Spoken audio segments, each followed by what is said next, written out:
All right. Good morning, ladies and gentlemen, and welcome. My name is Steve Torsa. I'm the founder of Wholesale Investor CapitalHQ. Just know people are obviously going to be coming in during this first session, so just make sure you leave room on either side for people to come in. Otherwise, you're going to have people stepping over you. Just to kick off, it's an extraordinary time to be holding an event like this. And I know from all my, even just conversations today, conversations in the last week, everyone's sort of in a thinking mode at the moment about sort of how we rethink our own thesis, whether it be from an investment perspective, from a business perspective.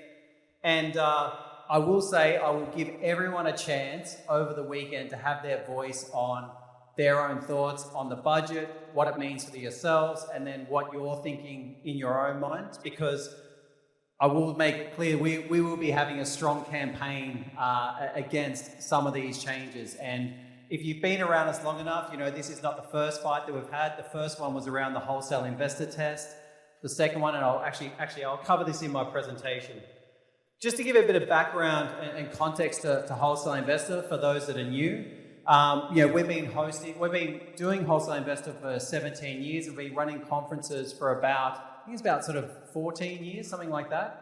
And what makes it unique is that everything we think about is about how do we empower innovation, capital, and ambition. And that sits at the core of absolutely everything we do. And we've obviously built a significant size ecosystem, not just in Australia, but across Australia, ASEAN, UK, and also now in the Middle East, and also now in India as well. And what also makes this very unique is this is the only room, in Australia where you will have the likes of Centuria, Pangana, and OKX all presenting in the one room and sort of sharing their thoughts.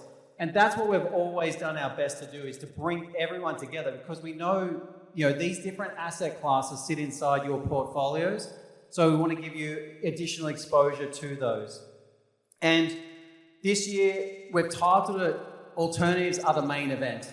And this is from a whole bunch of the research that we did across the spectrum over the course of the year. And obviously, it's really shaping up that way at the moment. So effectively, we've designed this conference for you and all the different components of it. So there's always three things that we promise for a conference. One, we want to provide you with insights from investment leaders right across the spectrum. As I said, this whole section, whether it be property, whether it be private credit, whether it be digital assets, whether it be venture, whether it be private equity, we want to provide you with insights across all those areas. Two is curated opportunities, which everyone's got a trade stand and got a table sort of outside and then in the exhibition room.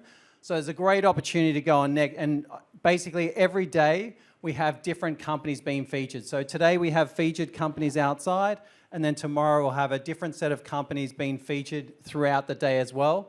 So make sure you take the time to go and connect with everyone. And the last one is high value networking. And the best thing about events like this is obviously not just what you hear from the stage, from the panel sessions, and learn about the different products and different opportunities that are being positioned. It's also about the conversations that you have, in between the breaks. And we've designed there's 3 strategic networking breaks, so you can go and network with each other, but most importantly, go and network with the companies that are being featured. When you go and chat with the companies, there's typically 3 hats that you wear. There's yourself as an investment professional. I know many of you are fund managers, right? So there's yourself as a professional. The second one is your personal investments. I know a lot of you have different personal investments than what you have from a professional side. And then the third one is the connector. And what's so beautiful about this ecosystem is you all have sort of 10 to 15 people in your network that could be relevant for some of the opportunities and companies that are being featured at the event. So I'm just going to go through my keynote today, and obviously it's an odd time to be doing a keynote like this, but it's also the perfect time as well. So I titled this as far as this is one of the most consequential moments, specifically for Australia, but also just in general as well. And there's a few key drivers. Obviously you've got the macroeconomic shifts, you've got the political landscape, you've got what's taking place with AI, you've also got the liquidity aspects that are factoring into people's decision making. and then of course the digital transformation. The macro storm, you know, I remember I was doing my keynote at Emergence, and I was always finishing my keynotes when I was talking about it and said the only thing that could change this is World War III. Not quite World War III, but war did kick off like literally a week after the event, which was not good timing for everyone. But between war, obviously the price of oil, then you've got inflation sitting at sort of 4.6% and rising, and I'll talk about that. And then obviously interest rates, you know, at 4.35% and still rising. And this is where everyone starts to rethink it. And then you've got the second force. So I'm starting off with the negatives. I promise I will get to the fun stuff and the positives. So that's the first one that we all have to face. The second one is obviously what's just taken place with the budget. And probably the most important conversation that will probably be the most talked about thing today across all of you. I know that's pretty much dominated my conversations this morning. The key thing I'll highlight is that this is what we haven't forgotten.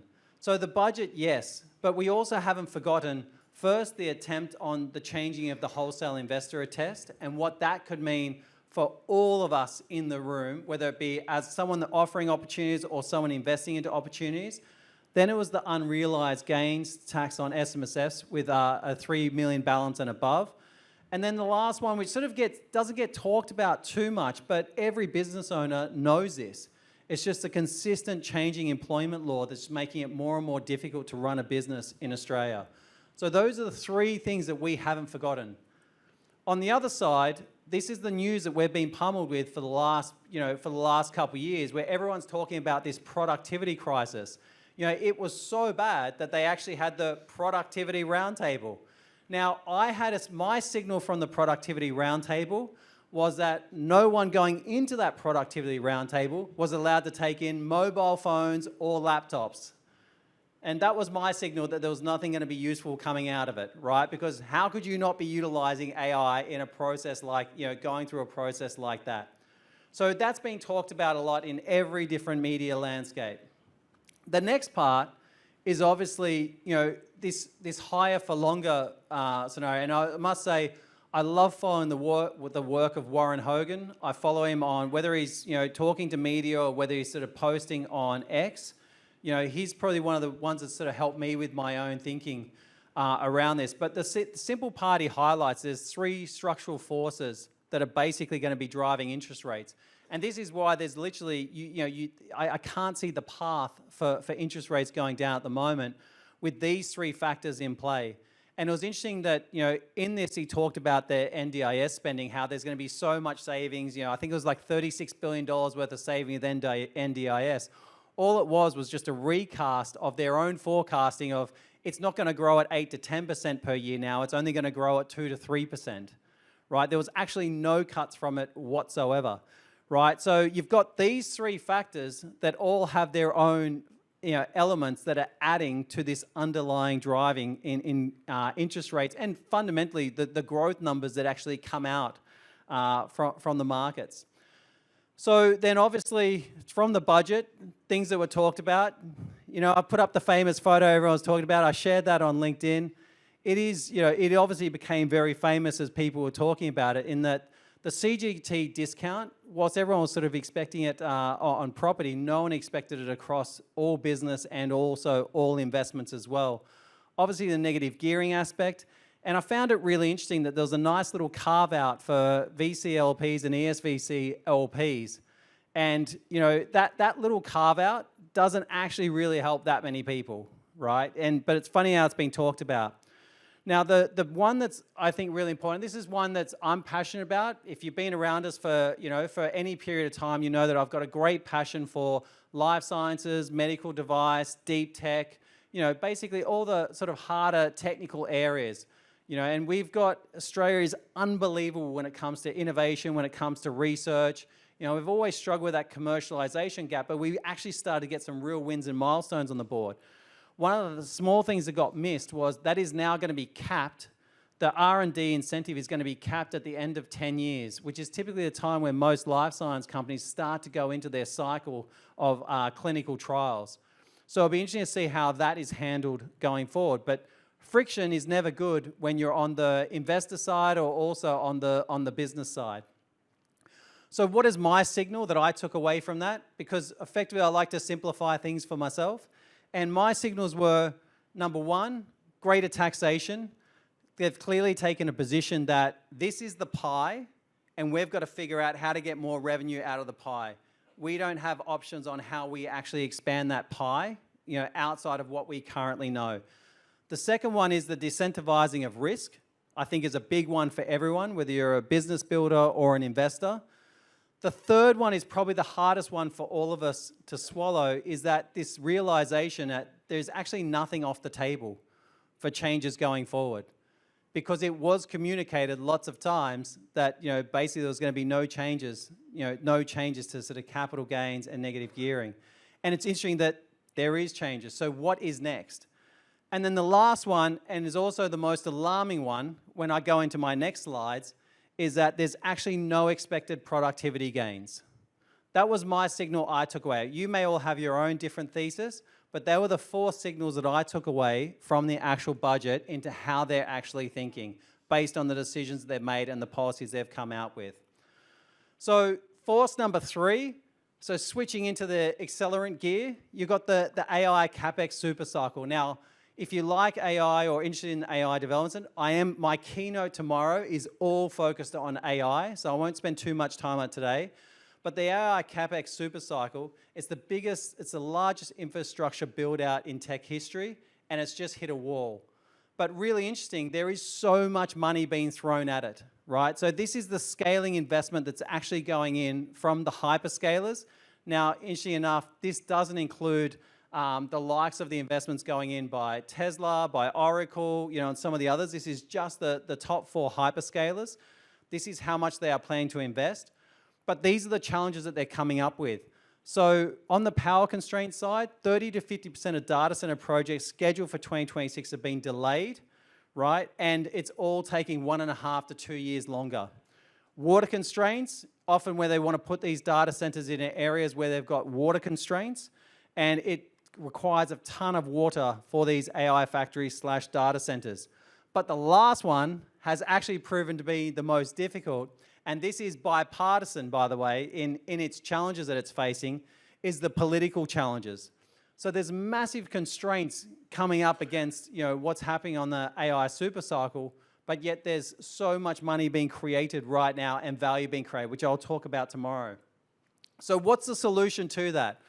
And this is what is so crazy about right now, that what they believe is the best solution for this is going into space. So the focus from all these companies, because basically they want the unlimited solar power, they want free radiative cooling, and of course there's technical people that like to argue with me about this sort of stuff, which is always fine. But where I look at it and see it about it really simply is that SpaceX, Tesla, Google, and even Amazon, through Jeff, through his space company, are now all focused on this. And if you think about it logically, how long does it take to get a nuclear power plant up? A long time. They're typically over budget, they take a lot longer. So they've literally decided our best option is to go into space and figure out the technical challenges of actually doing this in space, which are of course are not easy, but they've got the balance sheet and the technical capacity to actually do it. So for me, AI, what I'm focused on, I said I'll spend more time on this tomorrow, the productization, integration of AI agents across everything. And you're starting to see that now come out from all the big LLM models. They're all coming out with their own variations. The next stage of human emulators. So everyone's talking about agents, but actually what they're also doing is they're also overlaying software into some of these companies so they can watch exactly what someone does on their screen and how they do it. And if you think about it practically, if a computer observed what you did for an entire week, it would be able to emulate probably anywhere between 70 to 80% of what you do. That's what's coming next. Agent-to-agent payment rails, and it's a perfect time to talk about this, but this will be the next frontier of business and commerce. And then, of course, the changes in healthcare, pharma, and scientific breakthroughs. They're the things I'm most excited about sort of going forward. Force number 4, it all started for me, once again, you're always looking for signals. When Larry Fink in his chairman letter come out and highlighted that the democratization of private assets, of private markets, was going to be a focus. And the way he saw it, he highlighted that this is going to be the new portfolio going forward. I won't talk about that part too much because I know you would have probably covered that. But the part I find really interesting, and this is maybe a bit selfishly, is the democratization of private assets, tokenization being the engine of that democratization, and we'll have Kate be talking here soon. And then also tokenization increasing access for investors, for higher yields and also returns. So effectively, the big picture, is really that how everyone can freely trade the public markets. It's likely to see that transformation over the next few years where private markets also becomes exactly like this. So on the digital asset side, and so we've got Kate from OKX coming up next. One of my big signals that come out this year was when ICE, the owner of the New York Stock Exchange, took a strategic stake in OKX. That was a signal, right? And they've actually made a recent announcement about how they're going to be collaborating on some products together. That signal is the combination of, is basically the bringing together of traditional, markets, public markets, TradFi, whatever you want to call it, and then also bringing into the world of digital assets. So that was interesting. Out of all the exchanges they could have chosen on the planet to have done a deal with, they did the deal with OKX. And if you actually look at their product roadmap, and if you actually follow their CEO, it sort of becomes clear why. Asset tokenization, obviously BlackRock with their 7 trillion plus of assets under management. Effectively, they are the largest issuer of tokenized treasury products globally. The regulatory maturity, I'll let Kate sort of talk about that. Stablecoin adoption, they are now processing more transactions daily than what MasterCard and Visa are, which is absolutely astonishing. And then I'll also talk about more of this tomorrow as well. And then the last one I thought was interesting, and this came from a report that OKX did with, I can't remember the group, but OKX have a product for SMSFs. And they did a whole bunch of research and found that basically for 47% of crypto holdings in SMSFs, they allocate more than 50% of the fund to digital assets, which was also really interesting. It's probably one of the biggest drivers for digital assets in SMSF. Now, if you want to understand what a time to be alive this is with all the changes and all the chaos, right? Just to throw into the mix, the US president posted this photo, right? After releasing a whole bunch of UAP documents, right? Nothing too interesting just yet. But it's crazy that when you think about all the craziness taking place, this was posted, it didn't even make front page news, right? But that's how crazy our world is right now. So why Capital 2026? I've done my best to articulate the thesis behind it over the last sort of 2 to 3 months between what's happening on the private credit side.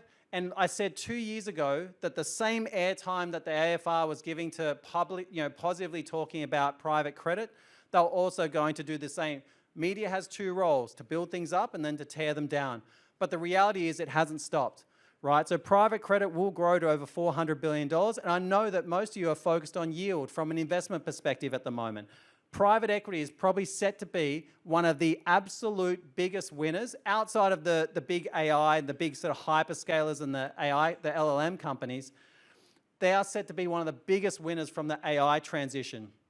Then you've got small caps, right, which are still really structurally undervalued, but outperform the market by 2.5 times in 2025. Digital assets are actually institutionalizing, and I think Kate's the perfect one to sort of talk about that. But the interesting thing is it's your thesis. 43% of you basically have interest in allocating towards digital assets and fintech-related opportunities, in 2026. And then the last one is that 33% of you have conviction about investing in the future of finance. And then on the venture side, and this is one of the hardest parts because, obviously I'm very passionate about this area, but it's in an ambiguous, it's in, let's call it an ambiguous zone at the moment. But effectively, there's a convergence of 5 technology platforms taking place.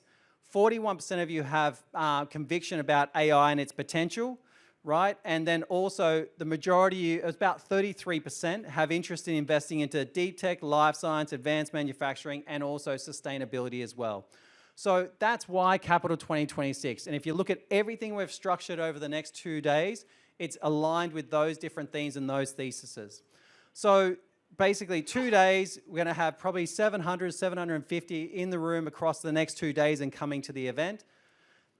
shout out, I want to say, obviously all the companies are going to be featuring today. So OSK Capital is going to be presenting. Most people might be new from this market, but they're actually a multi-billion-dollar listed company out of Malaysia. They've actually got representation in Australia and got some really great assets in Australia. Pangana, as far as listed funds go, I think they're the only listed fund manager in the country that have exposure to SpaceX, OpenAI, Anthropic, and also had exposure to Grok as well. But have got an incredible range of funds for people to access. Sharpbridge, Hybrid Capital Partners, DM Composites. I'll give a bit of a highlight. I should read my notes for this. I made notes on everyone to make it easier for you. So also got Acure Asset Management. They've done, I think it's about 19 syndications. Is that right? 19 syndications, and they've got a fantastic asset in Brisbane that they're going to be offering to everyone today in the CBD.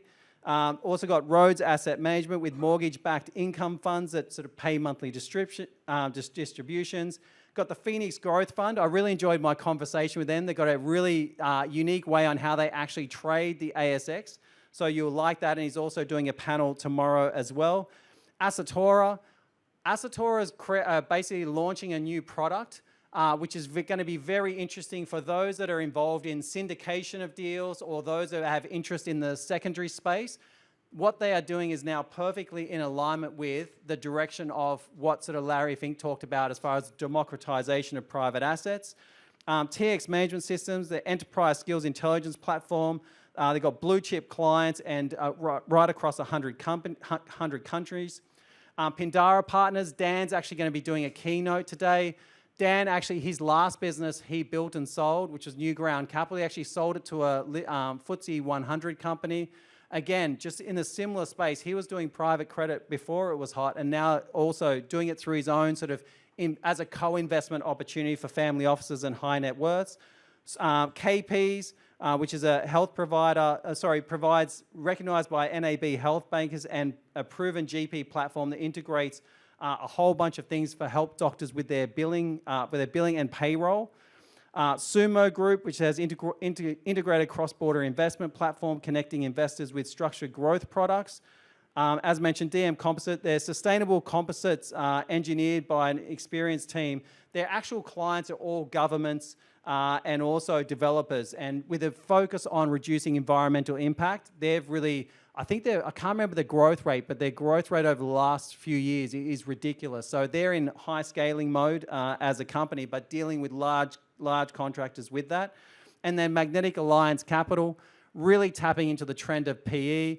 They're basically known for actually building and accelerating growth with businesses. So now actually providing that as an investment vehicle for investors to come along. You will notice if you've been to our events before, we've actually got a whole range of high scaling businesses with significant size revenue and also private equity sort of related plays as well. So I hope I haven't missed anyone. And also we've got say your name, Argonauta Capital as well, which is also a private equity play and a roll-up in a very specific area. So incredible range of opportunities that we're going to be presenting today. Now, I'm well over time, but just I want to quickly say a big thank you to OKX. I love having Kate here. Kate's actually been inspiring for me personally from her different keynotes that she's done. I've done my best to explain. People just see OKX as a digital asset trading platform. Many of you may have accounts with them through your SMSF or through your family office or through whatever investment vehicles. They're one of the biggest on the globe. They've got 150 million clients globally. So it's an absolute pleasure for me to have Kate as a speaker at the event. EOS, Sheila's been incredible. Sheila's the person that fund managers call when they make an acquisition into a company and they want to bring in basically someone to assist management in that sort of next transition and the scaling of the business. They call Sheila for that. Prime Financial, again, incredible, all the different products that they've got available from private equity, social infrastructure. Obviously, we're making 30 days available for everyone here with their Stock Doctor product. So everyone in the room gets 30 days free access to that. BetterX, we've got Eric and the team here as well. Again, as a company focused on what the future of finance look like, they've released their own stablecoin. They provide wealth managers with the ability to provide access to digital assets for their clients in a secure way. Make sure you have a chat to Eric. And then the Vollup Australia guys. So Giles is going to be speaking tomorrow. To me, I think this is one of the best products for existing owners that have been in their business for 20 to 30 years that want to facilitate an employee ownership or a management transition and basically still realise the full value of their business. That's what Vollup Australia does, and they've got a really unique model that allows the owner to realise that value, so make sure you have a chat to them. And our master license partner, CapitalHQ India, we're currently finalising our next event in India. It was great last time we went to India, how many people from Australia actually were at that event that we knew from our events here. So big thank you to our partners. And obviously we've got a big lineup of speakers today. I won't cover everyone because I'm so out of time. Basically, you can get full access to the agenda. Everything sits inside CapitalHQ. You've got it in your emails. You just have to click on the link, create your account if you haven't already, and you'll be able to access the full agenda, all the companies being featured, their deal rooms and everything related to them. And the last thing I'll say is the power of one conversation. Every single time I host this event, I have this as my last slide because the most beautiful thing is the power of one conversation can transform an investment. It can now change an investment thesis. And then likewise, it could have a massive impact potentially on one of your portfolio companies. In this room, deals will be done across the investment side, across the strategic opportunity side, and the commercial side. That's what I love about this space. So ladies and gentlemen, enjoy your Capital 2026 experience, and I look forward to seeing you for my keynote on AI tomorrow. Thank you, Steve, for that insightful and very timely presentation. Good morning, everyone, and welcome to Capital 2026. I'm Jade, and I will be your MC for today. We begin the morning by looking at a major structural shift in how Australians manage their wealth. Our first keynote speaker is the CEO of OKX Australia.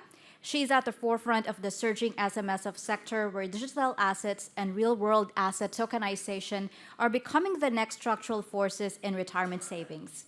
Please welcome Kate Cooper. Hello there, everyone. My name's Kate Cooper, as you've heard a few times, thanks to Steve. And by day, I'm CEO of OKX Australia. We're, in any given day, the second largest exchange in the world. But by night, I am a founding faculty member of a new institute called the Humanware Institute. And one of the things that we do at OKX, in addition to providing the trading infrastructure, the plumbing, the pipes for the new digital finance era, is we provide insights that we hope give our clients, and in particular our VIP clients, alpha. And so what I thought I'd do today is something slightly different than perhaps even Steve was expecting, is I thought I'd combine those two worlds, the OKX world and the Humanware Institute world, give you a bit of insight in terms of what I'm seeing from a kind of a tech platform perspective, but also an insight of what I'm seeing about the role we as humans need to play in an increasingly AI-driven world.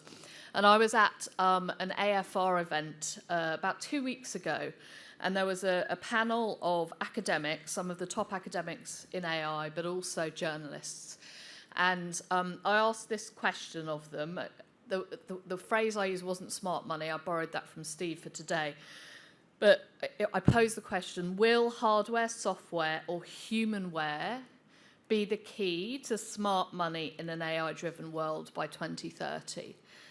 And in this next 10 minutes, I want to make the case for why I believe most of your thesis are insufficient. Not wrong, but insufficient in terms of the way that you're thinking about what I call the value stack, which has hardware on the bottom. Hardware is the energy, the compute, the GPUs, the data centers, everything that we hear about a lot in the news.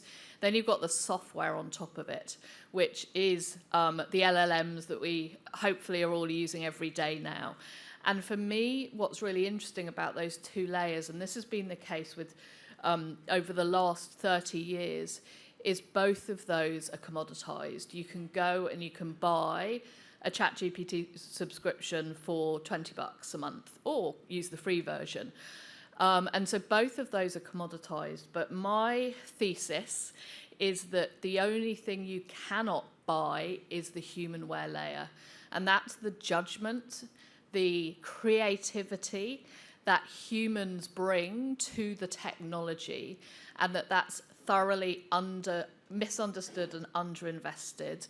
And in an increasingly AI-driven world, it's the layer that we need to put more and more focus on in order to extract value from our capital investments.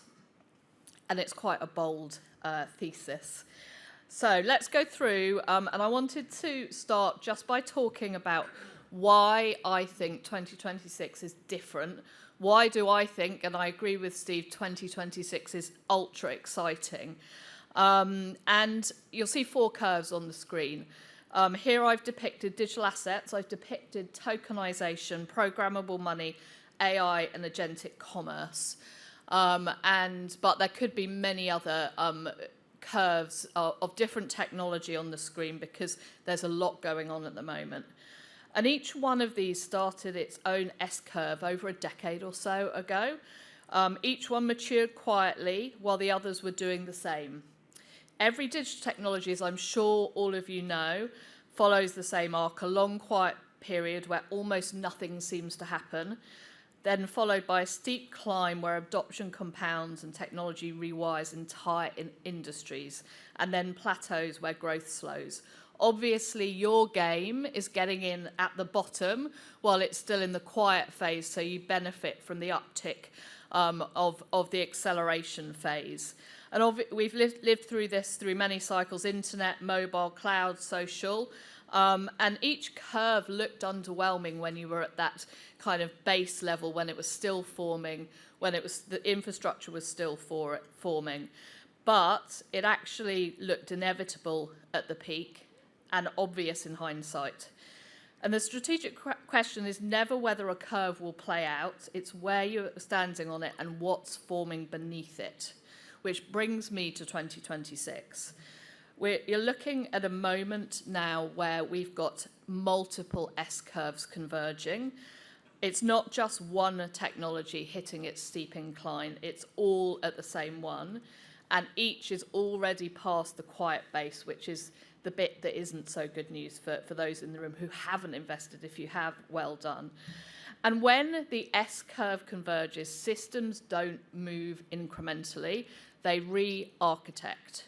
The old playbook was built for when the curves sat far apart from each other. Each one was an interesting bet, but defensible side allocation. You could run digital assets as a sleeve, you could watch tokenization from the sidelines, treat programmable money as an experiment, and pilot AI in the corner of your business. That posture worked when the curves were independent. It breaks the moment they interact because the intersection is not a sum of 4 trends. It is a new operating layer. And I believe, and I would assert, that also requires a new humanware layer to operate that new system.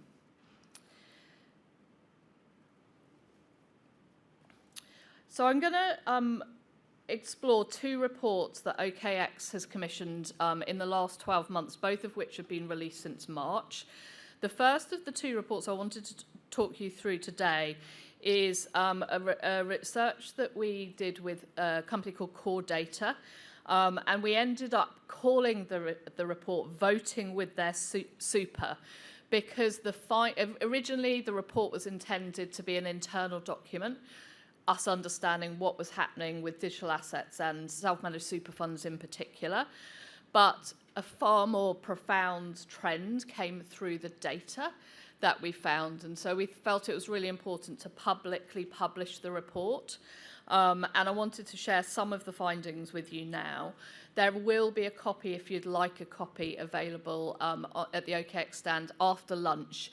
They're just coming from the printing press, so not until after lunch. But there are a number of different findings from the report.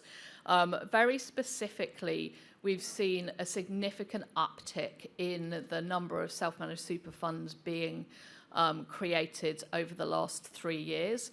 In 24-25, it was a 90% year-on-year increase. And I was speaking to Peter Burgess, who chairs the Self-Managed Super Fund Association last week, and he was saying the numbers for the most recent 12 months are looking certainly similar in terms of uplift. And what's really interesting about that those new self-managed super fund holders, the 33,000 odd of them, is that they show two factors at play. One is they're driven largely by the under 45 age group, and which is very surprising given that the overall trustee population is actually under 45s make up only about 15% historically. And so we were really interested in kind of that age dynamic and what was underneath that age dynamic. And then the second thing that the report showed, which I was really surprised by, is that a key driver of the establishment of SMSFs in the last 3 years has been the desire to invest in digital assets. And we saw a huge amount of conviction in terms of the way people were using their SMSFs to get access to those alternative asset classes. And when we asked Core Data, when Core Data asked the trustees why are you setting up SMSFs? Why are you accessing digital assets in a way that has never been done before? The trustees answered something that really the industry may not have predicted. The primary driver, interestingly, was not returns. It was not cost. It was control. They said that above everything else, the reason for establishing their SMSFs was control. And the reason for investing in the digital asset ecosystem was to have control of their financial futures. Now, hardware and software have changed enormously over 30 years. New asset classes have arrived, returns have moved, costs have come down. The structural change in this data is none of those things. It's who decides and why. And as I say, half of those trustees name control. The human-aware insight is present in every level, and it's really interesting to see that it's the human judgment, the human decisions, the human desire for control that has driven adoption from a self-managed super fund perspective. We had a number of industry funds in the room when we launched this piece of research a couple of weeks ago, and it was really interesting. I won't name the fund, but someone told me that the data from this report reflects their internal research, and that they had just run a piece of research that has indicated 37% of their member base were planning to invest in digital assets in the next 12 months. So they were, at the time, scrambling to try and work out how can they, within the parameters of regulation, access or give their members access to that, because otherwise they're going to be voting with their super and walking to the self-managed super fund space. The other key trends that came through, and Steve touched on it earlier, is tokenisation of real-world assets. And the conversation I have with trustees every day is that this isn't just about crypto. Crypto actually has been kind of the slow ramp up to the really pivotal part of the S-curve in this space, because I think the best is yet to come. And increasingly, as we see tokenisation of real-world assets, that really is the game in town. I flew in from Singapore overnight, and this time yesterday I was sitting with our global CEO, Star, and he said in that meeting he anticipates 90% of all assets trading on our platform within the next 4 years will be not cryptocurrencies but tokenized real-world assets. Now, we'll see whether he's right, but I think for you as allocators in the room, the opportunity to look at those alternative asset classes that are becoming increasingly institutionalized, are becoming increasingly adopted, increasingly available, is an area that I'd really encourage you to look at. The second report that I wanted to touch on before I wrap up is a report that we commissioned with the Digital Finance Cooperative Research Centre. And they are a government-funded body that work very closely with the RBA. And we wanted to understand what the potential economic upside is of digital finance for Australia specifically. And so we worked with them over a 12-month period. They conducted the research completely independently, and they were able to quantify in a very, very detailed, over 100-page report, that the economic upside for digital finance for Australia is at $24 billion per annum. That's about 1% of GDP. But that on our current trajectory, we're only on course to realise about 1 billion of that value. And so the conversation that I had with them is, okay, what are we going to see happen to unlock that value? One of the things that's happened recently is we have had new legislation come into force around the licensing of digital assets. We operate under an Australian Financial Services licence already, but moving forward, every single player in the market is going to be required to. And that is undoubtedly one of the levers to realise that productivity benefit.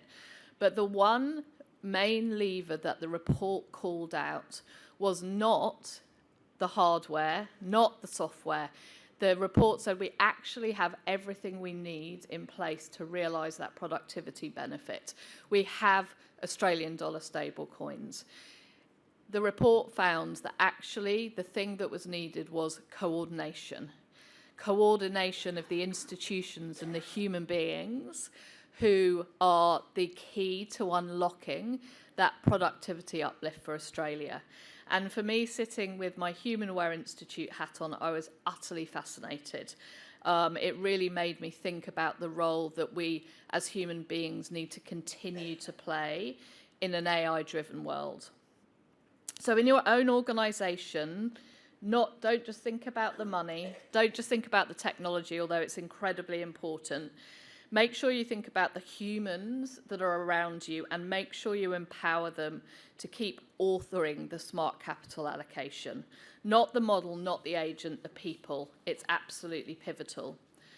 One thing I wanted to touch on before I hand back is everything I've walked through today is part of the work, the corpus of work that OKEX Australia does. Like I say, on the App Store, you'll see our app and trading platform. But our VIP clients in particular get access to the research, the frameworks, the structural read on where capital is going next, and the humanware shifts beneath it. And you only need to have 150k allocated to digital assets on our platform to become a VIP. So if you're interested, if that's something that you'd like access to, we'll be around all day. You can book time in with a team member, myself. I'm really happy to have a conversation. It's not about a pitch. I'm much more interested in having really interesting conversations with people about the macro trends we're seeing, the geopolitical trends we're seeing, the societal trends we're seeing affect both short-term and long-term returns. Thank you for your time. Thanks, Kate. We now move into our first block of rapid-fire company presentations. Each presenter has approximately 8 minutes to share their vision and new opportunities. When off-the-shelf financing falls short, projects stall. OSK Capital Australia delivers the speed, agility, and tailored credit solutions needed to keep developments moving. To explain how they're unlocking these opportunities, please welcome their Director of Distribution, Andrew Strachan. Thank you. It's very nice to be here. I'm very much looking forward to introducing OSK Capital and our Australian Commercial Real Estate Debt Fund. We're raising $50 million. The fund will only invest in debt, and OSK is putting up matching funding. So it's very much an alignment of interest. We have a booth outside. We're here for the next 2 days. We have a lot more information than what we'll just go through now. So please come, ask questions. We're very much happy to share what we do, how we do it, and our track record, and really wanting to start the conversation. So it's our standard disclaimer, which I'm sure you've all seen before. So this is the elevator pitch for why you should talk to us about investing with us to access this part of the market. The market is large. The Australian real estate credit market is about $100 billion in size and growing. We've been very successful with this strategy for a number of years. We've deployed $850 million over 70 loans. Great yield, great returns, and we've been investing in a very much a diversified portfolio. And to date, it's all been senior loans, although we have done our first mezz loan this year. We've done $160 million of loans year to date, and we've got a good pipeline of about 140 loans.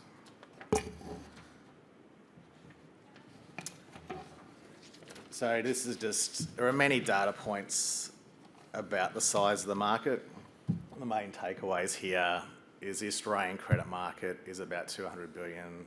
It's growing in double digits, or it's forecast to grow in double digits, and the real estate represents about 50% of this market. So starting at the highest level, we're part of the OSK group, which is a listed Malaysian company. All the stats and the heritage in real estate's on the screen. Our market cap at the moment is actually about 1.7 billion Australian, so we've continued to grow since the numbers here that were from the December 31st. We're the subsidiary in Australia that does the credit work, but this is where our governance comes from, and members of the OSK group are on our investment committee. So sort of cascading down to the activities in Australia. Just as I mentioned, there's a number of governance requirements that cascade down to us, and we've been very busy in Australia. We're developing with a Malaysian pension plan a $2.8 billion development behind the casino. We've built 2 towers. We're about to commence our next $800 million 67-floor tower.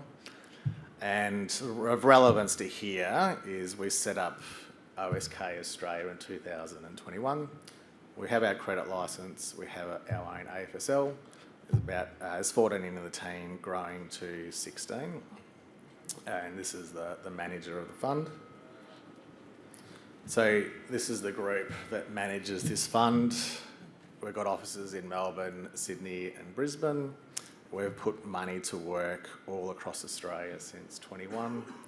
And now with people on the ground in Brisbane, we very much see that as being a new growth opportunity for us.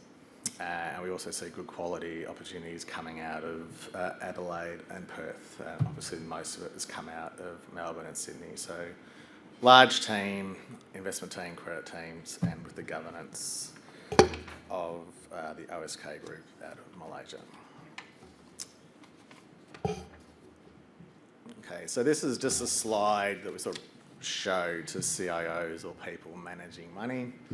The left-hand side is the sort of standards that you can invest in for the subsectors that our loans are in. And the right-hand side is really where we see ourselves sitting in a risk-return framework where a CIO would consider when deciding asset class allocations or what sort of subsectors to invest in. Our fund is debt only, there's no equity, so we do see ourselves providing a very superior return to cash from a diversified portfolio and being a lot less risky than the equity investments. Okay, so this is our track record over the last 3 years. The fund that we're raising will continue with the same strategy. We'll say that the fund won't have construction loans in it. Talking to investors, this is desire to sort of remove that, but we can still do construction loans. We just need to do it through a different vehicle. The results here, they're all senior loans. Most of it's metropolitan, really good yields, real consistent yields. And there's also most of these that have been generated internally, like nearly 70%. We do have a large network of brokers that we consider for deals as well. The fund will be able to do some mezz investing. As I said, we haven't really done many. I've just done our first one today, but consistency of returns across the subsectors. The LVRs are really conservative, like 59% across the book, all on senior loans. So we're very comfortable that we can outperform in the coming years and through the fund. This is just how it plays out in terms of diversification. So the fund will be diversified across borrower types, across market segments, and across geographies as well. The history has seen most of the loans coming through Melbourne and Sydney, but we do see a lot of activity coming out of Adelaide and Perth, and we've got an office in Brisbane, so we very much see Southeast Queensland as being very much a growth for us. So from a portfolio perspective, it'll be a diversified portfolio. So the takeaways from our process, which mean the process is standard, there's 3 groups that can kill a deal. Our investment team looks at the deal, our credit team looks at the deal, and then it goes to our investment committee, which is all members are from the parent company. Credit and the investment teams work very closely. A lot of deals get killed early on, and so it's a very robust process with no one party controls the meetings. I'd also like to say that all of the properties behind our loans are all independently valued before we do any loans. I think that's important to state. So here's just a pipeline. Takeaways, we see a lot in each of the different sectors. We're very selective in what we do. We can continue to be selective and generate the returns that we have in the past. And again, please come and see me because we can drill down on each of these outside. The team on the ground, 14 at the moment, growing to 16. Melbourne, Sydney, Brisbane, high quality histories, a lot of experience with non-performing loans as well. I'll stop on this one, but investment committee from Headco, there's a large bench of support. We work with high quality valuers, high quality lawyers, high quality accountants, and the governance is very important. So that's it for me. So we've got the track record, we've got the team, we've got the governance, and we've got the alignment of interest. So it'd be great to talk to you about investing with us. Thank you. Thanks, Andrew. Our next presenter, Sharpbridge Funds Management, is a boutique firm that cuts through the noise. Founded by institutional veterans, they apply a disciplined proprietary bottom-up research process to identify undervalued, high-quality growth companies. To explain their philosophy of sustainable outperformance, please welcome their Managing Director and Portfolio Manager, Jarrad Stuart.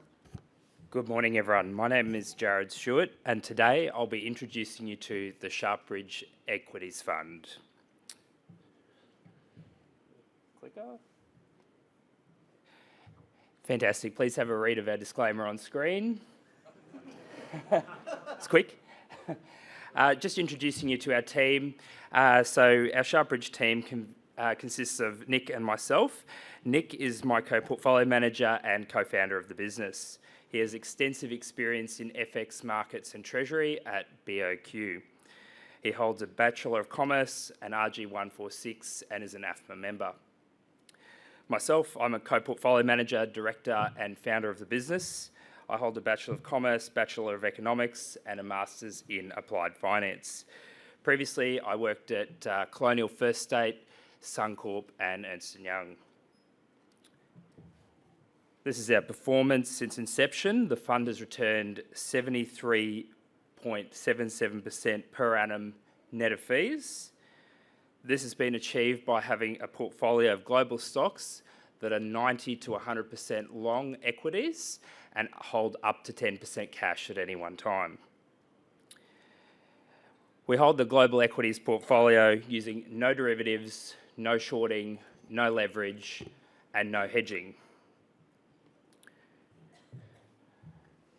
In terms of our investment philosophy, we believe that equity markets systematically misprice forward earnings changes, particularly at inflection points due to behavioural biases and short-term investment horizons.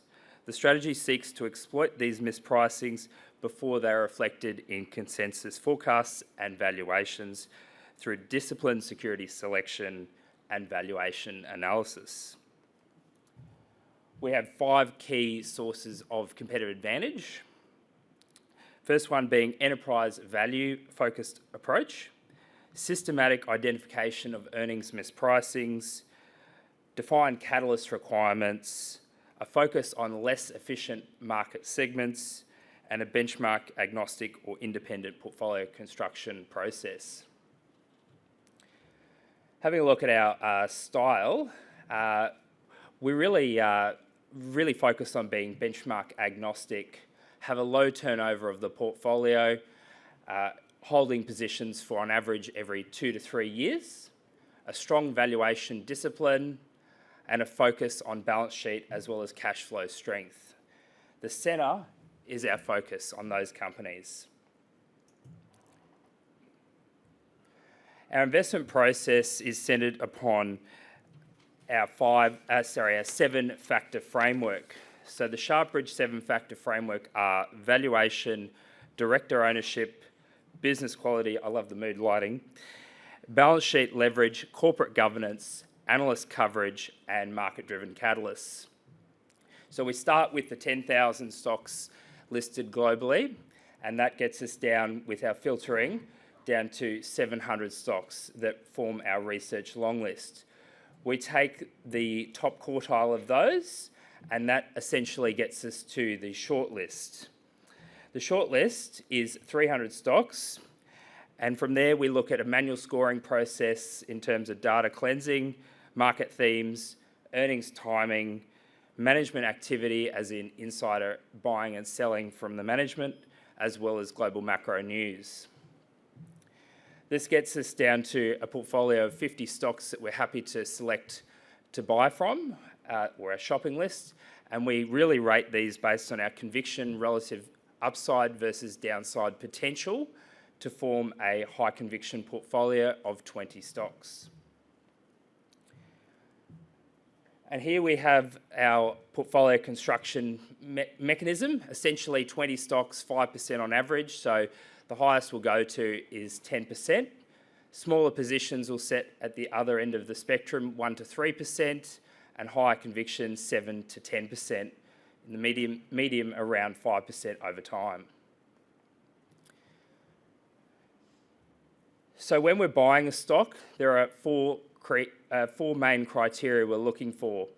I mentioned our Sharpbridge proprietary 7-factor framework, or SSFF as we like to call it. We are looking at that as well as the valuation and the downside risk, as well as defined earnings and catalysts in the market for that stock, followed by essential liquidity and portfolio requirements. The sell is just the flip of the buy. In terms of our risk management framework, we follow this very closely, and it's a disciplined policy that we've got in place. I won't run through it today too much, so if you want to find out more about it, please feel free to come and talk to us individually at our booth. In terms of market outlook and portfolio positioning, there's 3 key themes that we see playing out. Obviously, we had the sell-off in global markets from the US Trump tariff, we had that last year. This year, we've got the Iran war with the US, and that caused a sell-off. Now we're experiencing a recovery from that, as well as the AI technology trend continuation, and also earnings growth expectations unusually are being actually revised upwards this time of year, which is fantastic. So now I'll just run through a couple of stock examples. So first one is a car supplies manufacturer listed in Germany. They're a leading supplier to the likes of BMW and Mercedes with $20 billion of revenue, so quite a big company. They've got $1.5 billion of cash on the books, and then they've got an undrawn debt facility of $2.5 billion. So that's $4 billion in total capital available to them. The actual total market cap is hovering just above 4 billion euros as well. So very strong balance sheet, very well positioned financially. In terms of the catalyst, what we see playing out is EBIT margins lifting 2 to 3 times. It's quite a low margin business, and they're turning the ship around with new management and incentives there to drive efficiencies and cost out, particularly around their workforce. Another high conviction position for us is a stock in the AI and technology space. We're really focused on this and think it's going to be a great sector to be in, but we're trying to pick the eyes out of it rather than going for the big names that you may have heard. So this stock is trading on just under 8 times valuation. Return on capital is above 80%. Strong balance sheet, and market cap starting to get up there, but we see a lot further for this stock to run in that very hot data storage space. Having a look at the portfolio, we're quite well spread in terms of sector, allocation and countries. The US makes up circa 70% of our portfolio, purely opportunity driven. Europe is sitting around 20%, Japan 6%, and Australia sitting at 4%. Our sector allocation is fairly well spread, as you can see from the chart there. Table. All right, and then finally, just in conclusion, I'd like to summarise by saying that the Sharpbridge Equities Fund has returned 73% net of fees since inception, handsomely beating our benchmark, the MSCI World Index. And I'd like to thank you for your time today, and we hope to see you soon at our booth. Thanks, Jarrad. In real estate, long-term growth requires disciplined asset selection. Accure Asset Management focuses entirely on identifying high-quality property assets that deliver genuine value. To share their latest portfolio insights, please welcome their Managing Director, Angelo del Borrello. Good morning, all. Thanks for joining us this morning. Today, I'm just going to touch a little bit on Accure Asset Management. We're a firm that established in 2012. We're headquartered in Perth. We have representatives in every state of Australia and also Singapore. Over the journey so far, we've done 19 property syndicates. We look to try and identify value across Australia in commercial real estate. We're agnostic on sector, so we tend to try and focus on where is the value today. So quite often you'll see that some of our opportunities are counter-cyclical in nature, in particular sector, and in some cases geography. Some of our properties that we've bought over the journey, we're represented with assets in WA, South Australia, have been in Melbourne, although been selling a few there, and Sydney and also Brisbane. Today I'm going to focus a little bit on our current opportunity that we have in the market. We've been quite bullish on Brisbane in positioning ourselves there now. Over the last 3.5 years, we've bought 4 office buildings in Queensland, 2 in the Gold Coast, 2 A-grade office buildings in the Gold Coast, and this is our second one in Brisbane. This particular asset is an A-grade office asset, 13,800 square metres of net lettable area. We believe we've bought it extremely well at a fully leased yield of 9.8%. At the time of agreeing to buy this property for 83 million, we had 12.5% vacancy. Although we're very close to securing another government tenant to take the remaining vacancy. So by the time we settle this property, which is targeted to be the 29th of June, we're expecting to have a fully leased building. When we look at the valuation metrics of an asset such as this was built in 2009, a fairly modern A-grade building. 40% of the current income in the building is coming from government agencies. There are 6 tenants in the building, and sits on quite a bit of land in South Brisbane, 3,200 square metres of land, 1 kilometre from the CBD. There are a lot of redevelopment opportunities occurring in South Brisbane, driven by the government in a lead up to the Olympics, which is part of our thesis. We do believe that a 5 to 6 year run into the Olympics, Brisbane is going to have a lot of focus as it gets close to 2032, and we expect to see some pretty strong returns coming out of assets. One of the big issues with One of the big opportunities, I suppose, we see is that with office, vacancy rates typically are driven by supply and demand. In Brisbane, there's no shortage of demand. There has been supply, but we're starting to see that supply disappear, mainly because of construction costs, which are getting extremely expensive in Brisbane, driven by the major infrastructure projects in Queensland, and also the Olympics that's pending at the moment. This particular fund will deliver a 9% distribution yield paid monthly, which is very attractive. Most of our investors to date, we have about 1,500 investors across Australia and Asia, are looking for income as its core. We're big believers that if you can buy 8 to 9% income assets, you should be looking to deliver mid-teens IRRs, and that's what we're expecting here in this particular asset. Location, as I mentioned, it's South Brisbane, one block back from the river. We're 1 kilometre from the CBD, a short walk. South Brisbane has some major developments occurring around it. West Village, probably the most notable amenity close by, which is about 400 metres from this building.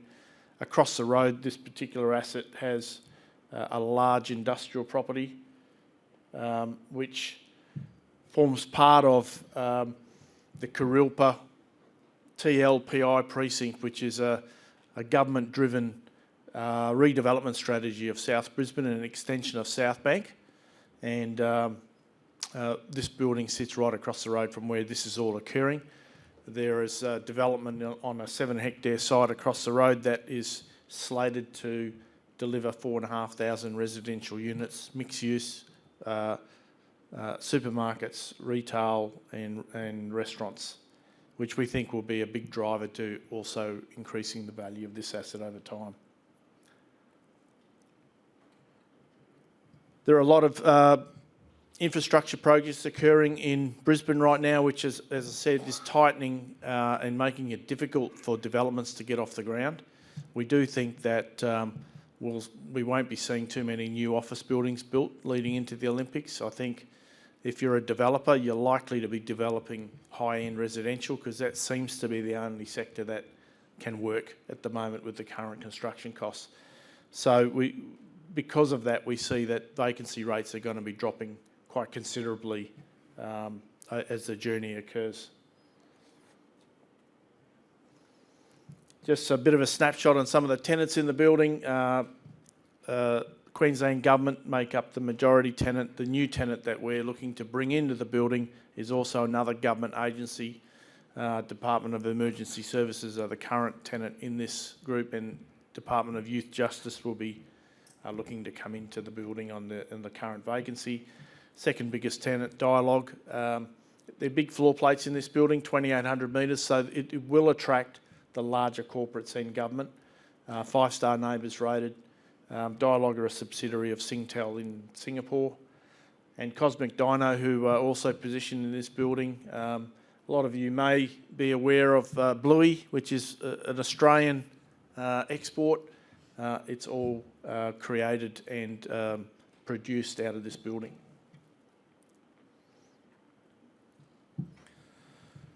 The Brisbane fringe office market, we do get a lot of statistics from the Property Council on where vacancy rates are, etc.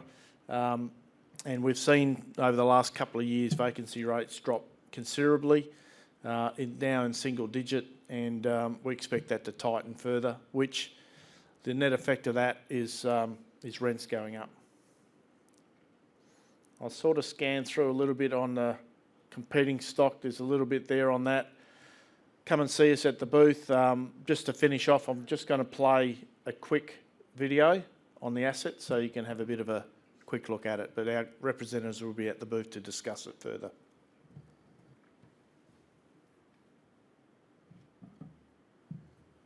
Oh.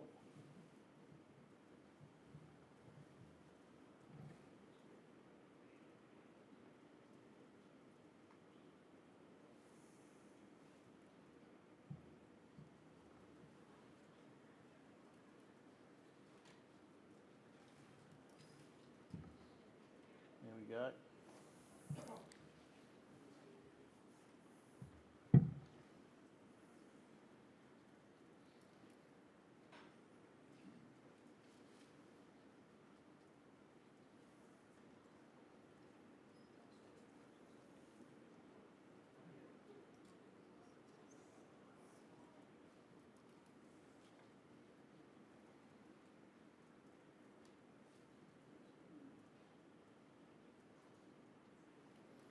Having trouble up the back there?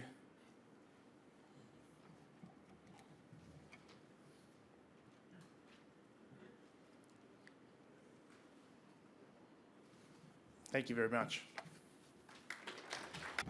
Thanks, Angelo. And that was Accure Asset Management. The next presenter is the leading boutique powerhouse in capital raising and fund marketing. They act as the vital bridge connecting best-in-class fund managers from around the globe with the most influential allocators across Australia, New Zealand, and the broader APAC region. To share their perspective on the current state of capital raising and regional trends, please welcome their partner at Kingsgate Capital, Peter Mitchell. Thank you very much for the introduction. Just maybe perhaps what I might do is a little bit about my background first. As you can tell with my accent, I live in Paddington. Originally from Canada, I landed here in Australia back in the early 90s as a currency and options trader, and then moved to New York. And then my wife was not very excited to move from Sydney to New York. That was the exciting part, but New York to Minneapolis did not go down very well. So we ended up moving back here, and I had accepted a position with, at the time it was BT Investment Management, to head up their institutional fundraising business. Now, I'm not sure what firm in Australia owns that company anymore, but I understand it's still an incredible powerhouse. But after doing that, I left there to head up SSGA in Australia. We went from the 15th largest investment management firm to becoming the largest investment management firm in Australia at the time. So that was a pretty terrific time in my career. And after that, of course, reading about my retrenchment on Bloomberg the night before it actually happened, I thought was pretty special as well. You know, big firms can do that exceptionally well. So it was after that, it was a fantastic dismount actually, and after that I founded Kingsgate Capital Partners. At the time, for what I foresaw in the marketplace, was there was a certain level or lack of focus on alternatives. Now keep in mind, this was sort of around the 2018 zone. Everybody was focused on those, you know, liquid assets, whether it be global, whether it be domestic, whether it be global fixed, or whether it be domestic, whatever that happened to be. So we had a strong focus on alternatives. The average allocation at the time was something, you know, less than 10%, generally speaking. Some of the larger super funds, given their liability targets are much, much larger or much, much longer, tended to be, you know, sort of heavily weighted into that space. Since that time, of course, we've ridden the tailwinds of that. The allocations now for most organizations tend to go somewhere north of 25, and there's some organizations that we talk to that are, you know, somewhere north of 50. Since starting up, what we've done is we've moved around the world. My partner and I, we have in terms of our distribution team, we're a national organization, so the only state that we don't have a distribution person in is WA. That's serviced out of Adelaide. But our focus is really to connect proven skill with smart capital. And that focus has not changed. We've tried to move lockstep with the market. When we first started launching some of the strategies that we have, we've raised capital from private equity to VC, some direct property from time to time.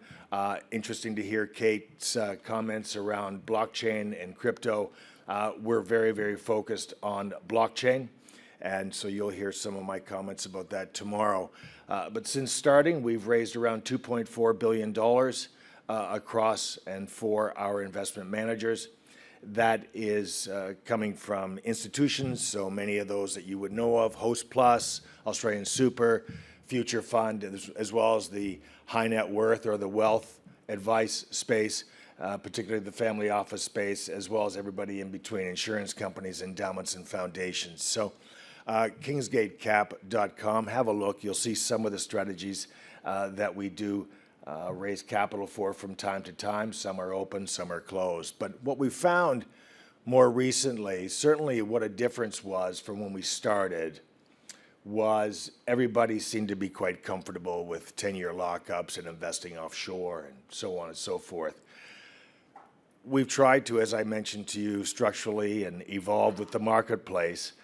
The focus for us was when we go around the world, we'll figure out, to quote that other famous Canadian, we want to play where the puck's moving to. So about 4 years ago, prior to when there was any income to fix, we knew that there was an absence in our portfolio of sorts in terms of our lineup of managers. So we went around the globe and we partnered with a firm called Blue Bay Asset Management. You may know them as RBC Blue Bay, but Blue Bay was predominantly an institutional money manager, globally recognized as a leader in their space, whether it's liquid, illiquid, as well as the private space. They are around $220 billion USD from institutions. Many of those you would know. We've got about $5 billion here from institutions. The interesting part for us is that they had never, despite RBC being the buyer of them about 15 years ago, they have never participated in any other channel other than the institutional space. So when we looked over around 49 or 50 of their strategies, we identified two that we really liked and we thought they have a place here. I don't have a lot of performance slides, which is quite unusual for a distribution person. You sort of go to page 2. That's the performance. Are there any questions? So what I'll do today is just talk about two of the strategies. I think it's on the next slide, actually. Or I guess that's me, isn't it? There's the disclaimer. I always love those. That's great. Forward. Let's see. Oh. This one here, we call it the Reservoir Global Multi-Asset Credit Fund. So the Reservoir name is, I'd love to say there's some artistic license to it, but there's not really, because what we did as Kingsgate Capital Partners, when I brought on a partner, we decided that we would develop feeder funds for some of the strategies. It was really around, to quote that famous bar czar in Australia, Justin Hams, don't make it difficult for people to give you money. And so we always found that rather than completing an 87-page Cayman Island disclosure doc and an application, we would just do feeder funds. So in conjunction with RBC Blue Bay, we started up what we call Reservoir, our investment management arm. And as I said, there's not a lot of artistic license to this, because when we did this, there was in COVID. And my other business partner, he is also in Paddington. He speaks with a South African accent, so it must have been a different street. But we would skulk around, keeping social distancing, of course, and share a bottle of red at the Reservoir in Paddington. So, as I said, I'd love to say there's more artistic license to it, but it's really pretty simple. This particular strategy, why we liked it is because A, it's daily liquid. B, it's got a 12-year track record. It's truly, because of Blue Bay being based in London, it offers a truly global aspect to the global fixed income and credit markets. So because Blue Bay has a very mature business in investment grade credit, which is around $50 billion, they've created this strategy that will tactically move in and out of markets wherever the opportunities happen to exist, but it won't have investment grade. So I guess that was by design, because they didn't want to cannibalize their other business. So it will involve such strategies as high yield. It'll involve COCOs. COCOs are basically Europeans' answer to hybrids. It'll involve emerging markets, whether that's hard currency or soft currency. It'll involve some structured credit. Okay, wrap it up. And listen, it's a fantastic strategy. Aussie cash plus 4 to 6. Distributes every quarter about almost 7%. Next slide. is going to be the event-driven credit fund. We really like this fund. Out of all the strategies we've seen, it is particularly focused, particularly well within that event-driven, distressed and stressed credit space. It is one of the only ones in the market that are like that. The market, particularly while the remit is global, it does focus on European companies because that is the epicenter of stress. And as you would see, this continues to happen time and time again, whether it's because of the war shock or whether it's because of what you would have witnessed with the high yield marketplace blowing out because of the anticipation of firms being overlevered. So this has got a 15-year track record. It's a phenomenal strategy, monthly applications and quarterly liquid, generally focused on mid-teens returns. So that's all for me. Thank you very much, everybody. Thanks, Peter. We had a powerful start this morning, and we now take a short break. This is your chance to meet our first set of presenters at their trade tables. Also, to catch up on today's highlights and access more exclusive market insights, make sure to subscribe to our CapitalHQ YouTube channel by scanning that QR code. We resume at 10:50 a.m. sharp for our first panel on property investment trends. Thank you. Welcome back, everyone. Let's now start with our first panel session of the day. In a shifting economic landscape, tangible assets remain the bedrock of many portfolios. Our next panel explores the critical trends and yield opportunities in the current property market.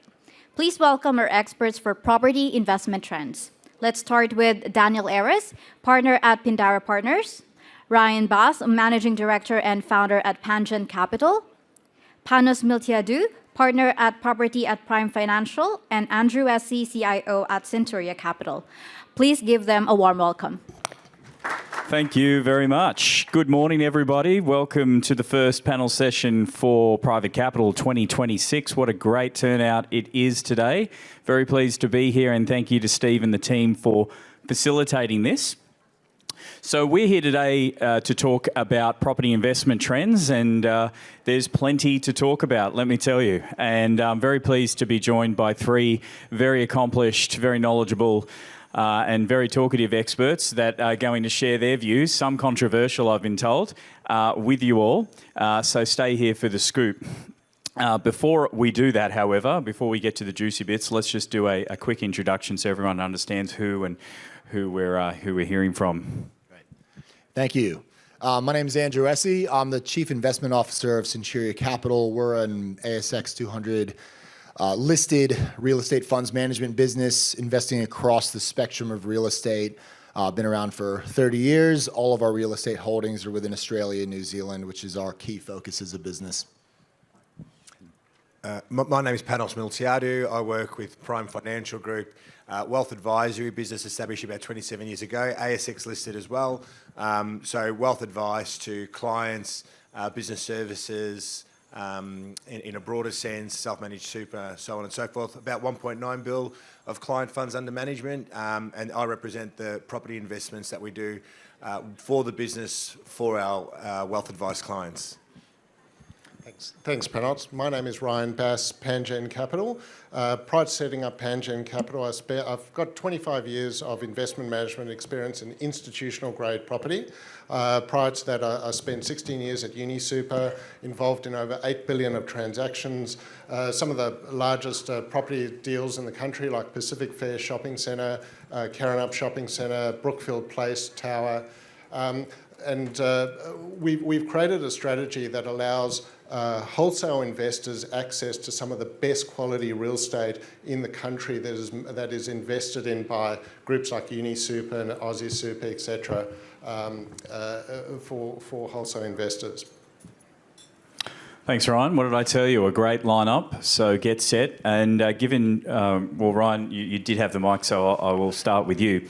Given Pangen focuses on stabilised commercial real estate, specifically for wholesale investors, in the current market, what do you believe makes stabilised real estate so attractive?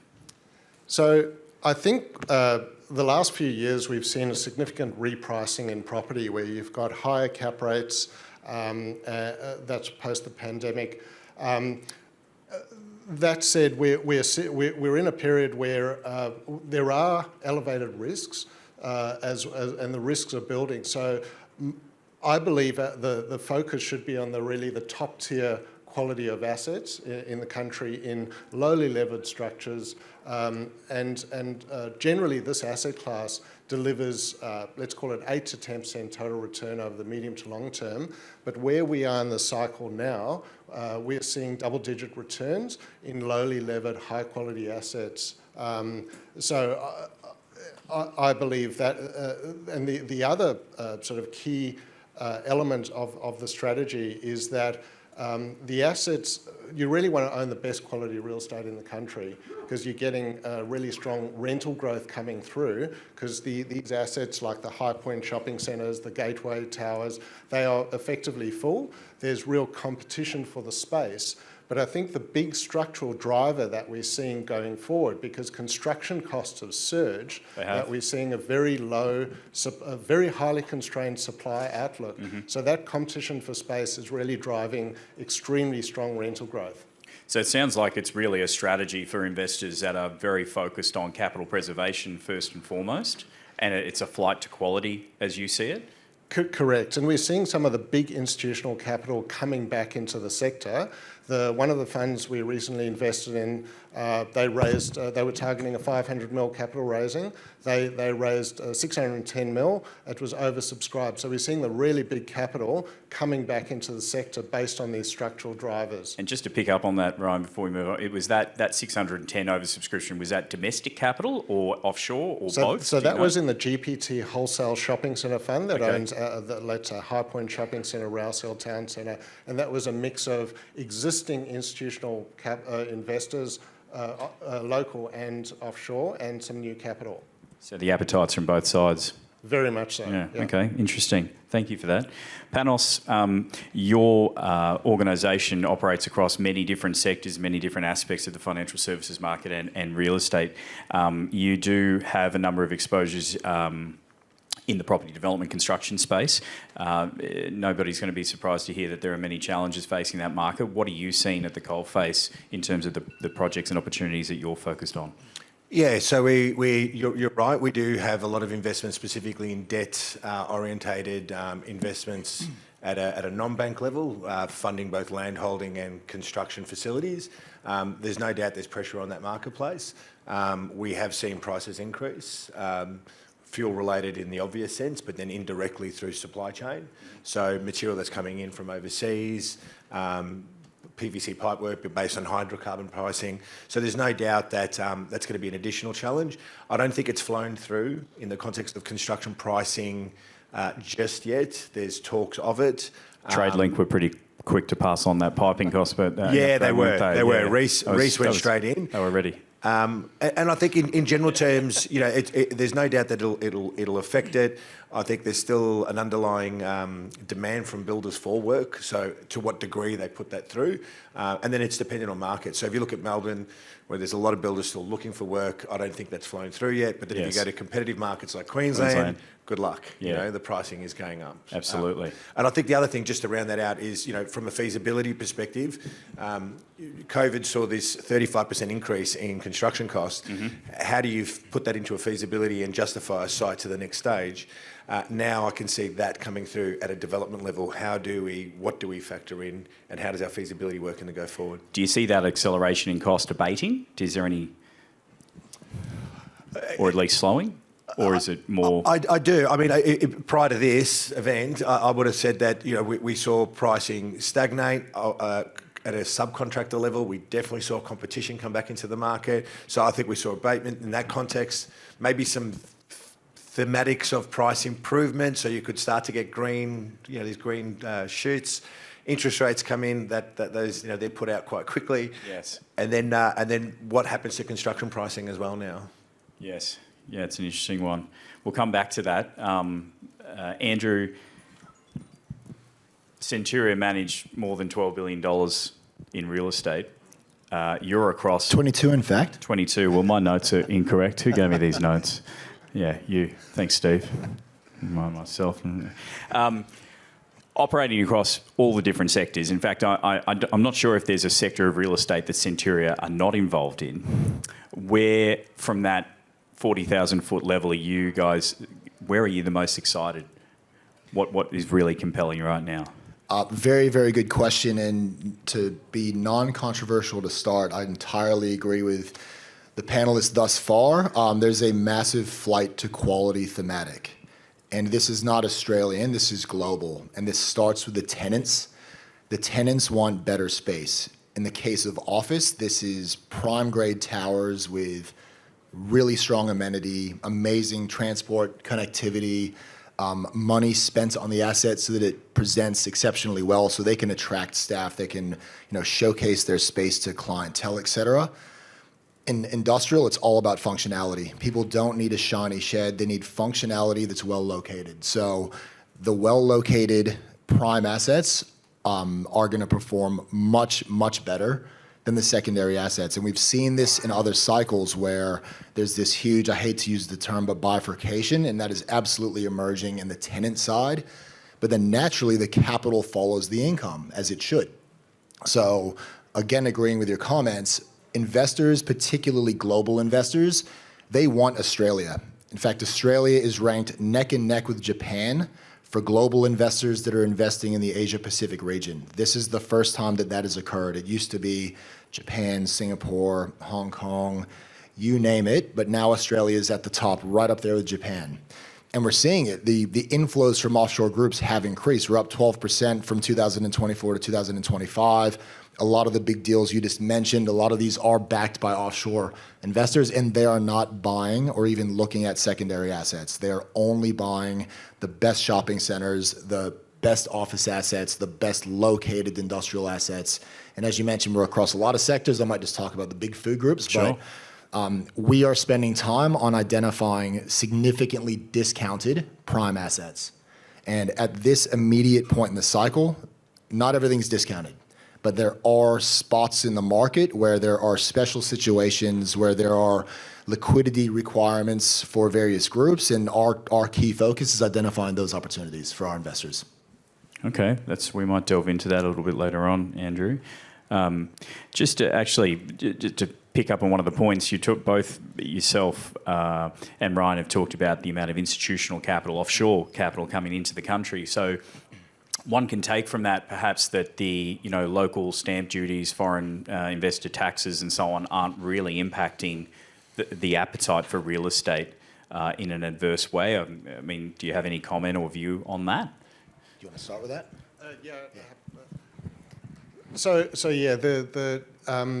There are obviously, Victoria's a more difficult jurisdiction for offshore investors. That's why we're seeing a lot of these offshore investor capital coming into the institutional grade property funds that we're targeting as well, because a lot of those structuring issues have been solved by those groups as well. So that is a key concern for the investors, and if there's a way forward, if there's a way of structuring, then and often it's through these big funds that we're targeting. Yeah. Okay. Good. Panos, we've talked about construction costs, but given your background in development, capital structuring, advisory, and so on, where do Prime currently see the best risk-adjusted opportunities in the market right now? What are you looking at, and what's getting your attention? Yeah, I think the general thematic about quality assets is it's now rife between us all. We obviously invest in those class of assets as well. So from a wholesale client advisory perspective, we put clients into good assets with great income returns. But if I go a level below, what does that mean? There's a structural undersupply of industrial product in Adelaide, as an example. So it's an investment thematic we've got. Healthcare, again, fundamentally is on its knees. And when I say that, surviving, but there's a huge demand coming over the next 10 years. And we can see a lot of investment opportunities going in towards healthcare, aged care in particular. We've avoided office like the plague because of the vacancy. Controversial, yeah. Yeah, so we've always had this view that, between incentives, what's the actual underlying value? And that's starting to erode. So if I look at a new thematic, we're still avoiding the state that we're, head officed in, which is Victoria. But, we are looking at opportunities in Queensland. We're seeing good opportunities now emerging in New South Wales as well. So, again, good assets, growing sectors, But, if I go back to the one that we all relate to, which is residential, it is a tougher market. I think from an investment perspective now, maybe it's the larger thematic build-to-rent models that will actually get more legs, because as a private investor, what do you really get as a benefit to that? Yeah. And then on the flip side of residential, huge undersupply, permitting is no longer an issue, but then where's capital flowing in that context? What type of residential? So staying on that thematic for a moment, and let's continue the controversy, where the impending changes, the announced changes around CGT, around negative gearing, how is that going to impact the resi market, you think?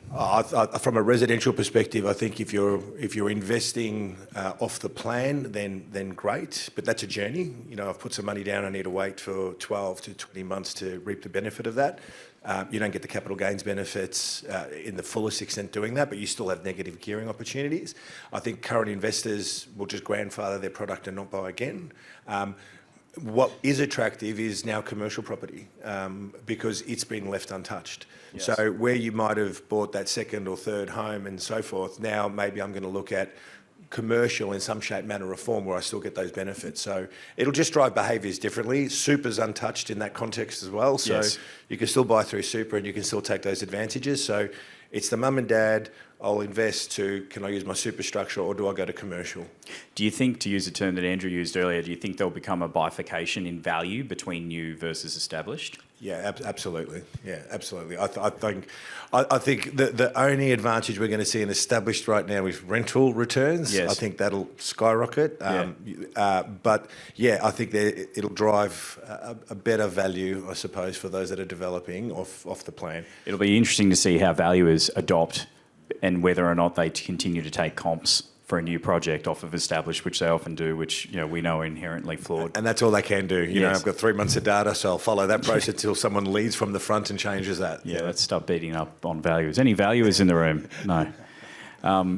Andrew, there's one. Keep an eye on him. As capital markets continue to adjust to higher financing costs, higher base rates, challenging tenant demands, you've talked about the office market in particular, the change, we're still coming out of, finding out where work from home actually lands and the ratios, but it's clear that large tenants are really cognizant of the need to provide the best possible facilities to their workforce to get that engagement. Yep. How are you seeing that play out in the assets that you're invested in? That's definitely the case. A couple of quick stats to rattle off, and I've just been pitching an office deal, so these are off the top of my head. But a couple of points there. 52% of the vacancy in the Sydney CBD is in 16% of the buildings. Those are the lower grade buildings, generally speaking. There is vacancy in the prime grade, but there's a concentration of vacancy in the lower grade buildings. You have to peel a couple layers back. That's a good distinction, yeah. Couple other points. So last year, 2025, the Sydney CBD had 11% net effective rental growth. This is back to Panos' point that what is your real underlying growth? What is your real underlying income? Well, in the prime space, that's A grade to premium, it was 11%. So the funds you're invested in, the funds that you're looking at, these are the areas for growth. And then we think about this, where do tenants want to be? We're the same as the global capital. We want to buy assets that we can back that'll have growth. And the assets that are attracting the right tenants, the big tenants, are the ones that are going to achieve that. And then one other point, you raised, post-COVID consolidation of space. Then we had a massive interest rate hike. Even when, post-COVID, cap rates were at record lows. So some of the trades that happened after COVID in office were 4%. That's a record historic low in office. Then you had the interest rate hike. Everything's been rebased and revalued, as you've suggested. But the last 2 years in the Sydney CBD have had the highest net absorption or leasing of space in the last 10 years.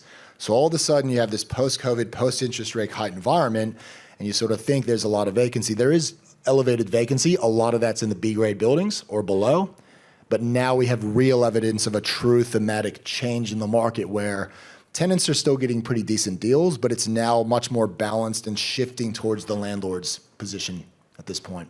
Can I ask a question? Of course. So do you see any value in this B or C grade building that cannot be replicated at current cost levels, considering where we are with construction, that can be repurposed? And if so, into what?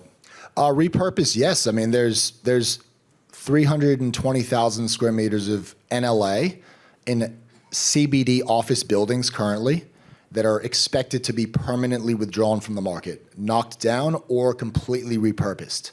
That's good for the office market because you have less space, tenants are being displaced, but it's also good for residential developers, hotel developers, retail developers that are identifying these assets that are at a discount because ultimately that you are struggling to lease them in many cases, and owners, if they can't deliver a feasibility themselves or they don't have access to capital, they'll exit and they'll sell that asset at a price, and a developer will come in and their feasibility will stack and they'll knock that building down and build a residential tower or hotel. So that's absolutely a thematic that's coming.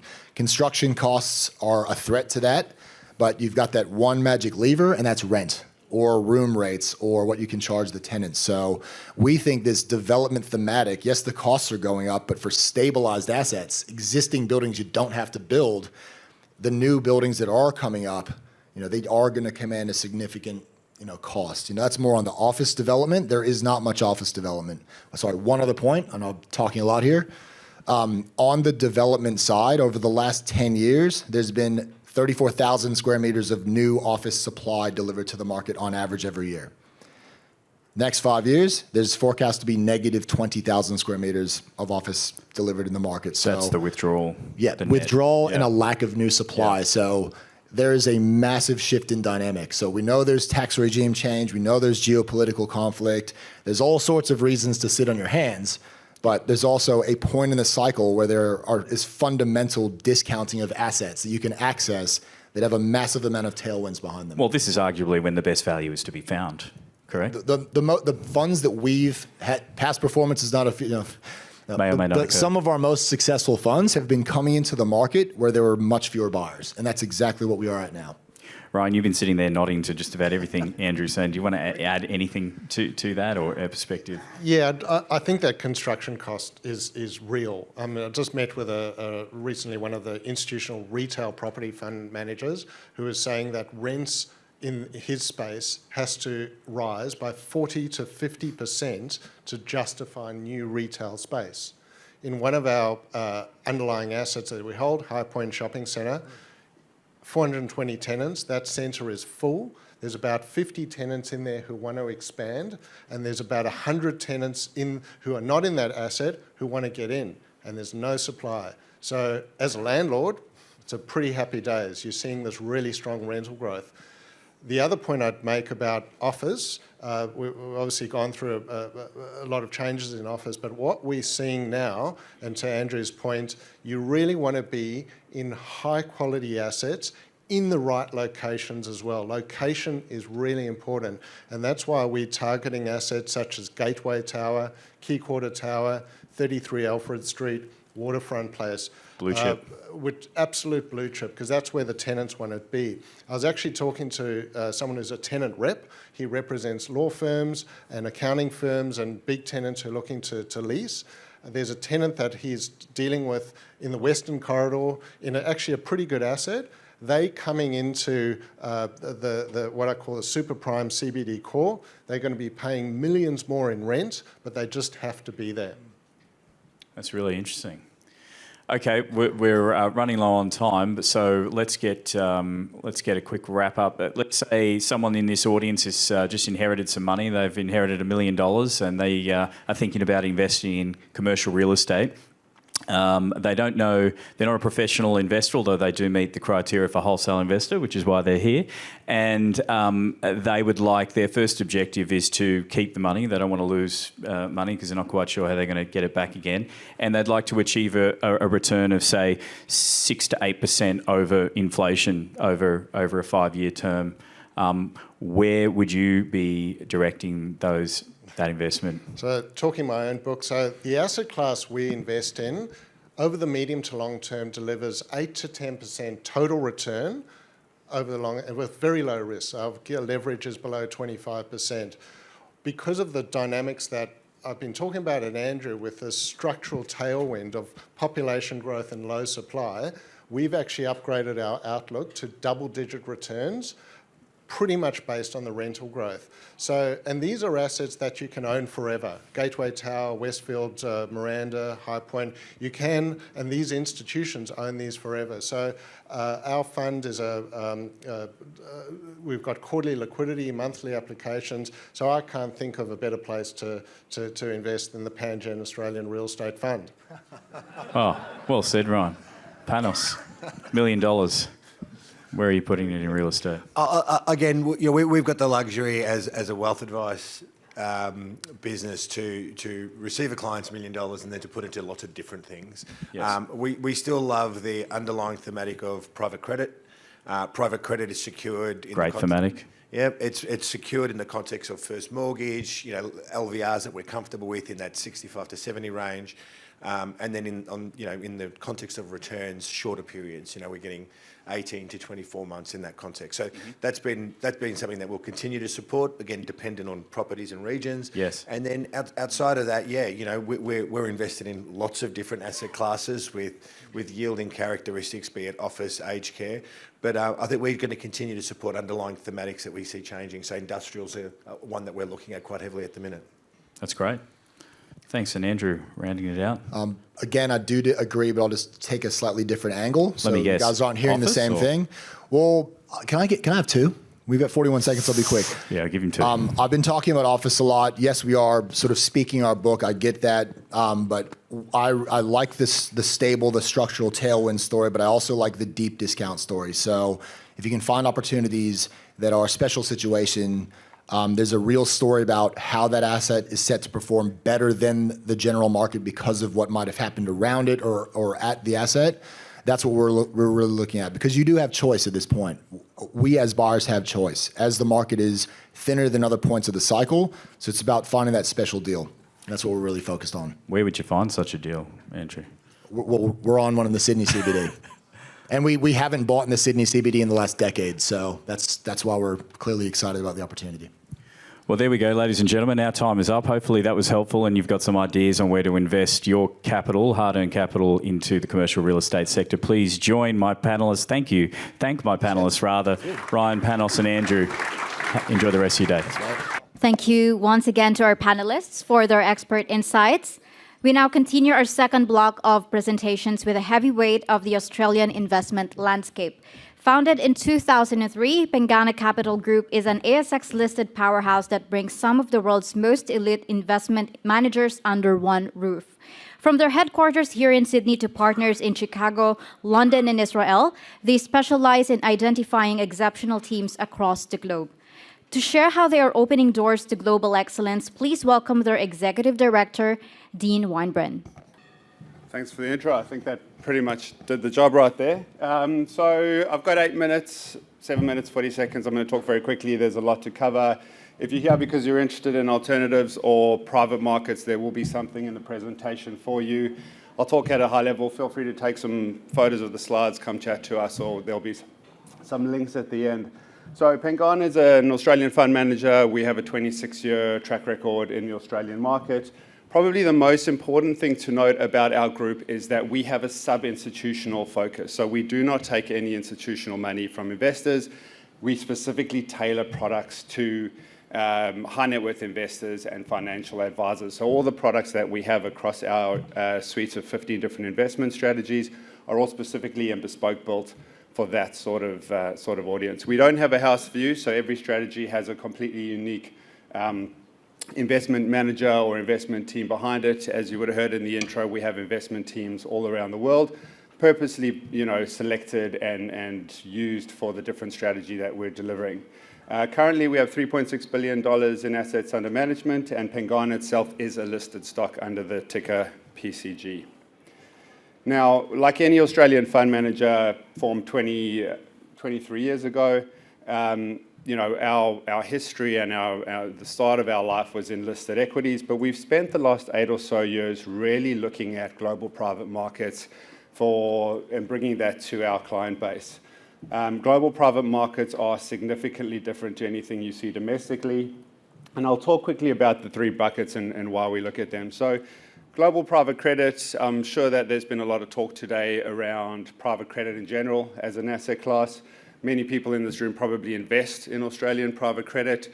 If you invest in Australian private credit and you think you understand private credit, you're probably wrong, but you fall into the same trap that a lot of Australian investors do. So if we look at the lending market, which is what private credit is, it's non-bank lending, in the domestic market, about 10% of the lending market is made outside of banks, and that's typically quite concentrated into property.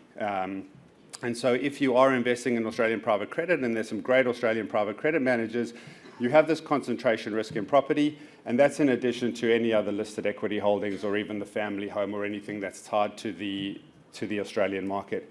If we look overseas in markets like the US and Europe, the non-bank lending portion of the lending market is closer to about 85% rather than 10% domestically. So that's a much bigger share of a much bigger market across sectors, across industries, across geographies. And so we're able to deliver much better diversification for portfolios, and that has much less correlation as well, which is why we look at global and we like the global private credit market. On the global private equity side, it's quite similar. If you look at the US as an example, companies in the US with annual earnings of $25 million or above, 3% of those companies are listed on the stock exchange. About 97% of those companies are private. So if you're investing only in listed global equities, you're really only accessing the tip of the iceberg. And so what we've done is we've said, all right, how do we look at this global private equity asset class and bring it to our investors? Global AR, I'm already halfway through, so I'm going to have to rush. I'll talk about it in a little bit.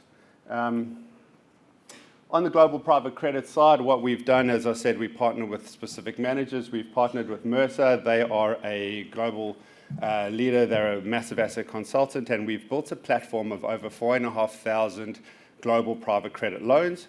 These are to companies with annual earnings of anywhere between $50 and $250 million, so big billion-dollar type businesses.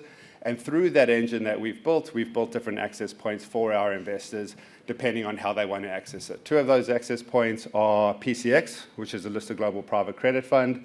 It pays no less than a 7% distribution annual.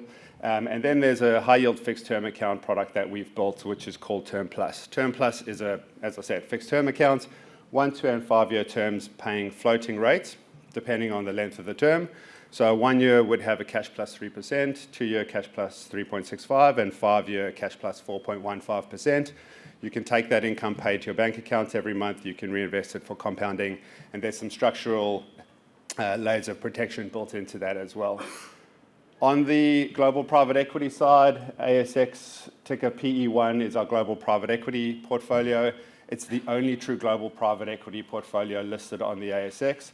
Currently, there's over 550 underlying holdings in that portfolio. So what we're trying to deliver is a really diversified, top quartile global private equity experience in that portfolio. We've partnered with a group out of the States called GCM Grosvenor. They're one of the leading private asset allocators in the world. And as you'll see in the bottom there, it's the only way to access SpaceX on the ASX. SpaceX is a private company, as many of you will know. We bought into SpaceX first around 2020, 2021. That came into the portfolio at about a 1% position. Over that time, it's grown, and now it sits at about 14% of the portfolio on the last round of VALs, which is about 800 billion. So when that stock lists, if we hit the 1.7 to 2 trillion mark, obviously that's going to grow even further for our shareholders. Now, the next one, and as I touched on, I've got 2 minutes left. I'll still try to be quick. Is AI. Have no doubt AI has come up in conversations today, but the one thing that we found is that there's a real structural gap in investor portfolios today. A lot of the growth that we're seeing in AI, outside of maybe a handful of big global tech stocks, is all happening in private markets. We see it happening, we're using it, we're talking about it, but investors can't access it. If I go back to the global private equity slide, you'll see there in this portfolio we have SpaceX, we have OpenAI, we have Anthropic, we have Grok, we have ByteDance through our manager GCM Grosvenor. We're working with GCM Grosvenor now to build out an ASX-listed AI portfolio. And really what we're trying to do there is solve that structural underexposure for investors. So not only are you not participating in the growth that's coming from all these AI companies because they are staying in private markets, and a lot of the growth is happening there, but also the growth that they're seeing is from the disruption they're causing. And that disruption is happening to the listed companies that people are investing in. So there's almost this double-edged sword there that we believe having access to global private AI will be very helpful and make a big difference for our customer portfolios. So AIX, we're pre-IPO at the moment. You can get more detail at theaifund.com.au. But really what we're going to be doing there is providing direct access to leading private AI companies across the full global AI ecosystem. With 30 seconds left, I'll leave you with just a bunch of links to some of the products I've touched on today. So the head company, PCG, Pengana.com, PCX, termplus.com.au for our fixed term accounts, Pengana.com/PE1 for our global private equity portfolio, and the aifund.com.au to register for the upcoming webinar. I've got 6 seconds left, so thank you for your time. Hope you found that interesting. Feel free to come chat to us during the day. Thanks, Dean. The next presenter operates as a specialized non-bank lender with a very specific focus, the short-term mortgage market. Their premium income fund is built to deliver exactly what many investors are searching for in a volatile market, which is regular monthly distributions. To explain their approach to generating reliable yield, please welcome the Investor Relations Manager of Rhodes Asset Management, Stephen Kroll. Good morning, folks. My name is Stephen Kroll. I'm the Investor Relations Manager for Rhodes Asset Management. So we're a private credit fund or non-bank lenders, and we operate the Premium Income Fund. And we're paying our investors between 7.95% per annum up to 9% per annum. We cater for both retail and wholesale investors. So we have different subclasses. We have a variable rate as well as a fixed rate, which is fixed for 12 months. So minimum investment term is 12 months. At the end of the 12 months, you can either withdraw your capital or you can just leave it in there for as long as you like, and you just keep earning the monthly distributions. So distributions are paid monthly, and that gets paid at the end of each month into your nominated bank account. We also have an option where you can compound your distributions. If you don't need the monthly income to live on, you can compound it. That's an option for you, and you can opt into that at any time, and you can also opt out of that at any time as well. So the private credit market in Australia is growing quite rapidly. I've got some updated figures that I've just found this week. So private credit has reached $242 billion Australian funds under management in 2025, and it's heading towards 400 billion. So it's definitely a growing asset class. And the reason for that is traditional banks are just not interested in doing short-term loans. So our niche in the marketplace is short-term loans from 3 months up to 24 months. Our average term of our loans is only 9 months. So they come in and out pretty quickly. They get valued by a registered valuer. And in most states, property prices are going up. So it's quite a safe investment. It's not a high-risk investment. We don't invest your money in the share market or crypto or anything like that.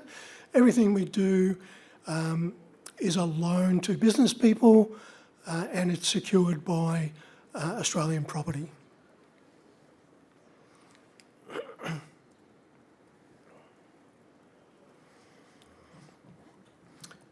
So our focus is always on protecting the interests of our investors. So we don't take any high-risk loans. We don't do any unsecured loans or car loans, personal loans, anything like that, because they are a higher risk. And we don't do construction loans either, because again, they are a higher risk. So everything we do is secured by established property, and we take a registered mortgage over that property. So these are the key features of the fund: monthly distributions. If that's something you're looking for good returns, something that's going to give you a higher return than you can get from a term deposit, for example, and you're looking for monthly distributions, this could be of interest to you. So the main risk, obviously credit risk. We have a very stringent approval process, and everything we do, like I said before, is secured by a registered mortgage over the borrower's property. So it doesn't get much more secure than that. The average LVR across the entire loan book at the moment is only 66%. There's plenty of equity there across the entire loan book. So obviously defaults on loans. We do have 2 defaulting loans at the moment. One is on the Sunshine Coast, and that property is going to auction next week. And the agent tells us, or he expects, that he'll actually get more than what the valuation was 12 months ago. And the other one is on the Gold Coast, same thing. The agent says that we'll easily get more than what the valuation is, which is certainly a lot more than what the loan value is. So directors are telling us that there's no risk of any losses. And in fact, we've got a 100% track record. We've never had any losses. All of the monthly distributions have always been paid on time every single month to our investors. And at the end of the term, if any of our investors want their money back, that's always been paid back on time and in full.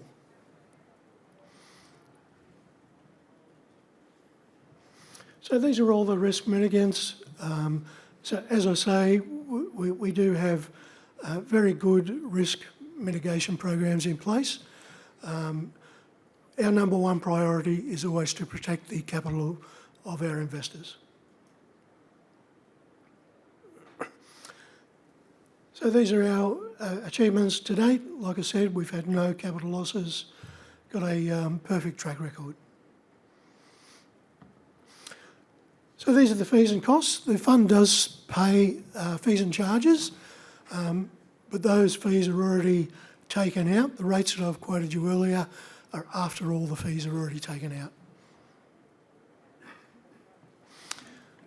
So the retail fund is suitable for individuals, self-managed super funds, trusts, family offices, companies, sporting clubs.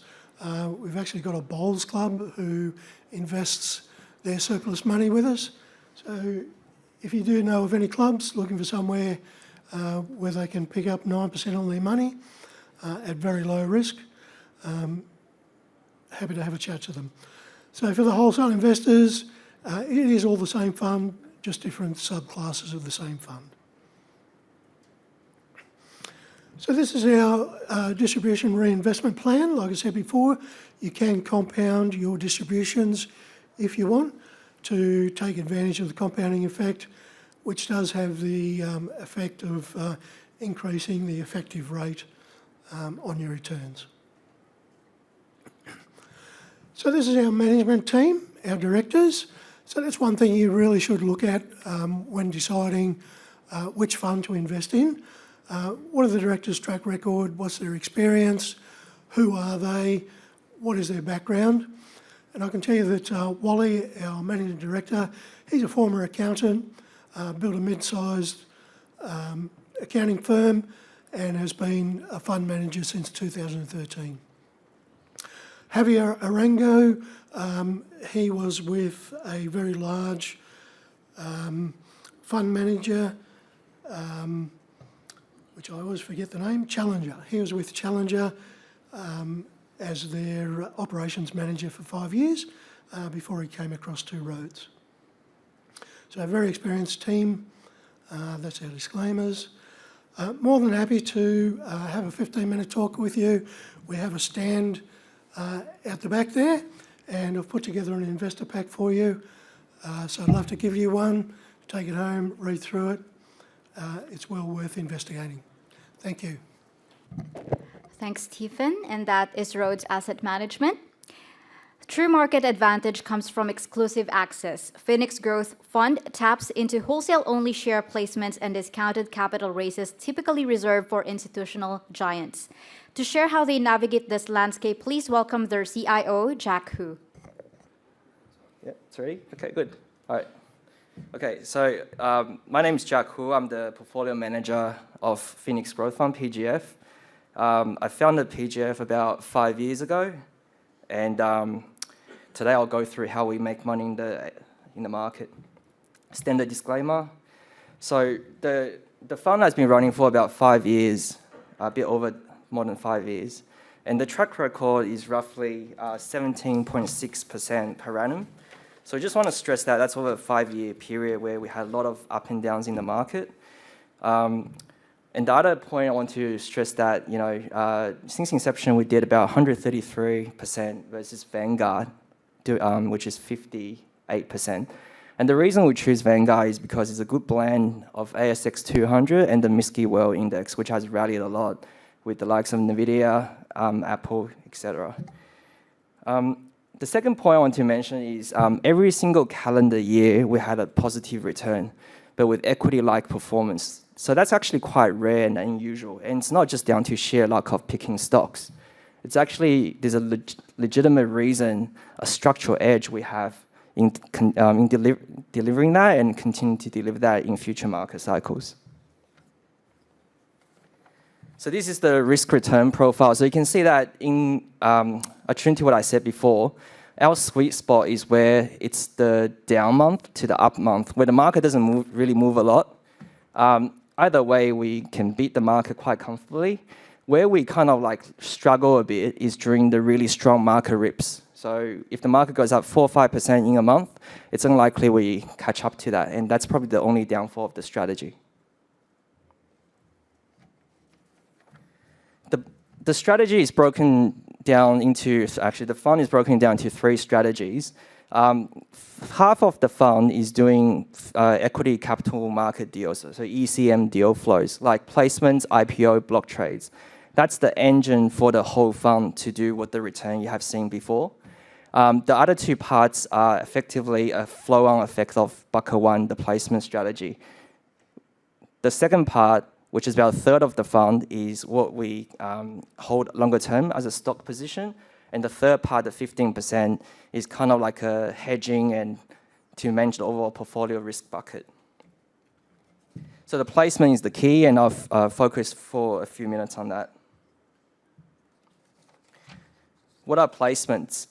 You'd be surprised to see that on the ASX, there's about 2,000 companies listed. It's dwindling, unfortunately, because of private equity, but there's still a very large amount of companies listed. And out of that, roughly half of them need to tap the equity market in some way or form in terms of equity or debt in a given calendar year. And a lot of that, actually most of that is actually in equity. And when that happens, retail, when you buy a stock for, let's say, $1 on market, institutions or sophisticated investors like us can actually buy that at 80 cents via the placement. And it's been around for decades and unlikely to change anytime soon because the other way to do it is the entitlement shortfall, which is been going out of favor with the market. So we built like an entire ecosystem around it to profit from that. A few quick examples. Paladin Energy raised in September 2025. The placement was $7.25 and the market closed on that day at $7.89. We bid for the stock and sold them a few days later at $8.38, which is about 15.6% return in a week. When you annualize that, the IRR gets ridiculous. Next example happened on Monday this week, Genius Plus. So Genius Plus is a Perth-based specialist contractor that builds and maintains electricity and communication for data centers. He raised $200 million at $9.25 to buy another company called MPC Kinetics. The acquisition was really good because it led them into a different area, which is LNG infrastructure. So it had a really good catalyst for the capital raise. What we effectively done is bid through the capital raising because we thought it was a tremendous deal and it was a perfect thematic setting of AI and data center. So we bid, very high into the stock. So far, I think it's risen about 10%. But this stock we might keep for a bit longer and also buy a market. It really depends. Really quick example of we talked about bucket 1 and 2. So in bucket one, we don't just sell all the time, right? We do sell a lot, but we don't sell every single time when it happens. What we're trying to identify is in bucket one, are there good companies that can actually graduate to bucket two for longer term hold? So Waratah Minerals is a good example where we're participating in every single placement since 2024. 10 cents, 25, 27.5, 57.5, and the most recent one, 62. The stock today is around 70 cents. The reason we bought it is, we did as part of the placement, when you look through the deal flows, you see which institutions going in, what the company is actually like. You meet the management, you go on site tours. We actually built, vibe-coded the geological model with the help of a friend on the entire resource base. So we're very familiar with the company and can see it becoming like a multi-million ounce gold deposit company when it was like around 20 to 30 million market cap. This is the process map. Essentially, one of our biggest benefit, I think the ecosystem is outreach. I got about 80 different corporate advisors, brokers, stockbrokers. I'm trying to call my phone every day, and out of about 45 different brokerage houses. So I'm quite popular, especially with the younger guys, because they're trying to build a business, and I'll be their top 5 clients out of most of them. Once we get the deal, we actually got an AI system, which is quite dynamic and improves every single day. It's quite scary, actually, but comes out with a score, and there's 5 of us, so I just own the fund and run the fund myself, but there's 4 other fund managers, funds and sophisticated investors. We combine our ideas together and look at every single deal. We usually meet with the company, especially if it's a larger bid, and out of 100 deals or 100 companies, we usually historically we kept about 8% of them, and 92% we let them go. Brokers don't mind it because they get a lot of brokerage out of it, and usually each brokerage house we have 1 to 2 high conviction ideas, and we buy aggressively on market, and they absolutely love that. I won't go into too much into that, but that's our system, management access. It's really like an ecosystem now. The system is self-fulfilling, it's becoming more successful. A lot of people want to tap into the system, but unfortunately they don't have the scale, so we just, this fund is perfect for that. If you want to invest, that's the way to do it. And I just want to mention, the fund is very small, so we only have 45 million. I've never done marketing. I don't want to do marketing, but I did get positioned here. 45 million, 20% of that is kind of like our money and family money. It's monthly liquidity. There's absolutely no gating, no buy-sell spreads, mostly liquid. We do have a small SpaceX position though, which is in bucket 3. Unlisted is very, very low. And there's also free options. So all the options we get from placements, if it's unlisted, they don't get valued. And there's about $3.5 million of them, and which is about 7 or 8% of the fund. And that's the team. I run the fund. Ben Peters runs another AFSL, over $1 billion. He gives me a lot of support. Have a chat to him. He's a very funny guy. He's not a comedian, I mentioned. And Alice worked with us since the beginning of the fund. And that's the fund terms, which you can...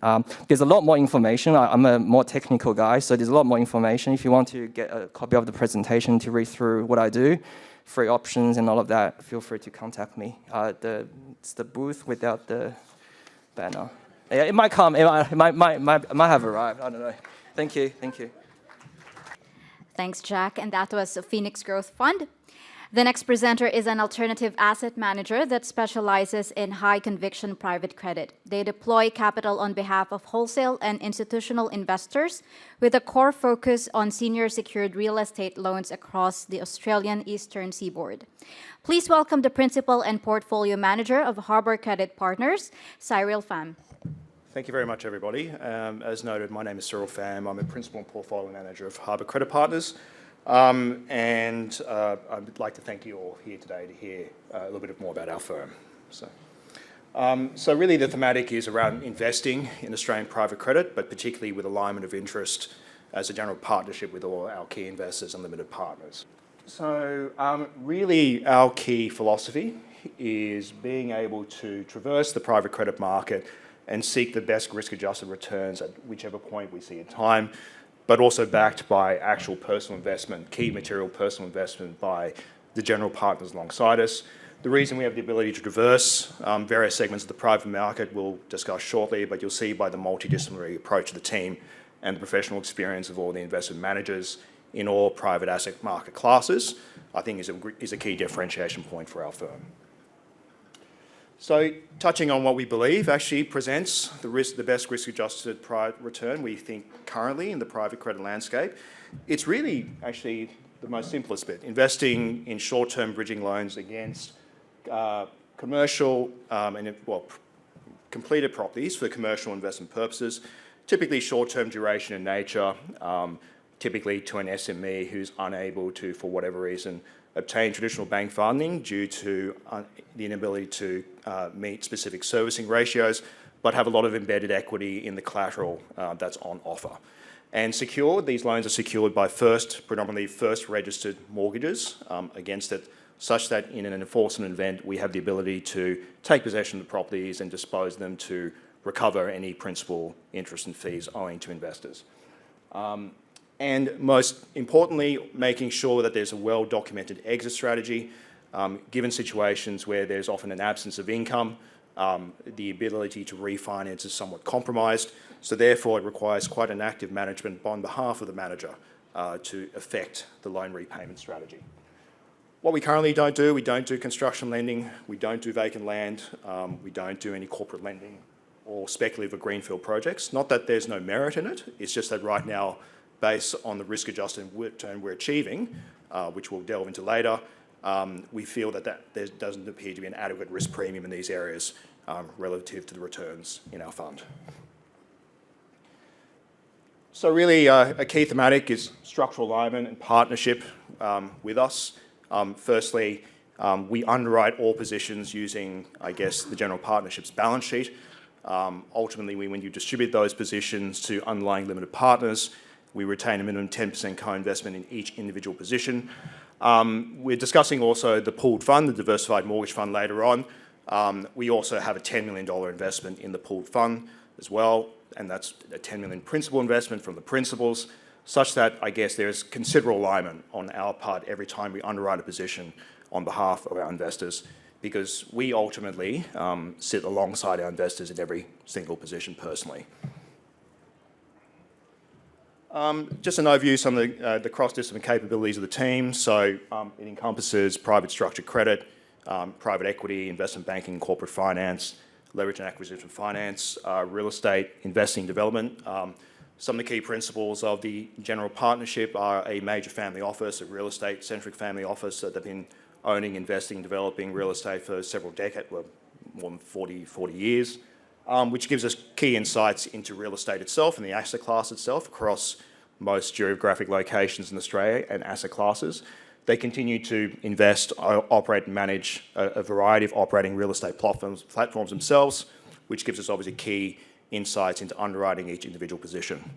Myself personally, and a colleague of mine, Assetora, one of the other portfolio managers, previously were colleagues at Lazard, Australia's private equity fund and corporate opportunities fund in Australia for quite a number of years. And also sat on the board of SkillsTX Business Finance, which gives us a pretty good insight into short-term asset-backed lending, but also the wholesale securitization arrangements of such loan portfolios. And also we have a number of investment professionals spanning SME cash flow lending and leverage and acquisition finance, which gives us quite a few multidisciplinary approaches every time we underwrite even a somewhat straightforward real estate bridge loan position. Various ways in which to invest in Harbour Credit Partners. So I guess the main vehicle which we're showcasing today is the Diversified Mortgage Fund. It's a pooled vehicle with, I think from memory, about 42 loan individual positions in there, targeting a net return of RBA cash rate plus 4%, though you'll soon see we are far exceeding that. Total maximum weighted average leverage of the portfolio is 60%, valued against the current use and as-use basis of a property, so not the highest and best use, not the development side value, just what a house is worth today to an owner-occupier if they wish to purchase it. There are cash distributions available monthly. The loans have predominantly prepaid interest, therefore affording the manager the ability to distribute distributions on a monthly basis.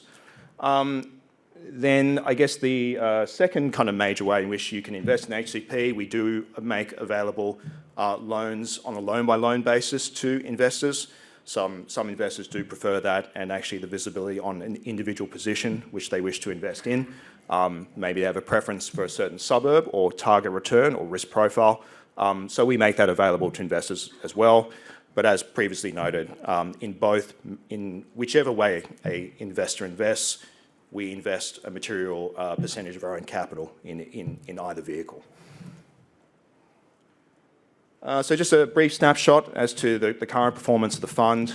So currently yielding a net return to investors of 9.37%, weighted average LVR 54.3%, again, relative to properties only on a current use and as use basis, which means effectively those properties can be disposed of with little or no modification if they're required to be possessed.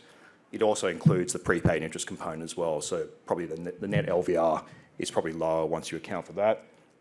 Currently been running for just over 12 months now with just under $66 million under management and growing, but I think currently anchored, as I mentioned, by a $10 million personal investment by members of the general partnership as well, as a cornerstone investor. Just some examples of some individual loans which have been available to investment to investors. So currently there's one currently in Bellevue Hill, secured by a large residential property there. Recently we did a mixed first and second mortgage loan against a completed mixed-use property in Surrey Hills and some various residential properties in Rushcutters Bay and Warraree. Again, typically required for only short-term bridging requirements, which is often why the yields of these do carry a bit of a structural premium from an illiquidity and risk and complexity standpoint. But having said that, bears the simplicity of being collateralized by relatively simple collateral. So obviously, if you'd like to learn a little bit more about us today, my colleague Jonathan Goll, the head of Investor Solutions, will be manning the booth for the rest of the day. But other than that, if you have any questions, obviously I'll be around. And thank you very much for your time and attention today.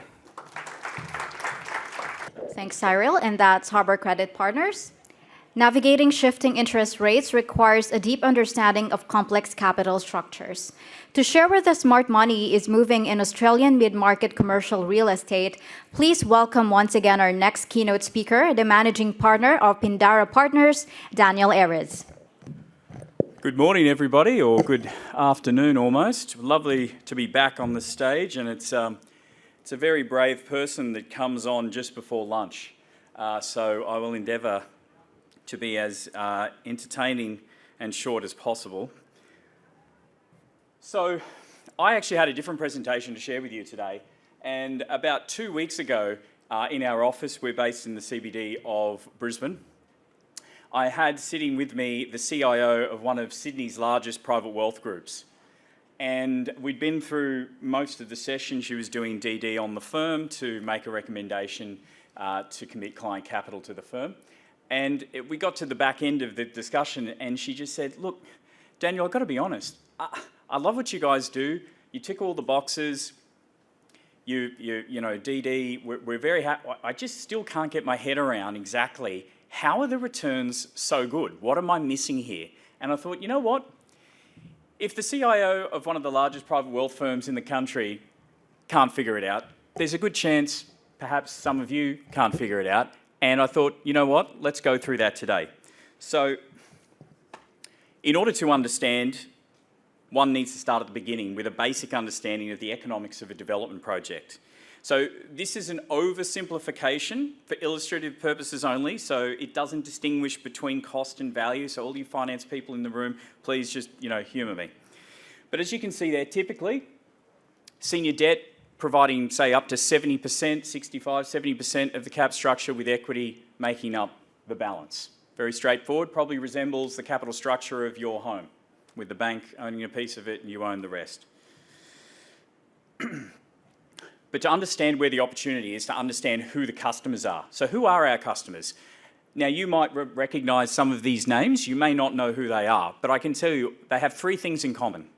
That is, they're established, credentialed, experienced businesses. They've been around for 5, 10 years plus. They have teams of 10 to 100 people in some cases. They're executing projects in that $30 to $200 million price range. So they're not small projects, but critically, They are all very successful, and what happens when you're successful, and I'm sure some of you relate to that in the room here, opportunities come to you. So they are getting pitched new development sites and opportunities every single day, which leads to the problem.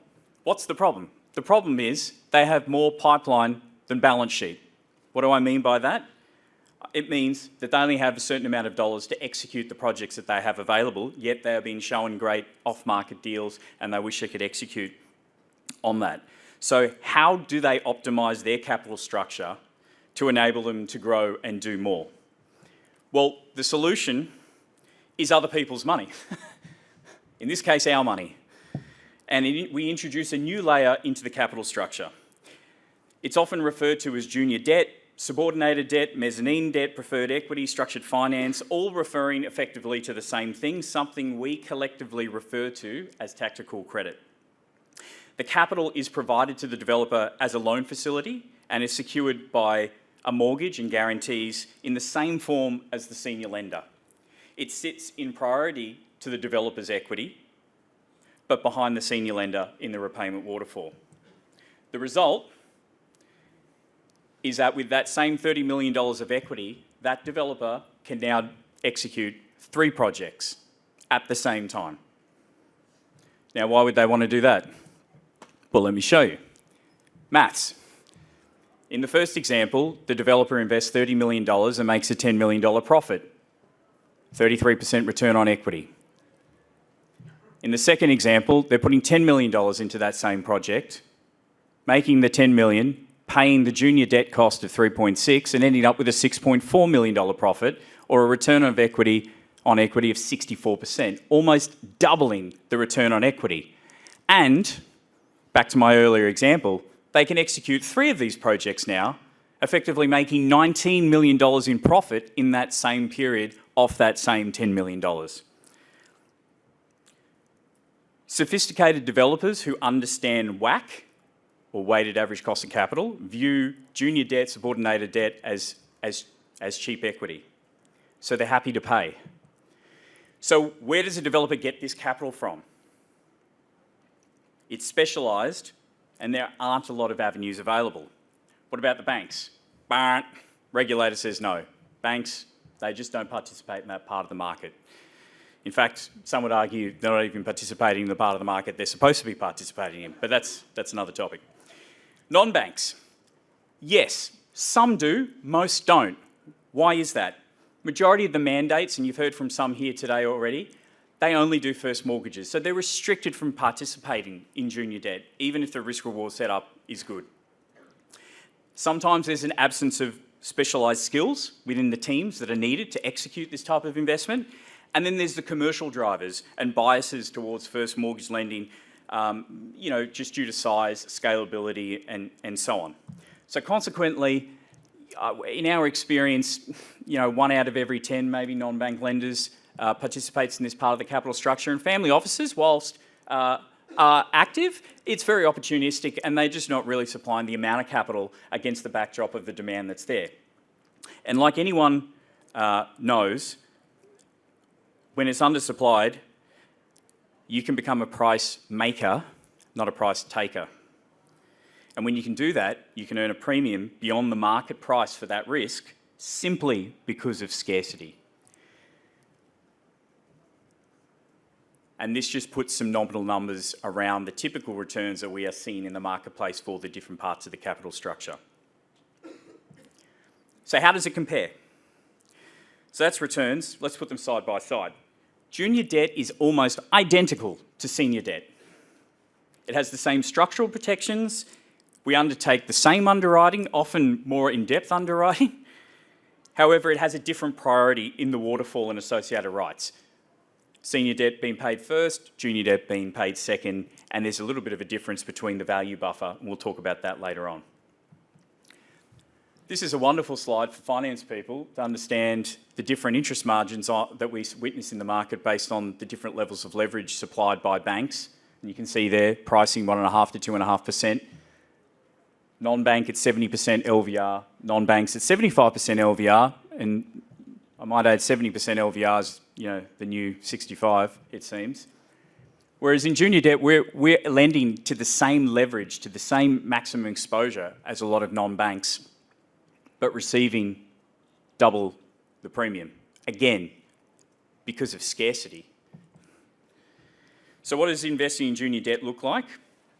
Typically, you can expect fixed returns of 13 to 18% per annum net, 12 to 24-month terms, secured by registered mortgages over land, real property, supported, protected by contractual obligations under the facility agreements, guarantees from those developers, those sponsors, guaranteeing the capital and interest repayments, and all the typical credit protections you would expect from private credit. So why am I qualified to tell you anything about this? Well, my business partner and I, Robert, have been investing in real estate credit together for 11 years. And over that time, we've earned ourselves a reputation as being specialists in tactical credit. Our average gross IRR on realised investments, as you can see there, is 21.6%, with a weighted average LVR of 69%. And critically, most importantly, we've done so without losing anyone's money. Pindara Partners was actually formed in 2023 after we completed 12 months of gardening leave, having previously sold our company to London giant ICG, which is one of the largest global alternative asset managers in Europe. And the experience of selling our prior firm was wonderful, and it provided us with an opportunity to sit back, look at the market, take stock, and think about where we wanted to deploy our capital, which is why we started Pindara Partners. So our business is all about risk, understanding it, avoiding it, mitigating it. One of the primary ways we do that is when we invest in a transaction. You've probably all heard the saying, it's not timing the market, it's time in the market. We've all heard that one, right? Well, in private credit, it's the opposite. In our experience, the exact opposite is true. In our view, when you invest in the life cycle of a project is one of the largest determinants of the risk you are accepting, more so than when you are in the capital structure.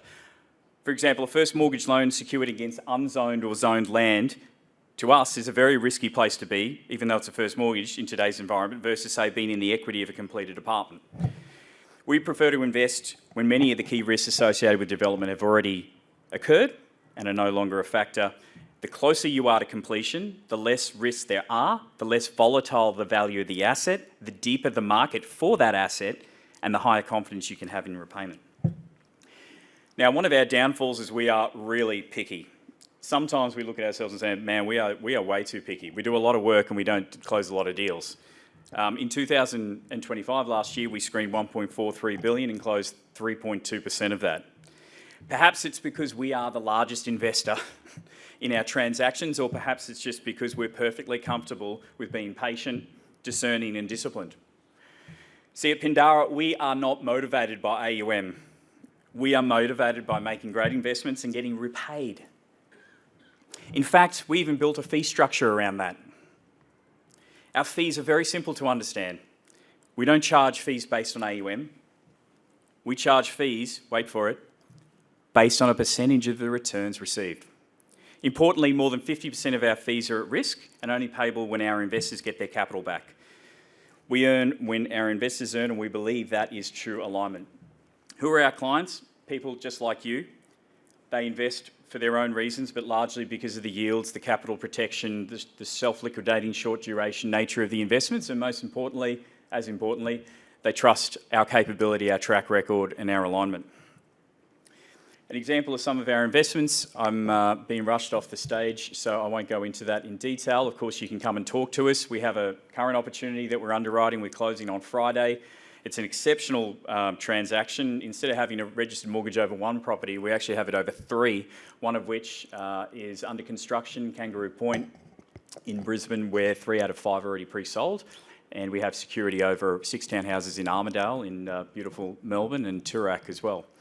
So, we moved quickly. We provided a very bespoke facility for this sponsor. And as a result of that, I think we probably mispriced in our favour by about 200 basis points. So that's to everyone here's advantage.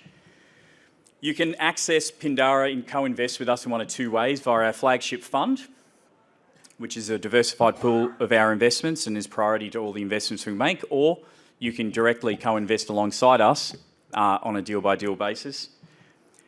So hopefully something I've shared with you actually made sense and dispelled some of the myths around junior debt, understand the similarities, the key differences, and offer some perspectives on how junior debt might fit into your portfolio. If you have an interest in learning more or curious about having a conversation, we have a QR code. We are at table 8, and of course, we're always available for a chat. We'd love to meet you. Thank you.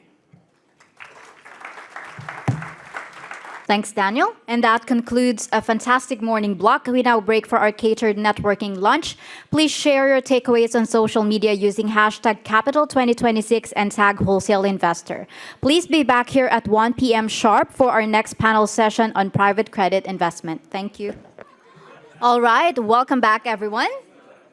Our afternoon begins with a deep dive into one of the fastest growing sectors in finance.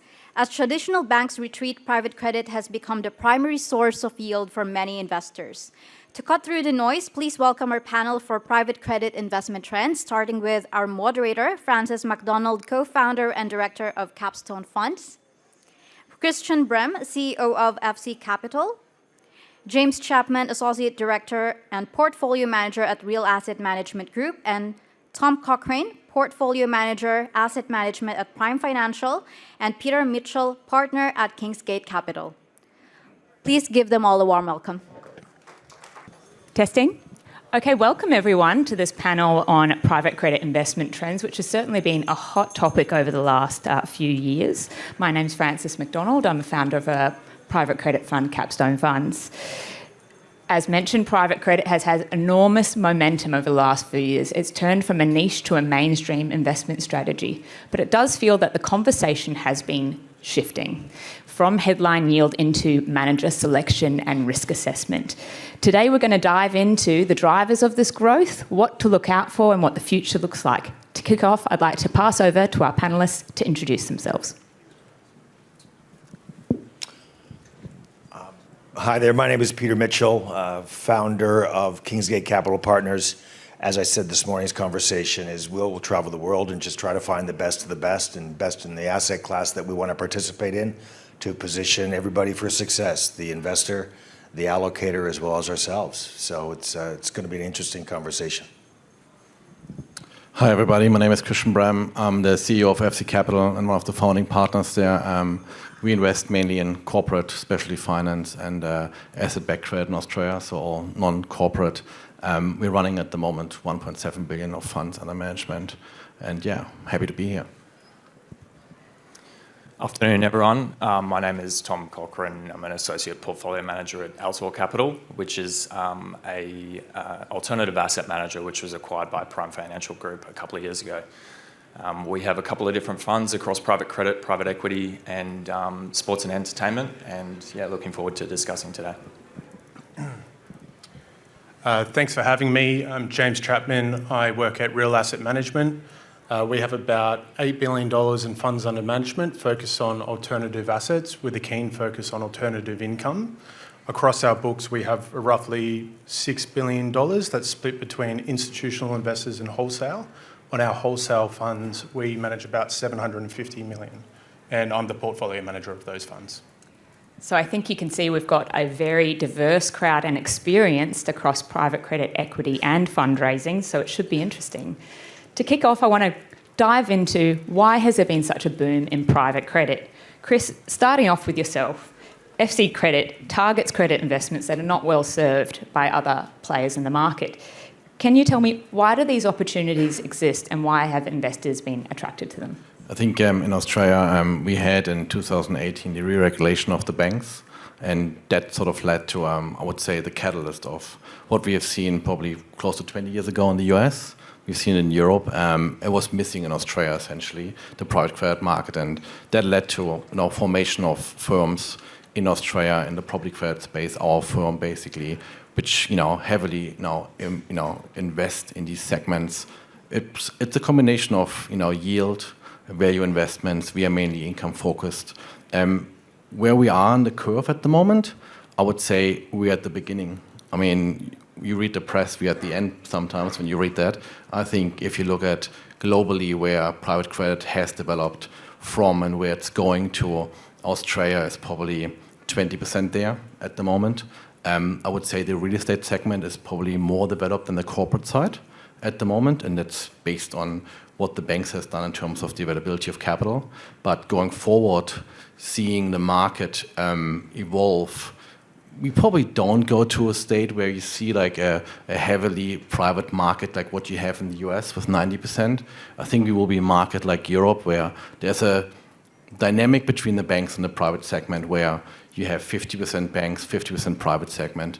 And we are maybe at 20, so there's another 30 to go, roughly. And the next 2 or 5 years will be very interesting. So I think there's a lot of pathway for managers to set up a business in Australia, but also for all the managers which are already there to build up a business. Right, and James, from your perspective at Real Asset Management, which manages a huge portfolio and multiple investment strategies, including funding non-bank lenders and doing direct lending yourselves, where do you see the biggest opportunities in the market right now, and where do you think the competition has made it a bit too aggressive? Not as experienced as Chris in these panels, so I've jotted down a couple of notes. Look, the biggest opportunities we see when we're looking at assets, we're not necessarily focused on what are the highest yielding assets available in place. We're really focused on what assets do we feel can perform throughout a cycle, particularly if that cycle does turn. We don't want to be caught out.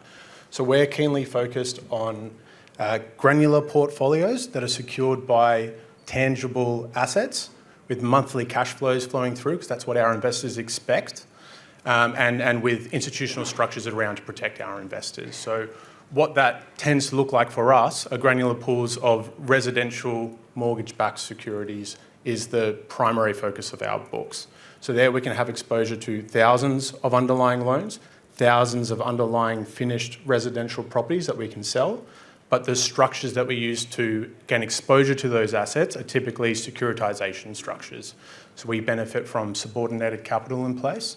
So that means if there are any losses beyond the properties that are supporting those loans, it's not our investors' capital that bears those losses.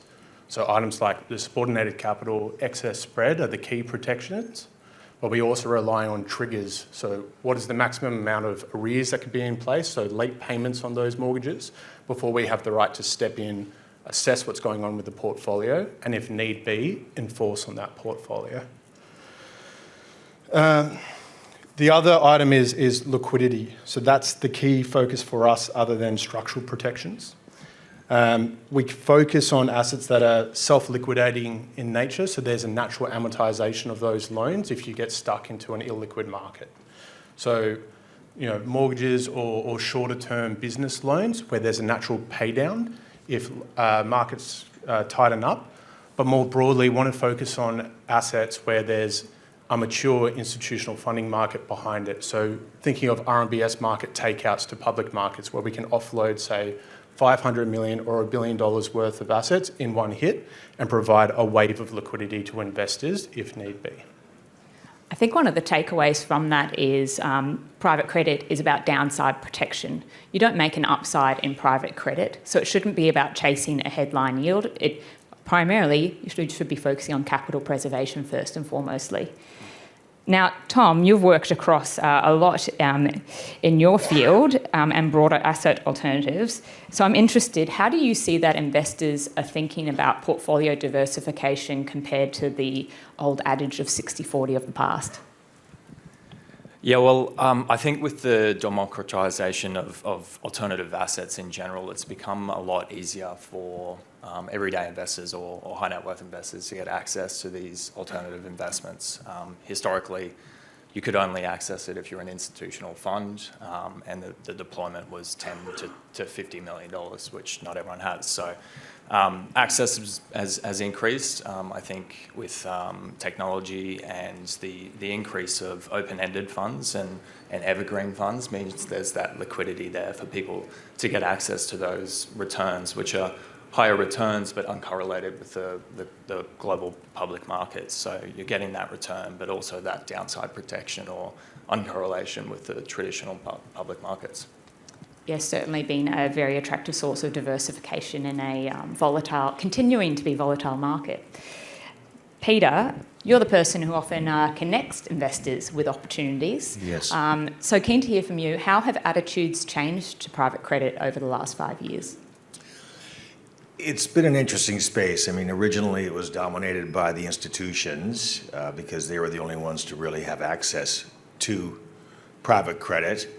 And then the regulator came along and just actually supercharged that. And that was through a lot of their benchmarking. So to give you an idea, if you set a benchmark and this is going to be a very, very quick version, but if you set a benchmark for the super fund and you don't hit it, you are penalized. And in some cases, you're asked to write to investors and tell them that you can no longer take the superannuation money.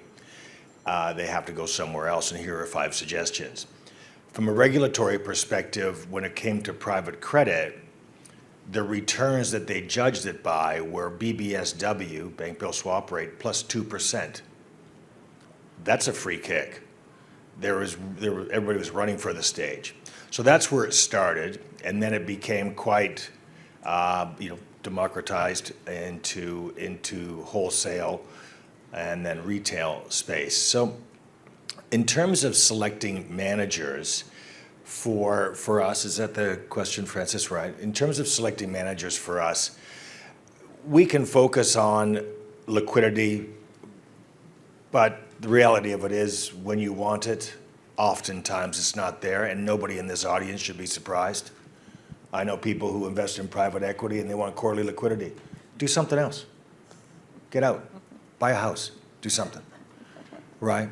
For us, we focus on the credit analyst side of it because what you want to do is, back to Francis's point, when you buy a bond and that's the rate that you bought it at, that's what you will get. You're not going to wake up in the morning and go, unbelievable, I got 2 times my expected return. You don't want to lose money. So private credit is an opportunity for you to, pick a manager who you believe does great credit analysis, can diversify a portfolio, and with a bit of luck, you won't lose your money. But the volatility that you're going to get is far, far better or far, far less than you will in the public markets. So it is different courses for different horses, but we try to pick a manager that's got a deep skill set in analyzing. Yes, absolutely. Private credit, it's been so attractive for the yield. It's sometimes you can get double-digit returns. It's a defensive asset, and it's a diversifier, as mentioned. So what's not to love?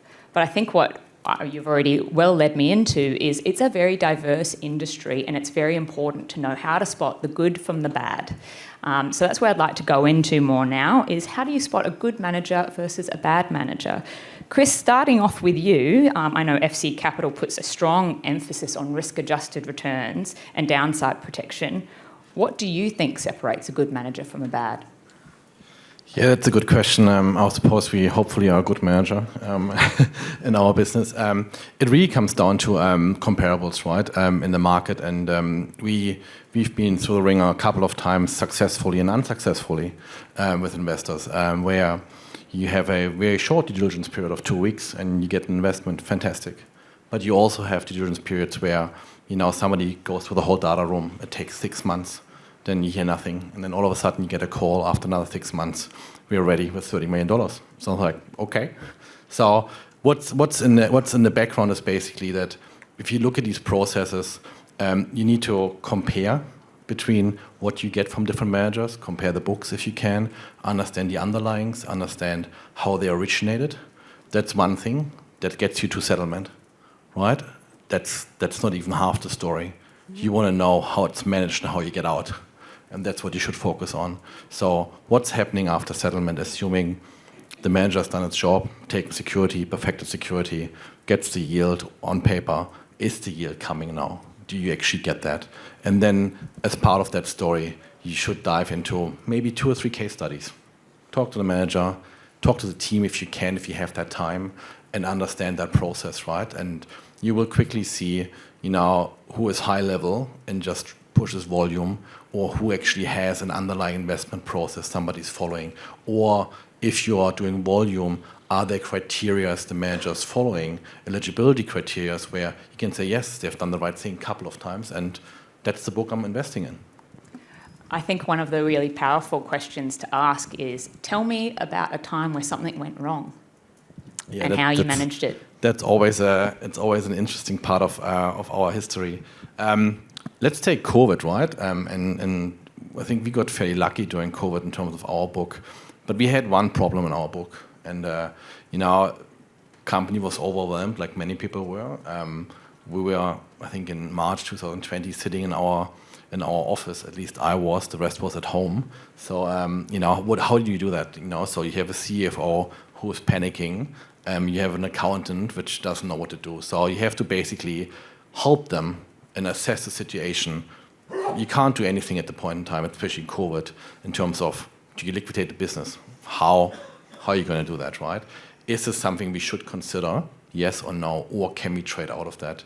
So we basically injected to analysts, injected was from their bedrooms, basically, to go through the whole book, the business itself. We had conversation with the owner. We stood down 80% of the employees, like most people did.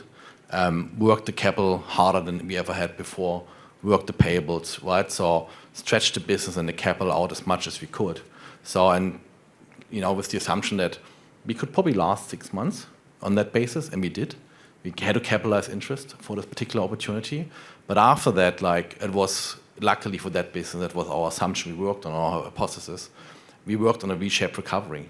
So we saw that, the business recovered.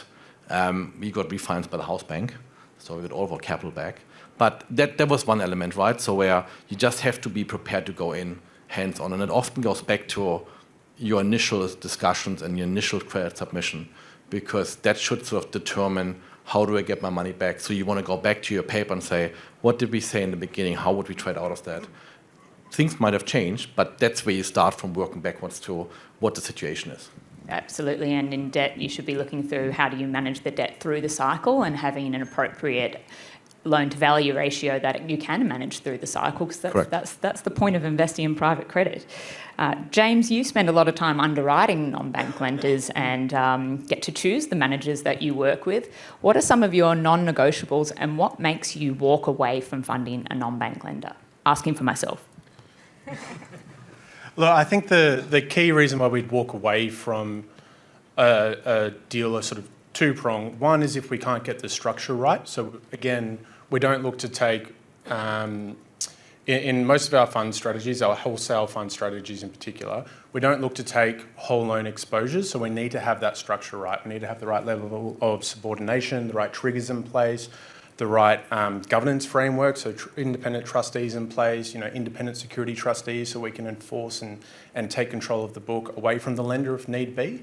But outside of the structure, it really comes down to governance of the non-bank lending business themselves, so the actual operational team in place, and looking through the high-level presentations that you may get where, say, a board looks impressive or a system looks impressive, and really digging through their processes and saying, okay, exactly how does your system work? Where is there room for manual intervention? Maybe where is there room for discretion to be put in place that wouldn't be picked up from the general reporting we'll get from a trustee? So I think really going under the hood on the operations of the lending business before you get into bed with them and expose your investors' capital to their assets. Right, yeah, what I'd certainly add to that is how important character is as well. Indeed. Whenever you're getting into bed with anyone, knowing their values and how they operate is very important. Tom, at Prime, you talk about active credit, not passive capital. What does that mean? Yeah, so our private credit fund, we think of ourselves as a private equity fund that masquerades in the top of the cap structure. So you've got that senior secured position that's protected there, but we're quite active with these businesses. We quite often take board positions in the companies, whether it's a board observer role or an actual director role. We meet with management teams regularly, whether it's weekly or fortnightly. We're catching up, and it allows us to be proactive rather than reactive and not wait for a covenant breach or some sort of issue that pops up and you're reacting really quickly. You're seeing those issues come ahead, and you've got time to prepare and adjust and roll your sleeves up and help out in the business if things need to be changed. We assist with M&A and structuring and executing acquisitions. We help out with management teams and cost controls and working capital. So it really is it's a private equity style fund, just with that senior secured protection. And we benefit from that not only because we're protecting the capital, but quite often we'll take some equity kickers or some form of free attaching equity. So we get to benefit in that upside from that active management we provide. Great. Peter, you touched on this a little bit before, but if someone in this room is interested in investing in private credit, what would you say to them are the non-negotiables they need to look for in a manager? Well, I think there certainly has to be tenure in that individual or in that firm. Understanding what they're actually getting into, I don't know of anybody in here who is really going to be able to determine what's a good firm or a bad firm, or a good piece of paper or a bad piece of paper. So, the professionals are great at what they do. Some are just better than others. And when you're thinking about that, you're thinking about private credit, what is the duration that you're investing in, and what is the liquidity that you need? And what are some of the other areas? Are there sectors? Are you involved in tourism? Are you involved in retail? Or are you involved in more defensive sectors? Those sort of things. And what is your acceptability to variance from your own benchmark? The other comment I didn't touch on earlier, and I did speak about the regulatory issues and where's private credit going, just very quickly. I don't see any of the regulators going, you know what, I think we've overshot the off-ramp on the requirement for the level of capital that a bank's supposed to keep on board, so maybe we'll just let that go back again. No, that's not happening. That's going to get tighter and tighter, so the emergence and the growth of private credit will continue to grow. I think it's just whether or not you can match the duration of your expectations with the liquidity of your demands. And herein lies the difficulty for anyone. But that is why private credit has an illiquidity premium, why you can make the returns that you can with downside protection, which is why private credit has been so attractive. But that does lead in really nicely to the next section I'd like to talk about, which is about risk and downside protection. And Chris, I'd like to hear from you about what's your take on ASIC's review? Look, the main part of the review was focused, I think, on the retail products which we see out there, and some funds got punished on particular wording, which you can debate, right? If a word is the right word to use in a retail document. The element is ASIC reviewed these documents. These documents are all lodged before they go out. So why wasn't it done beforehand? So that's one element. The other element is for us, we don't do retail, we do wholesale. We focus on an investor base where the product is understood, the product makes sense for the investor base. Will ASIC re-regulate that space? Don't think so.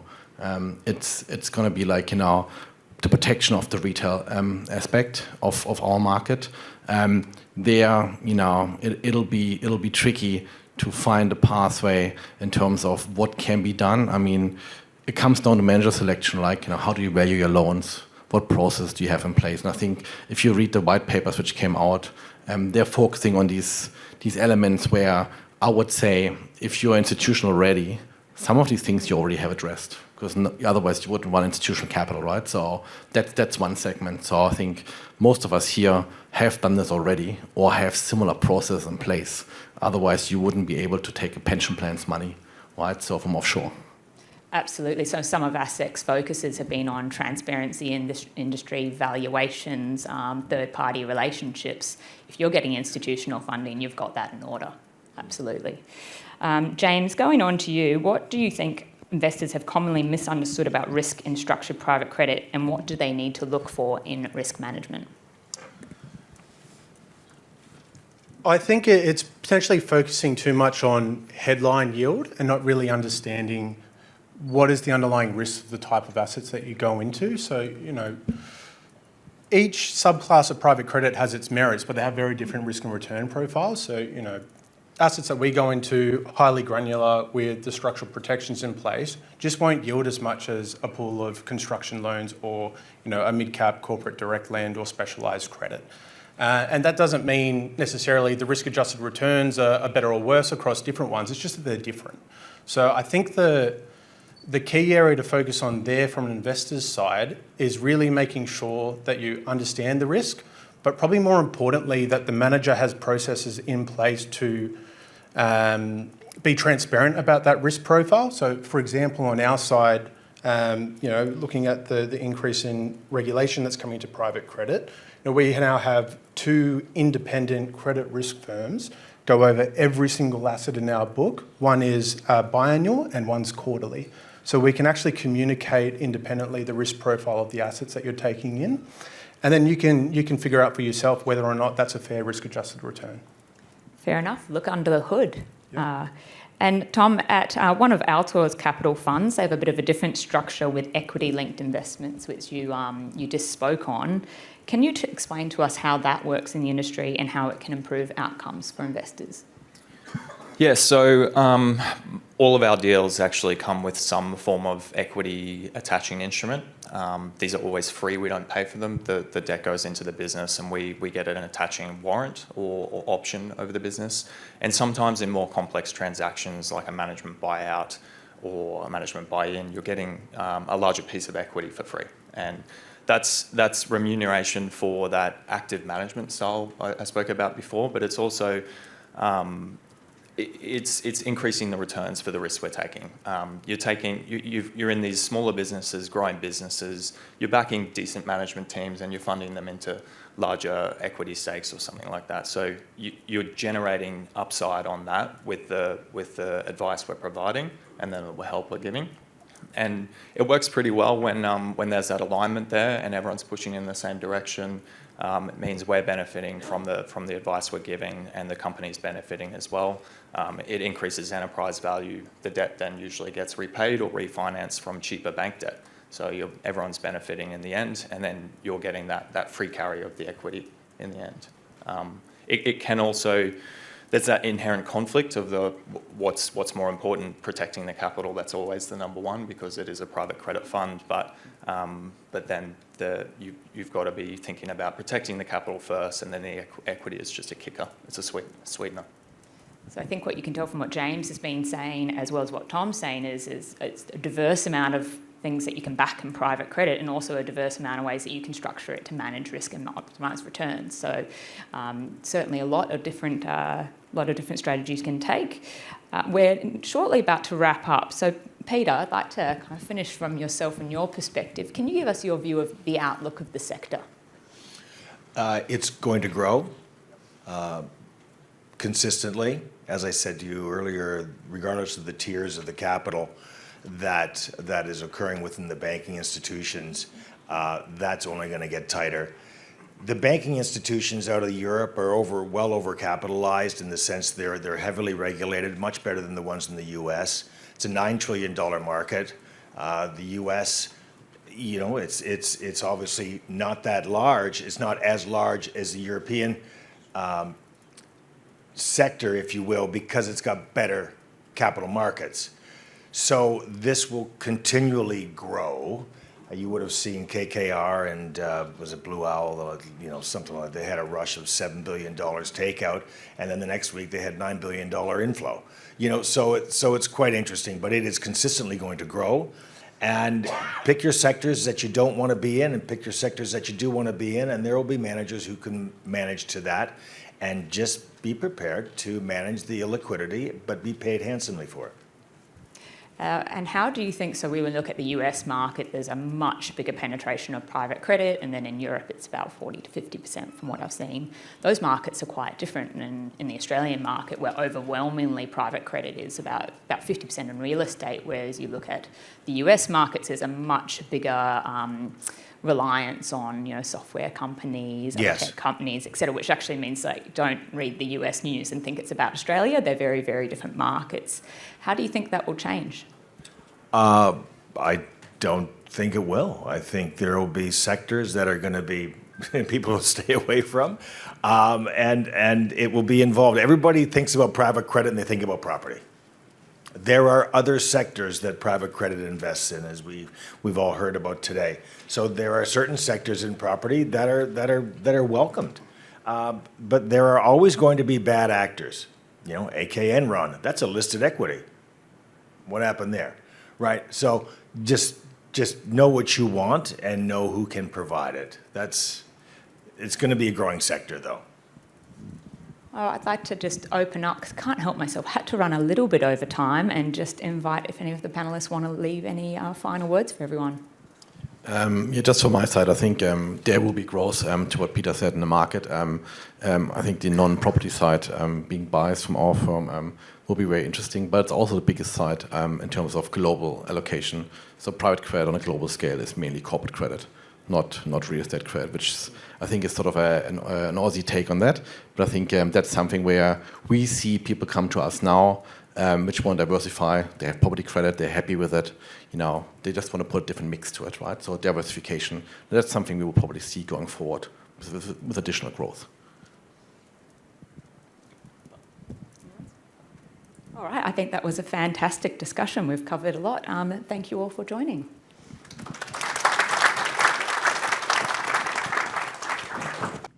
Thank you to our fantastic panelists. We move now to our next rapid fire block. Assetora is an ASX-listed fractional investment hub. They are on a mission to bridge the gap between wholesale investors and diversified real-world assets. To share how they are opening the doors to a new class of fractionalized assets, please welcome their CEO, Darren Younger. Hi, everyone. Great to be here today to have a bit of a chat. What a great event. When Steve invited me to come, I was really excited to be talking about, first of all, hearing about what everyone's doing today. And there's a lot of information that everybody's got. But out of my talk today, I just want you to understand two simple little words, which is invest differently. And I'm going to go through really quickly, what does that actually mean to invest differently, and how is that going to change the way that you actually invest in things? So to start off with, just talking about, to set the scene about this is, first of all, I'm assuming that most people in here have invested in things. Many people have invested in real estate. How many people have invested in private companies and wanted out? Anyone actually got stuck into an investment and then wanted to get out but couldn't? Maybe invested in thinking this was a 2-year journey in a private company, or maybe it's a 5-year journey in a property development project, and then, the time comes and it's like, oh, not quite ready yet, as in we're not quite at that point. I was planning an IPO, I was doing this, but it never actually happened. So there's a lot of opportunities around the challenges around where these things happen. And when we're waiting a long time to get out and we don't have the liquidity, it becomes a real challenge. So what Assetora do is we provide ways for people to actually get out and have the liquidity that they would want in those projects, similar to what a private company does when they go to the ASX. It's all about liquidity. But we provide that in a very, very different way. We have 4 different areas within our platform. So basically what this is a platform where we help people come in and be investment, and it's a retail platform that anyone can come in and invest as little as $1,000 into all sorts of investments. And starting off with real estate, really simple one. So those sub-funds that we create, we call them ASFs, Assetora sub-funds. And what they do is they provide the opportunity for people to invest in each particular real estate asset, but they're unit holders in the ASF. And with our marketplace, we then provide the liquidity for that. So who would like to invest into a property project, put $100,000 in, but know that at any point in time, they can put their units up for sale and potentially find a buyer, as opposed to waiting to the end when the property's sold at some point in time, right? It just creates a new level of opportunity for people to be able to get in and out. Same with lending. So to give an idea around A lending fund is, it could be a private credit fund, but very specific in its one loan. So that one loan is wrapped up in one sub-fund. So if I'm going to invest into, let's say it's $1 million loan, it's for a commercial asset, first registered mortgage, and I want to put $100,000 into it, right? So I put $100,000 in. I know I'm going to get my returns, but for some reason I now need to get some liquidity. I can now trade those units on the marketplace, and I can get out of that investment, and I can do that no different to any of the other sub-funds that we have on the platform. Another category is income. So with an income sub-fund, this is quite specific and very interesting because the returns can be quite significant. And I'll give you a really specific example around a health tech product. So I'm not sure if anyone here in the room has ever done a Holter monitor test, where it's like a heart test around where you have a lot of wires plugged onto your body, and you've got a box you've got to carry it around for 24 hours, and it tests your heart for 24 hours. So there's some new technology in the market that helps people do that, but really simply it's a little patch about the same size as this box that just sticks onto the chest, and it connects via Bluetooth to a phone and does exactly the same job. Makes it really simple and easy.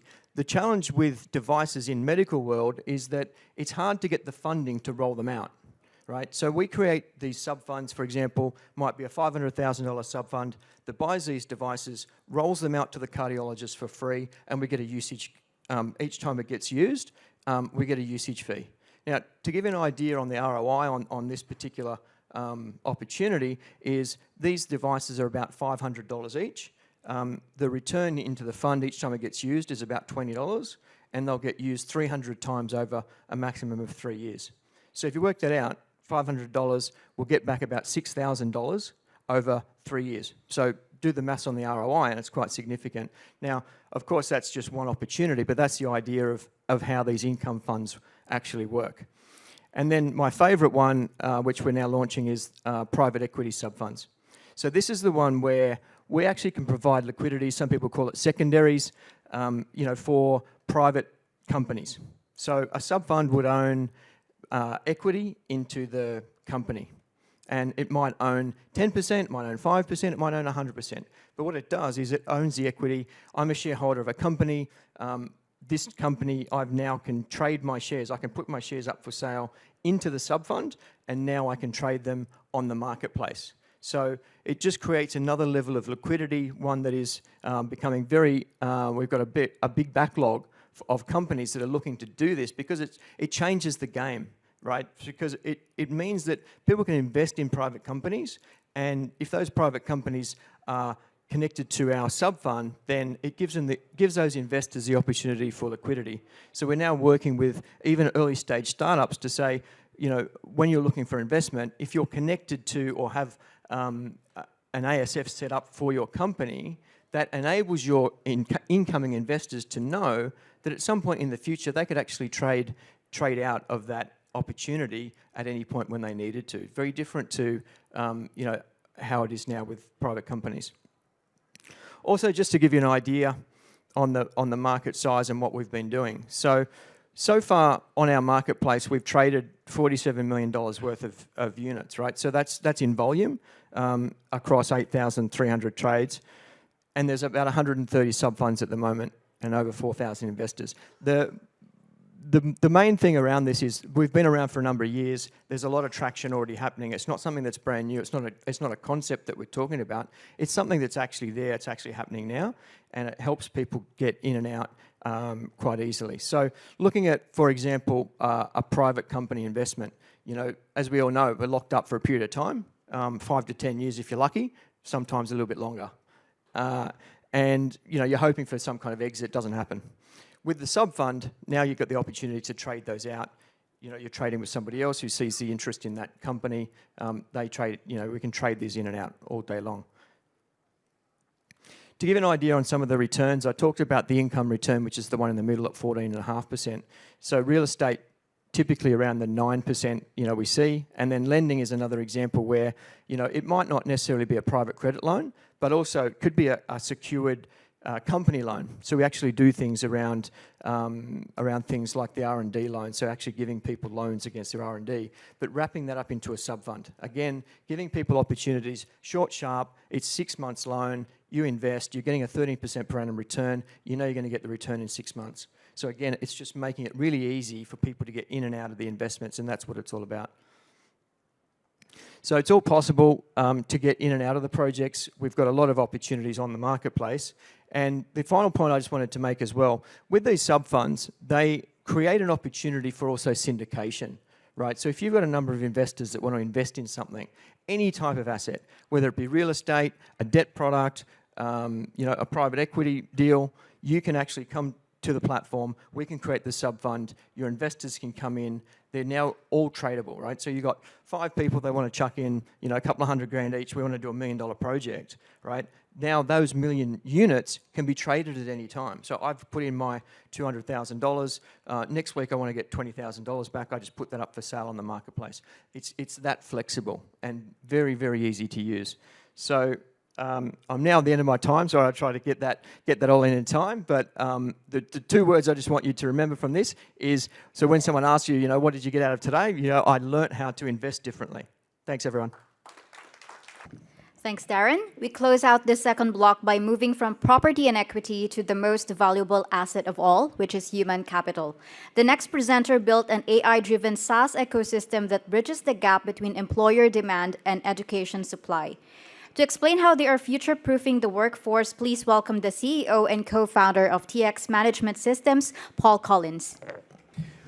Okay, well, first of all, thank you very much for your time to give me an opportunity to present this investment opportunity. Let's dive straight in it, because I've got 8 minutes, and this is normally a 10-minute presentation. So I'm Paul Collins, CEO and co-founder of SkillsTX. Not going to go into a lot of detail there. I really just want to point out that in terms of the founders, we've got this deep understanding of the industry that we work in, and that's obviously part of our IP. Heavily involved in policy advisory networks and such like, advising government on skills and upskilling and such like, so deep domain knowledge. Quick potted history of our story. We've been around a while, can't claim to be a startup anymore. 2015, we were a professional services business, delivering capability assessments. We built a platform to support the consultants, and back in 2023, we developed a full SaaS platform based on all the experience we'd gained from the market to do capability assessments. Moving on from that, we acquired an edtech business last year, native AI, a company called Credentials Cloud, touch on that very soon. And because we sell into enterprise and government, we've got ISO 27001, and for those that don't know, that's a security certification that most enterprises insist you have. And we signed up, as a result of the acquisition, our first education partner, which is University of Canberra, supported by a guy you might have heard of, Bill Shorten. So we're actually up and running in that space as well now. Always good to know what the team is. So we've got 3 co-founders in the executive team. Dr. Peter Bevan joined us as part of the acquisition. Again, a lot of deep domain knowledge. Basically a team built for scale. So we've got a great senior leadership team, all with plenty of experience and have been with us for years and years. So I say we've got the platform to scale. Advisory board that we've set up, basically spread out there to get an international perspective with legal, industry, and business people. David Beckett, some of you might know, he's an M&A lawyer from Sydney and a shareholder in SkillsTX, so good advisory board as well. But why does anyone want to buy anything from SkillsTX? So what is a problem that we're facing here? We've got a 2-sided supply chain problem. I'm just going to use a little story that explains that slide without going through it. Imagine you're a student and you've got a bachelor's degree in computer science. You go and get a job, the employer knows that you're very good at learning. That's pretty much it. Then they spend a few months working out whether or not you can actually do things. What we do is convert that education into accredited badges, skills credentials, as we call them, that actually shows an employer in their language what it is you can do. And from the employer side, there's this massive push towards skills-based recruitment. You'll have heard it all the time, but they're still relying on the certifications as a proxy for skills. So we're giving the supply chain an opportunity to see that transparency. You've got the education, but what can you actually do? So that's what we're addressing. A little bit more detail here. We put these slides in that if you do want the slide pack, you've got the detail. I'm not going to go through it in too much detail other than just to say, in terms of what we address, we're covering everything from year 10 to retirement, and we're documenting what we call an evidence-based skill profile throughout the career, alongside AI agents, which now also have skills and are part of the team. Fully AI enabled. There's 4 products in the portfolio that are all interconnected. I say, won't go to more detail there because it is quite detailed, but I say we're bridging that gap. Sorry, just go back one. This is a mobility slide. For those of you who are in education or in employment, certainly transparency of skills coming out of the education is what we do. But if you're an employee and you want to go back and say get an MBA, we're a platform that gives you that ability to recognise your experience that contribute to credits towards getting a more formal qualification. So we've got this ability to move, from an employee to pick up education, and it's great from an education side because that taps into the alumni from the higher education organisations. More detail here. I'm really just going to pick up on the right-hand side of this slide, which is why do people like Fujitsu and DHL buy software from SkillsTX? Pretty simple. Most organisations have got a retention and attraction issue, and we address that head on. We give people a view of their future with their employer. There's also a risk component to that. If you haven't got the right skills, you might be the headline in tomorrow's paper. So that's the benefits we offer to employers. From an education point of view, it's all about transparency. You imagine you're going to spend a lot of money on a degree course. How cool would it be to actually know you can compare one against the other based on the skills that are actually developed by that training? Bit of traction, some pretty decent logos there. If you actually dug into the detail, it's international, enterprise and government, obviously existing clients. The real takeaway from this slide is the banner across the top, that we are an ISV partner, as they call it, with Microsoft. That means we can sell to our customers through Microsoft. We become a very, very small line item on a very, very big invoice, and that is a great place to be. It takes a lot to get that accreditation, but we have it, and we've been leveraging that for about 12 months now. When we pivoted to SaaS, we started measuring ARR. We had some good growth there. We had a kick right early on with the seed round. We've been increasing revenue year on year, and our monthly recurring revenue is improving. Current position, we're still waiting for the current financials to be finalised. We're at 1.7 million. 95% of that is recurring. That's about a 30% increase on the previous year. So we're heading in the right direction. Good pipeline. International again. So there's a lot of business out there, and you can see we aim at the top end of town. In terms of valuation, pretty standard. We're seeing a couple of rounds beyond this, but certainly using this to kick into a big revenue increase. I said we've actually bought a new business, which gives us a completely different revenue stream. So a couple of rounds in there with a few equity events for anyone that does invest before a final exit. 2 million ask on a 13 million valuation, majority of that going towards expansion overseas, basically to buy into some of those markets. We've already proven the playbook for that, so we know what to do. And finally, we've already got conversations going with a few potential strategic investors or even exits, the likes of Workday, Skillsoft, if you know any of these, and Pearson. We're actually talking to them currently because they own Credly and we issue their badges. That's me. Thank you very much. If you've got any questions, fire them to me via LinkedIn and my email. Thanks, Paul.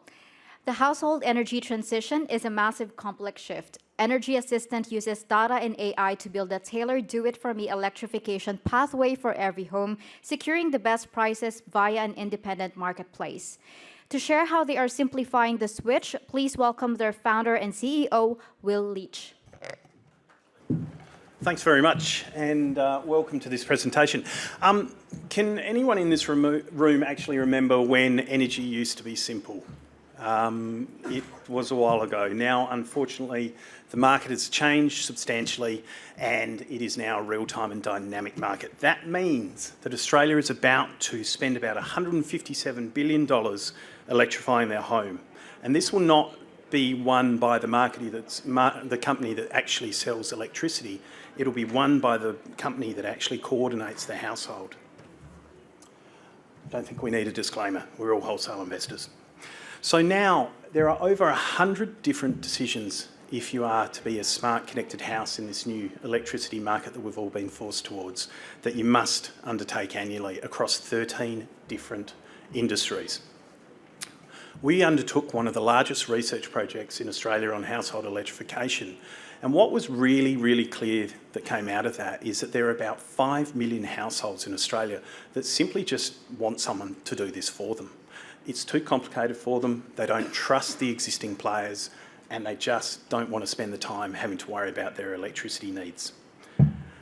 What's really also important is that today there is no independent household control layer that is currently doing this. We are a completely new business model in a new and evolving industry. It's incredibly important because there's no one else trying to do what we're doing. As we talked about before, Energy Assistant replaces fragmented electrification decisions with one coordinated household system. We reduce bills immediately, then plan, execute, and optimise a household's entire electrification journey. Importantly, we are delivering outcomes. We're not just sitting there giving you options. What we do is we give you the outcomes that are tailored for how you, as an individual household, use your electricity. Decisions are then executed through our independent marketplace, all maintaining the relationship with the customer with one application. So what do we really do? The first thing we control is the electricity bill. This is how we get trust into the market. One of the key outcomes of our research project was that most people in Australia do not trust the electricity retailers. Why? Because for years they've been ripping us off, unfortunately. And so what we talk about first is developing trust with the household by showing them validated and savings that they can look at and touch and feel. What does that mean? It means that every single day we analyse how you use your electricity and whether or not there is a more appropriate tariff plan that we can put you on. We don't then give you options like it can be at the market. We simply send you a text message saying something along the lines of, we believe that you can save $150 with red energy. Would you like to switch? If you do, you simply press yes. We handle everything else. We handle the automatic switching in the back end, and we handle the direct debit. So you don't ever have to worry about contacting your retailer again. We do that based on how you individually use your electricity. From there, we actually start to work out how, as you are electrifying your house to meet this new smart connected market, what products are the most applicable to how you use your electricity as well. So we then work with you, we develop a journey because you don't change your house over all at once. These are products that have long life cycles, and so we work with you to develop the ideal products for your usage, and then we work and change them over either when they break or when it becomes financially reasonable to do so, e.g. the ROI on it hits a threshold that you're comfortable with, so you save more by transitioning out of that product into a new product. That trust enables us, that we developed in the first section of the bill optimisation, that enables us to expand into multiple categories, be it solar, batteries, pool pumps, air conditioning systems, hot water systems, dishwashers, washing machines, cooktops, a huge range of power-intensive appliances. Over time, Energy Assistant becomes the operating system that coordinates all of these appliances as well. So as we actually move you into smart connected devices, we then talk to it with a digital home energy management system. We talk to the appliances, and subject to how you use your electricity, because we understand your household, we then start to turn your appliances on during the cheapest period for you to use your electricity. We don't, because we've looked at how you use your electricity, we don't do this that impedes your lifestyle. We only do it during periods where we can actually have an appliance to run that it is worthwhile running at that time.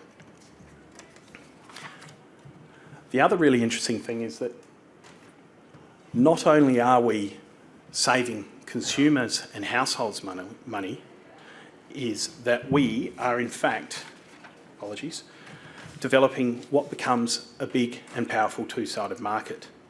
Households want trusted outcomes without the homework, but partners want scalable, high-intent leads or electrification demands and transactions.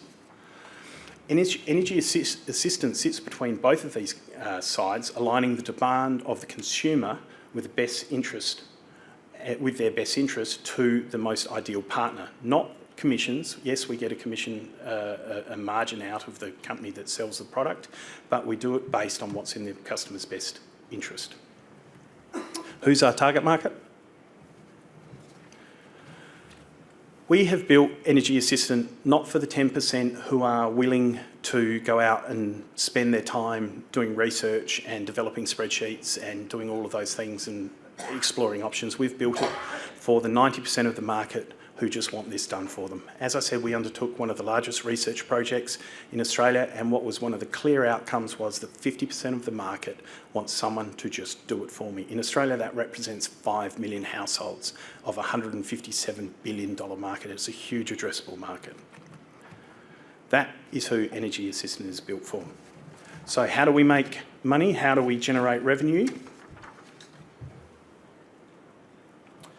We have 4 streams that we use to make revenue, and that will, as we develop out, that will move up to 7. But in the first instances, it's 4. Most companies monetize the customer once. We monetize every household decision over time. Revenue compounds across subscriptions, partner access, transaction flow, and marketplace economics. It's critically important, so 4 different sections.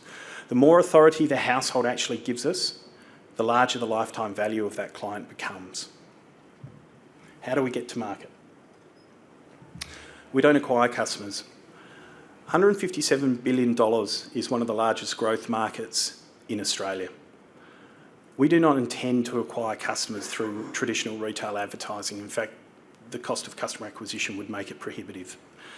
Australia's most trusted brands already hold the relationship with the customers. These are banks, insurers, loyalty programs, supermarkets, and payment platforms and payment ecosystems. What we're able to do is help those brands find a scalable pathway into electrification without them having to build that internal energy capacity themselves, which is incredibly difficult to do. Who's the team that sits behind this? We've got over 100 years of real experience. Every single team member has develop businesses themselves successfully. This category will ultimately be won through execution, systems integration, and market coordination. Our team has developed operating experiences and businesses across energy, data, retail platforms, AI, and large-scale commercialisation. We have a dedicated track record. Importantly, we have built, scaled or advised businesses in almost every category Energy Assistant now operates within.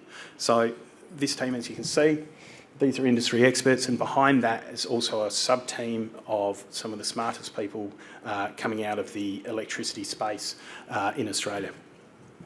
So why invest? Why invest into this business model? This is a structurally attractive model. It has low cost of customer acquisition, high customer retention, and it expands into the ever-expanding household wallet share. That's amazing considering that we are about to undergo a $157 billion transition, and this business essentially sits at the nexus point of developing that. We acquire the customer once, we then monetize every electrification decision over the lifetime of the home. And because that relationship compounds over time, the data transaction flow and the household authority become increasingly difficult for competitors to actually compete with. So this is essentially our moat. Our moat is obviously technical, but it's also the fact that we sit as control layer above the entire marketplace, and we have developed detailed relationships with the household and have proven savings. So essentially, they don't want to leave us. Yep. No worries. Sorry, I've been told to wrap up. So what's the ask? We are currently raising $1.25 million to deliver the MVP and establish market position and undertake trials. The key elements of this, 20% discount to the next equity round with an $8 million pre-money valuation cap. Minimum investment 100K. This is an ASIC business, so the capital gains issues that everyone's been reading about in the press won't apply for us for 10 years and with a 10% interest rate compounded annually. If you'd like to come and speak to me, I'd love to speak to you. I'm just around the corner at number 7. Please come and do so. Thanks, Will. Next up is Magnetic Alliance Capital. Their profit growth fund targets a lucrative market inefficiency, acquiring underperforming mid-market businesses with sub-5% EBITDA margins and using operational turnarounds to drive exceptional returns. Please welcome their CEO and founder, Mark Lim. Thank you. I trust you've read the disclaimer in full, so I'll move on from there. My name is Mark. I am here to share with you the Magnetic Alliance Profit Growth Fund. It's a really, really simple fund, and we are essentially operators who are starting a fund, and we are looking for businesses that are underperforming, something that's doing 5% EBITDA or less, and we are looking to turn that to 10%. So really simple strategy, double the profit, and then also roll up some businesses to double the valuation on exit. So what are we going to do? We're going to buy assets, right? We're looking for undervalued enterprises, businesses that the owners lost passion for. Maybe they're sick, maybe they're divorced, maybe they just want to retire, and we want to buy it and buy it at a good price. And then we actively lift the operations and improve profit. That's our background. We've had over 22 years in profit improvement. And so lifting the profit is probably one of the easier things to do in a business compared to scaling a business or starting from something brand new. And yeah, we're going to increase the enterprise value and maximize the exit by rolling up some further businesses on top of that. So why do these deals exist? Back in the, according to the data, back in the 70s, most business owners were in the 30 to 39 years old bracket. Now they're in the 50, the majority of businesses are 50 years and over, with 1/5 that are over 60. So there's a lot of people about to retire. I think the same businesses back in the 70s are still hanging on to them right now. But that's why the opportunity is really good right now. But also, there are always deals around because founders reach a capability ceiling, at the mid-market, around about $30 to $50 million. Maybe they're really good at plumbing, but they don't know how to manage a CFO and a finance team. So they kind of cap out at a certain range, and those are good buying opportunities as well, where they can't scale any further.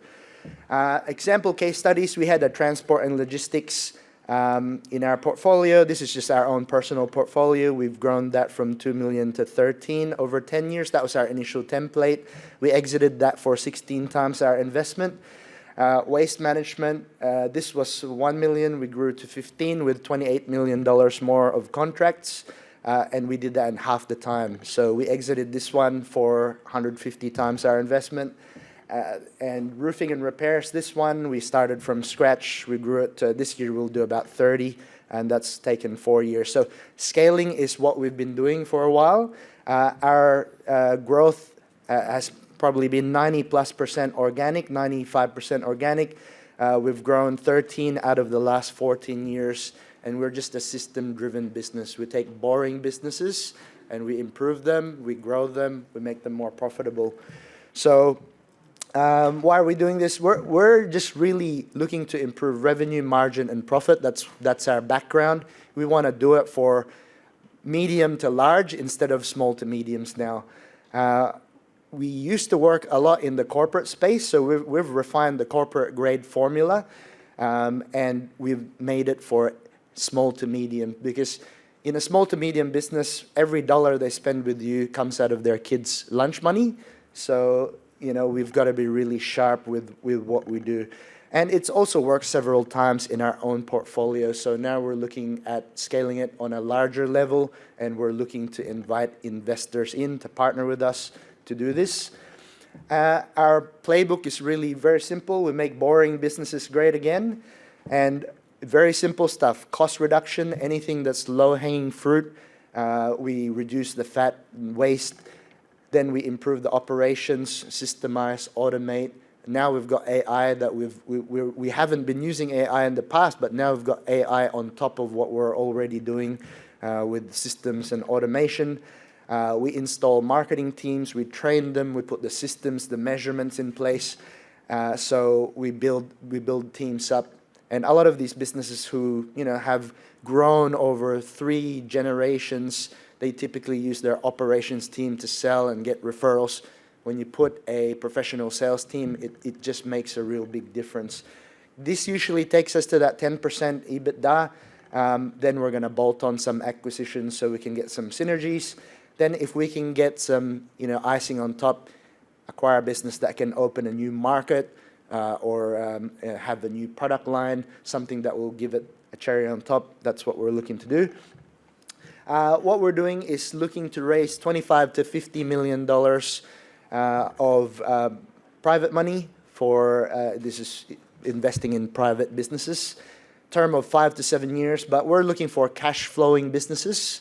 So I think there's a potential for dividends within probably year 2 onwards.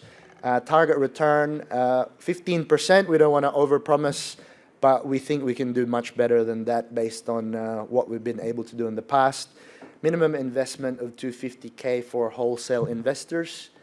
And our management fees kind of around the mark, the 1.5 to 2.5%, depending on how much capital is invested. And our carry is sliding scale.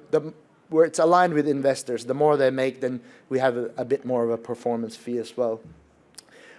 I don't really have to explain what we're going to invest in because you guys interact and experience these businesses on a day-by-day basis. Agribusiness, food, constructions, trade, anything that is core to the Australian economy. What we're not investing in is stuff you have to create. Things that rely on markets, things that rely on news cycles, things you have to prove.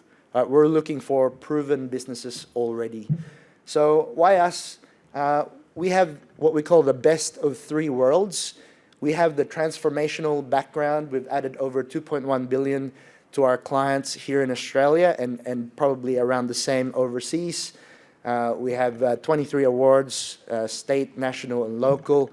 And we've developed a suite of 85 products and services that gross revenue, margin, and profit. We've grown our own business from 0 to 187 million lifetime revenue with 262 times growth. And we've grown, now just clicked over 13 out of 14 years. And we also have a team member from Macquarie Bank who has a lot of experience in fund management, running $600 and $800 million funds. So we've got a good level of experience in the team. We've got a good investment committee, guys that run, a couple of $100 million businesses, and very experienced corporate guys. And come have a chat with us. We're sitting at the back and just outside the door here. If you're interested or you know someone who may be, come and have a chat with us. Thank you very much for listening. Cheers. Thanks, Mark. For our next panel session, we'll look at the full life cycle of private companies. From seed stage to buyouts, private equity continues to drive outsized returns. To explore where the smart capital is moving, please welcome our panel for private equity investment trends, starting with our moderator, Steve Torso, founder of Wholesale Investor and CapitalHQ, Chris Flavell, managing director at Ara Capital Investments, Dean Weinbrenn, Executive Director at Pengana Capital Group, and Giles Carhan, Director at Valup Australia. Please give them all a warm welcome. All right, welcome, gentlemen. I'll just move my chair around. Okay, so just to kick off, could you guys give a bit of a quick introduction to yourselves? We'll start with you, Chris. Okay. Thank you. Chris Flavell. That's it for Chris. And basically, I've been involved with Wholesale Investor and Steve since the inception. So a long history of early stage investment, later stage investment, and now looking at kind of the way all of this is evolving in the modern market, and so the changes and trends we're seeing. Ex-investment banking, Lloyds Bank, JP Morgan, Kiwi, Maori, so Maori and Aussie, commonly called a Mozzie. The best kind of Aussie. Guys, I'm Dean Weinberg, Executive Director at Pengana Capital Group and Managing Executive at Term Plus, which is a product of Pengana. If you heard me talk earlier, we're quite a diversified funds management group. Effectively, a way to think of us is we're a product manufacturer. We build products for high net worth investors and financial advisors across a spectrum of listed and public markets. Giles Curran, you may have seen me here before. I started a credit fund that I sold to a US hedge fund a few years ago in R&D, and now we've started a company called Volloop, which helps in the SME transition of ownership through basically a guaranteed deferred consideration, but I think we'll go into that one a bit later. We certainly will. All right, so Chris, to kick off with you, and by the way, when he says he's known WI since inception, he was literally at the launch party. So Chris, you know, I've obviously known you for some time, you know, and you know, in that time you have had mostly a sort of strong focus on innovation, and recently you've had a bit of a pivot in your own thesis, and you're now sort of focused on, you know, ETA, the entrepreneur through acquisition, sort of as an area. What was I suppose either the signal or the thesis from your side that changed, that got you to start focusing on this as an area? Thanks, Steve. So for those who don't know about ETA, entrepreneurship through acquisition, it's a form of investment that's come out of Stanford and Harvard in the US. And they're generally called search funds, as kind of the ETA is kind of the broad church. And then underneath that, you've got several variants of the model. But the interesting thing for me was, if you look at early stage innovation and venture, the upper quartile funds are typically earning about a 25% IRR being paid to the investors. So you pay for the venture capital fund on the top, but the best of the venture capital funds are paying 25%, usually on what's called the power law basis. So this is on the Canvas, Atlassians, and so all of the very high performers, and then you've got a tail of right down to the ones that die. Private equity, likewise, the upper quartiles are 25% IRR, but private equity typically will only invest in deals where they can deploy a very large lick of capital. 20 million to 50 million is kind of depending on whether it's small PE or larger PE, and they pay out that 25% rate of return on a more regular basis, but for the upper quartile.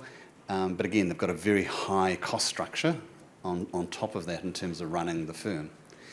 ETA is a way of addressing this untapped market that sits in between, which is the SME market, the more typical business that we see out there. And the funds in the US that have actually been targeting this area, and what they do is there's an entrepreneur or a founder or a sponsor who goes in and takes over an existing SME, acquires that with financial sponsors and supporters behind that, and then the performance of to the investors is in the order of 35 to 40%. So it's an outperforming fund type. So we all, as investors, we're always looking for outperforming fund types. So this structure, I think, is an interesting structure to address what's going on in the change in the market. And Dean, like Pengana's obviously a bit of a beast as far as from a company. You've got a range of different funds. You obviously got a range of different listed funds as well. But you typically, if you look through the different funds you have, it's very much thematic focus in different areas. And you briefly touched on the new focus on your AI fund coming up. So what I suppose I'd love to understand, I suppose for the investors as well, is when you're sort of thinking about a thematic and you're going down this path like you are with AI, how do you approach it from a internal, from a thesis point of view, from a deal origination point of view, from just how you structure it in your approach? Yeah, sure. So, I mean, AI, I think the interest in AI is pretty obvious. I would imagine if I asked across this room who uses AI, every hand would go up. 2 years ago, most people have never heard of it. So as a product manufacturer, we look at where we see gaps in investor portfolios. AI is an obvious one. We can all name, a bunch of different AI companies, but they're all in private markets. And if you look at the velocity that these companies are growing at, it's just unprecedented. But when we look, the people we talk to and our investors, and specifically financial advisors, high net worths, they look at things from a portfolio construction perspective. From a portfolio construction perspective, a lot of Australian investors don't have access to these private AI companies overseas. And so there's this real structural issue there in that you're not able to access this part of the market that's seeing all this meteoric growth. But on the flip side, if you're investing in listed equities, sure, there's a handful of tech stocks that AI tilt, and they've been driving the markets very much so if you look at the listed markets. But you're also likely investing in a lot of companies that are going to be disrupted by AI. So we look at that and we say, okay, well, we see there's an opportunity there. Typically, when we look at a thematic or a sector we want to go into, the way that we're structured is we would go out and we would source the best manager. We've got management teams all around the world.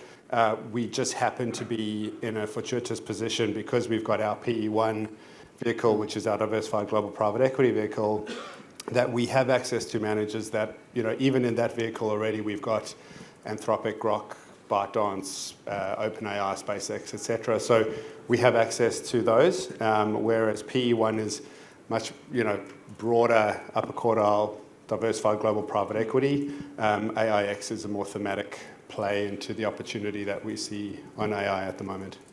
And obviously in the US, well, the commentary coming out as people have been talking about the secondaries, and I know a bunch of wealth managers have been offering secondaries to their client. They typically offer it with sort of exorbitant fees on the way in. It's through various sort of SPV structures and so forth. How, I suppose, are you able to solve that through your, through the managers that you deal with?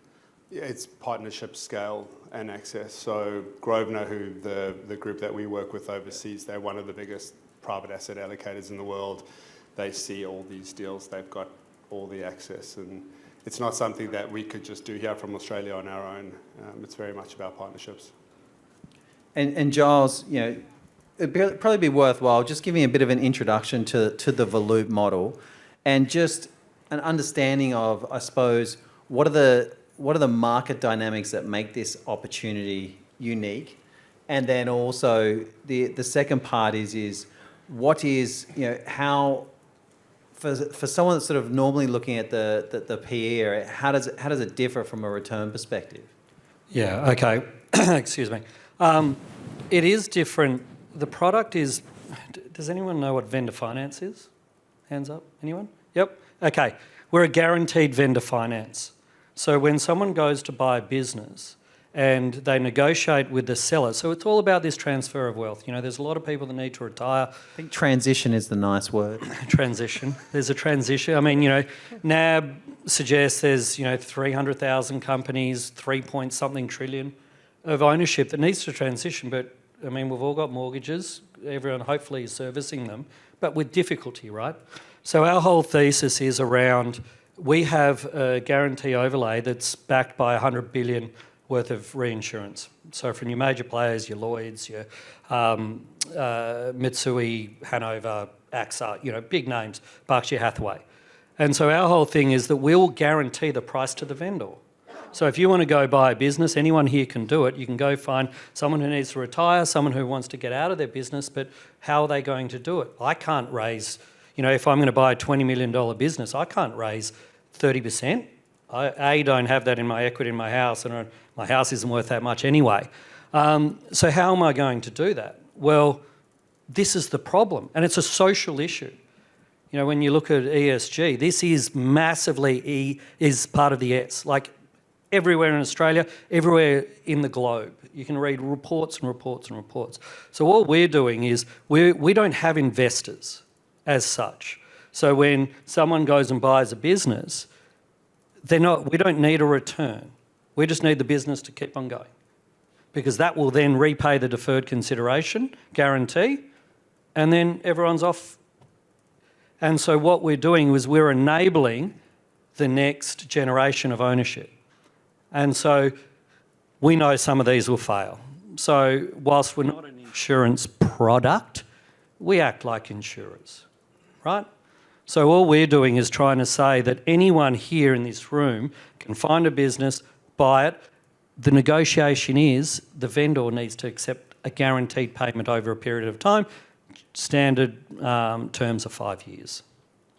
Now, we do our biggest issue is private credit, because with CGT and all those, very topical at the moment, but everyone needs an upfront payment.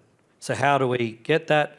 Private credit is the biggest issue. But outside of that, we've done no marketing. I've got 19 deals that I've been working on. We started 6 months ago. That's from 100 million to billions down to 5 million. There are so many businesses out there that people need to sell. My father was one of them. Injection moulding plastics machinery distributor. He sold it for spare parts because the two main people in the firm couldn't afford to raise the money to buy it off him. So that's all we're doing. We're just solving a problem that these businesses are good little businesses, profitable, especially in the regions. I mean, think about all these regional towns. No one can buy those businesses, and towns are dying because there is no one to buy it. So we don't ask for personal guarantees. Our first transaction closes tomorrow. 2 guys buying a $20 million business, putting down 35 grand each. So it's available to anyone.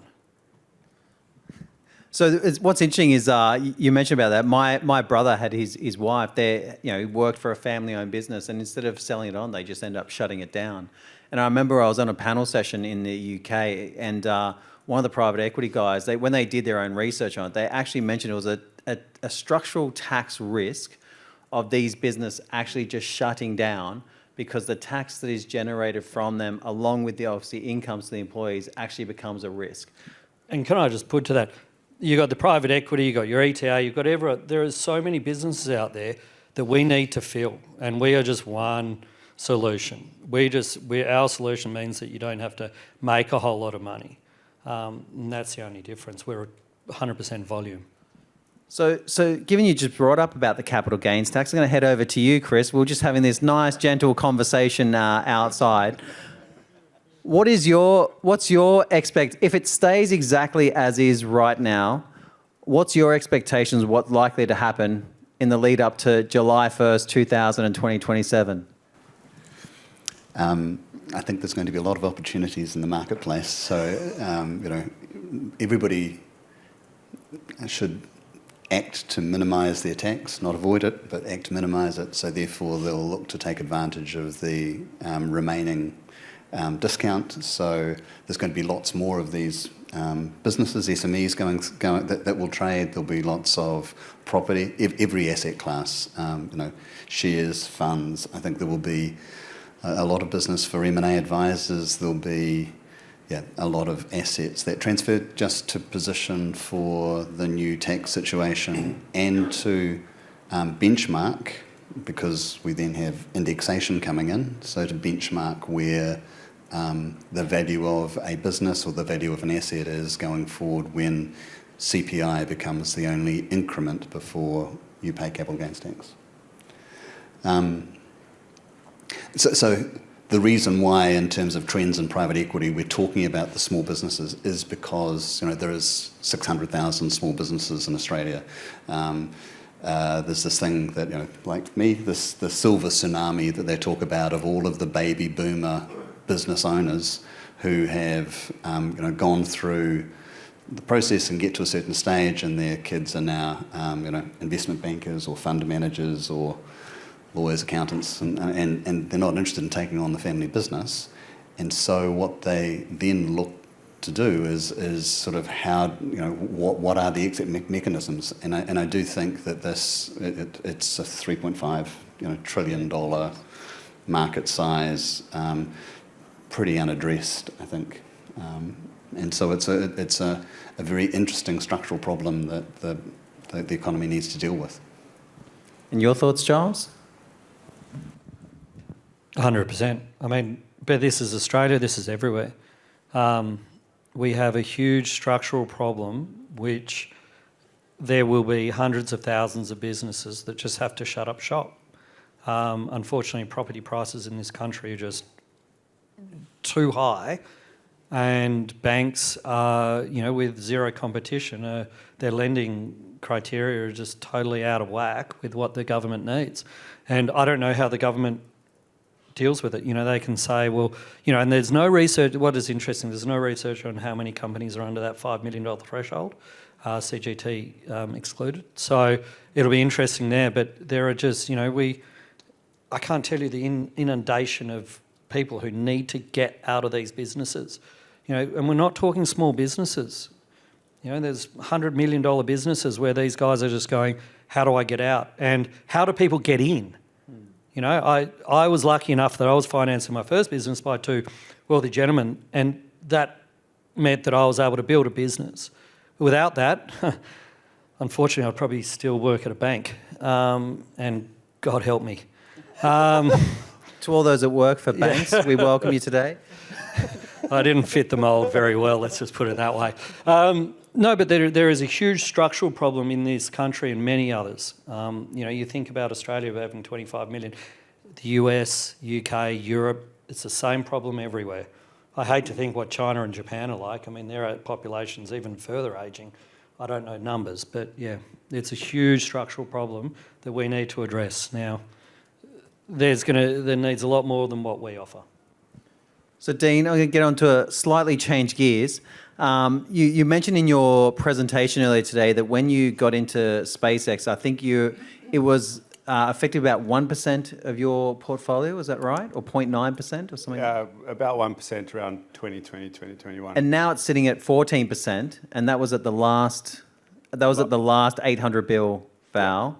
And it's expecting to IPO at around the what's the amount now? 1.75 to 2. Just depends on who's reporting it. Yeah. But how do you think about that as a fund manager, given that represents now 14% and then likely to be more of the portfolio? So,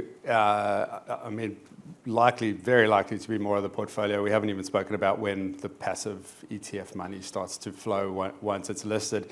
It's atypical for the P1 portfolio. If you look at the P1 portfolio and what we're trying to deliver, it's broad, top quartile PE global experience, right? So the underlying portfolio has 550 underlying companies across sectors, industries, geographies, vintages. It's really diversified. PE1 is it's a bit of an anomaly there. Now, we think it still has a lot of room to move. If you listen to any Elon Musk interviews with his plans for Unfortunately, SpaceX, too many. Colonizing planets and data centers on the moon, if he achieves 25% of that, I think it's still got a long way to run. It's not typically what we would look at for that sort of portfolio. So when it lists, we will sell off over time and we'll realize some value for shareholders. But as a fund manager, when we look at that and we look at what's happening in AI, I guess that's really the motivation for coming out with the more thematic private AI vehicle that we can bring to market to play that opportunity. And this is a side note, I'm going to be talking about this tomorrow, but you look at the likes, you've got OpenAI and sort of Anthropic in that sort of fund as well, and obviously Grok's had its exit. How do you think about those two assets as they are both sort of on track for, well, it's rumoured now that OpenAI will go to IPO in September, Anthropic's going to be close. You're talking about anywhere between sort of 3 trillion of capital or 3 trillion of market cap between the three companies. How do you think about those other two, and then do they align with your new fund as well, or? Yeah, I think it's a bit crazy, really, when you talk about those valuations. So what we're doing with the fund, and I won't get into Pengana's history, but we've got quite a track record of bringing interesting vehicles out to market. The AI fund, it will be a listed fund, but it's going to be under a new format that you haven't seen in the market before. Internally, we're kind of calling it a DLT. So you've got LRCs, LRTs, and now potentially DLT, which effectively stands for dissolving listed trust. And so the way that we're structuring it is we're looking at it like a typical PE vehicle, but listed on the stock exchange. So underlying is going to be liquid. Being listed on the ASX gives you daily liquidity, but it's going to have a 7-year effectively shelf life. There are, I've said it in my presentation earlier, I probably said it on this panel, there's so much growth happening in AI in private markets today, but what we're seeing now is eventually they're catching up to the point where now these companies are talking about listing. SpaceX is a couple of weeks away. OpenAI announced this morning. So we think that there's a very opportunistic window over the next 7 years where a lot of these big companies across the global AI ecosystem are going to be listing. The way that we're looking at this vehicle is in the first 2 years, any liquidity events or realizations we get, any upside is going to be paid out to investors or unit holders, and then the principal is going to be reinvested. But from years 2 to 7, in any liquidity events or realizations, principal and upside is going to be paid out, and so that by the end of year 7, the vehicle will be totally dissolved. And in the investment thesis, what are some of the, I don't know if you can talk about it, if you can't, just tell me, but what are some of the layers of AI that you're looking at? Obviously, there's the model providers. What else are you looking at? Yeah, so we kind of break down the ecosystem into 4 quadrants. There's the models, so the Anthropics, OpenAIs, etc., that really power the intelligence of this new technology. You then have the picks and shovels, which are required for deployment. So you're talking your data centers, you're talking your chips, you're talking cooling facilities and everything that you need to actually put AI out there. The third, and I think this is probably the one that a lot of people don't realize how, I'm really excited by it, is robotics. And I look at robotics as really the new interface on how we're going to engage with AI, because it's not going to stay constrained to that tablet you have in your phone. Some of the advancements that are being made in robotics is quite extraordinary. And then the fourth part of the ecosystem is obviously the applications. Now, the applications are fast-moving, fast-disrupting. Every day there's someone ahead. I was reading on the way into the city this morning on LinkedIn about a team who launched a Slack native agent called Victor. And they did it because they were trying to vibe code as a side project. And within 2 months, they'd reached 15 million ARR just on this tool. So there's a lot happening. There's a lot of opportunity. And so, trying to give broad exposure across the ecosystem is the approach we're taking. So when my last question, I'll come back to you guys. So when you see the changes that the government's looking at doing and how it's going to impact, what goes through your mind? I'm on a panel. I think I'll plead the fifth. I'll leave that one for next one. So Chris, obviously boring is the new sexy, right? But AI, we got onto the topic of AI. Does that, when you're sort of looking at these companies and you're looking at these sort of ETA opportunities, how do you think about AI and how they play out across those companies from an operational efficiency perspective, from a growth perspective, or does it not factor into the equation, for you? I'm not sure about boring being the new sexy. Otherwise, maybe it is, I know. But all of these new things are obviously very, very sexy and very exciting, and you don't have to worry about capital gains tax when it goes up 1,000%. Everybody should pay their fair share. The interesting thing with old family businesses, which a lot of these businesses are, is that it's a massive step forward to give them a website to start doing some modern marketing. So let alone start using some very basic AI tools, which gives you sort of typically more of an uplift. And a lot of those businesses, we are still going to require, the three recent businesses that kind of, we've been involved with and invested in were, a garage door company, a security company, and a truck builder. So they're not, they're things that will always be there. And so there's a big switch. All the valuation that's at, they call it the syscopolypse, where the SaaS businesses are being eroded by the new emerging agentic AI companies. The reality is they were too highly valued because of what happened over COVID anyway, in some people's opinions, in my opinion. But and so therefore they're coming back to where they were. And what makes sense, I think, is that for those businesses that were just purely software, now they need to be, people are willing to pay more for managed services businesses where there's people involved or bits of equipment involved that for a long time weren't sexy at all. So these very boring companies that have something that involves sort of direct service or a piece of equipment aligned to it, they become a lot more sticky from a client perspective and therefore a lot more attractive from an investment perspective. Thank you, Chris. And Giles, for you? Look, if I look over what we are looking at the moment, because we're still starting out, so the first transaction closes, we've got about 19 companies that have approached us to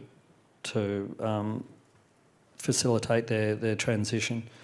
You've got food and bev, I think 6, financial services, there's half a dozen. We've got cranes, we've got earth moving, we've got... these are businesses that don't really require so much AI as such, and we're not really going to help advise and grow the business. We do a lot of work with the team at the start to make sure that they can.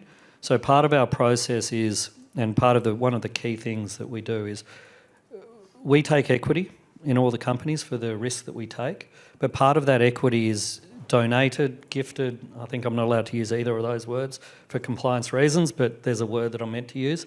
An EOT, Employee Ownership Trust, that means that every employee within the business participates in the future success of the business. So you'll have your top line staff who all get equity and who are sort of running the business, the senior leaders, but then everyone else participates in the upside as they lead. And because it's a trust, it's a pass-through vehicle, you don't have the ESOP issues. It's just, if you're a part of that team, you get your allocation when dividends are paid.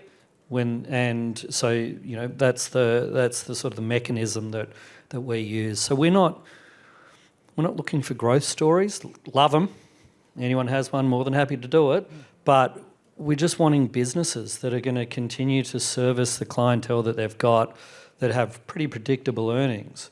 So when I look at it, when I think about those companies, how does AI help an earth-moving company other than a bit of efficiency?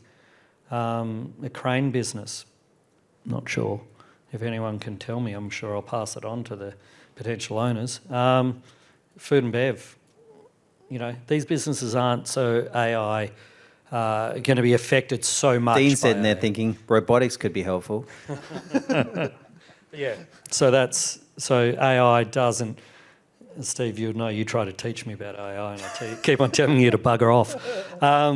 But yeah, so look, technology and me don't really fit, so hence why my thesis is AI isn't that great. Dean, for you, there's been obviously a lot of conversation around sort of family offices and investors looking to go direct or sort of do co-investment alongside. How does that sort of change how you think about sort of products going forward, or does it change how you think about products going forward that you bring out to the market? Not really. I think obviously, family offices and high net worths can go direct into private equity. It's not.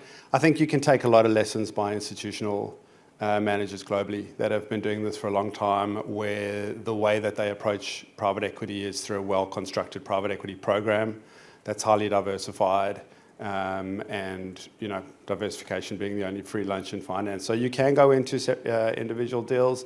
The way that we look at it, I think manager selection is really important.